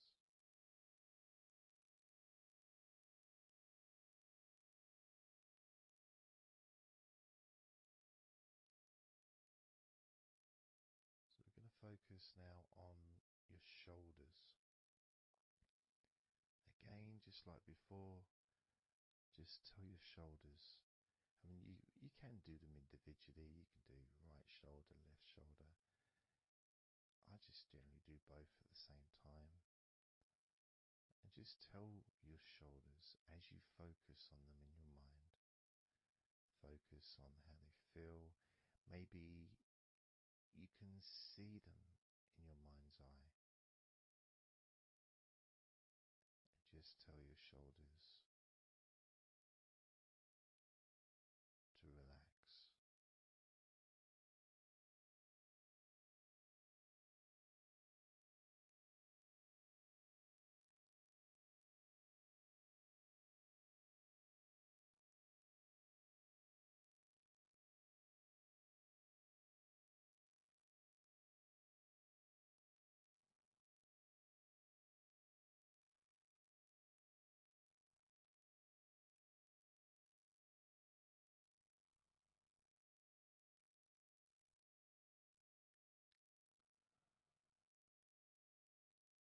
It feels nice as they relax.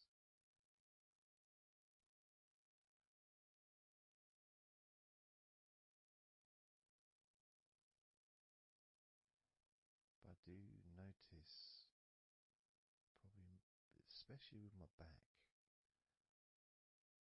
is the connection between the different parts. The back, the shoulders, the neck.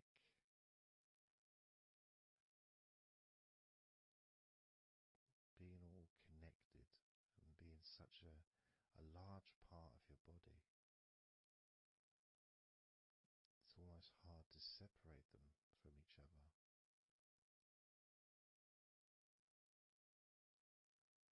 I mean, my lower back has started to relax on its own.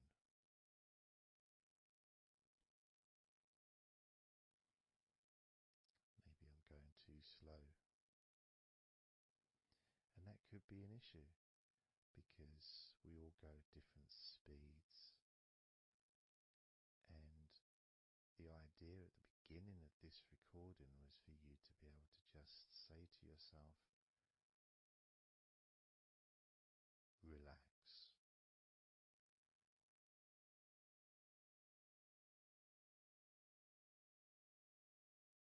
Without focusing on any particular part of your body.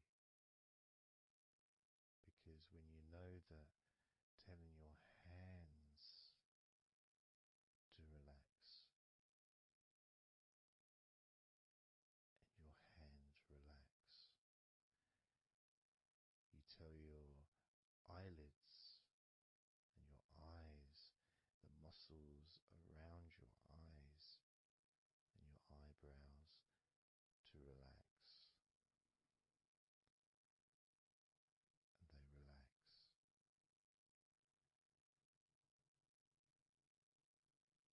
You tell the back of your neck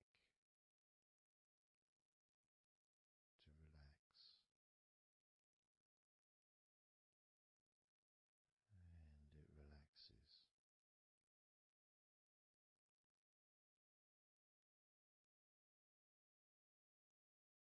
You tell your upper back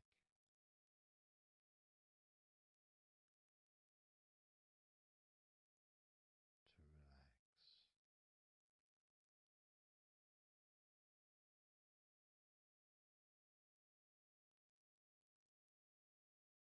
and it relaxes.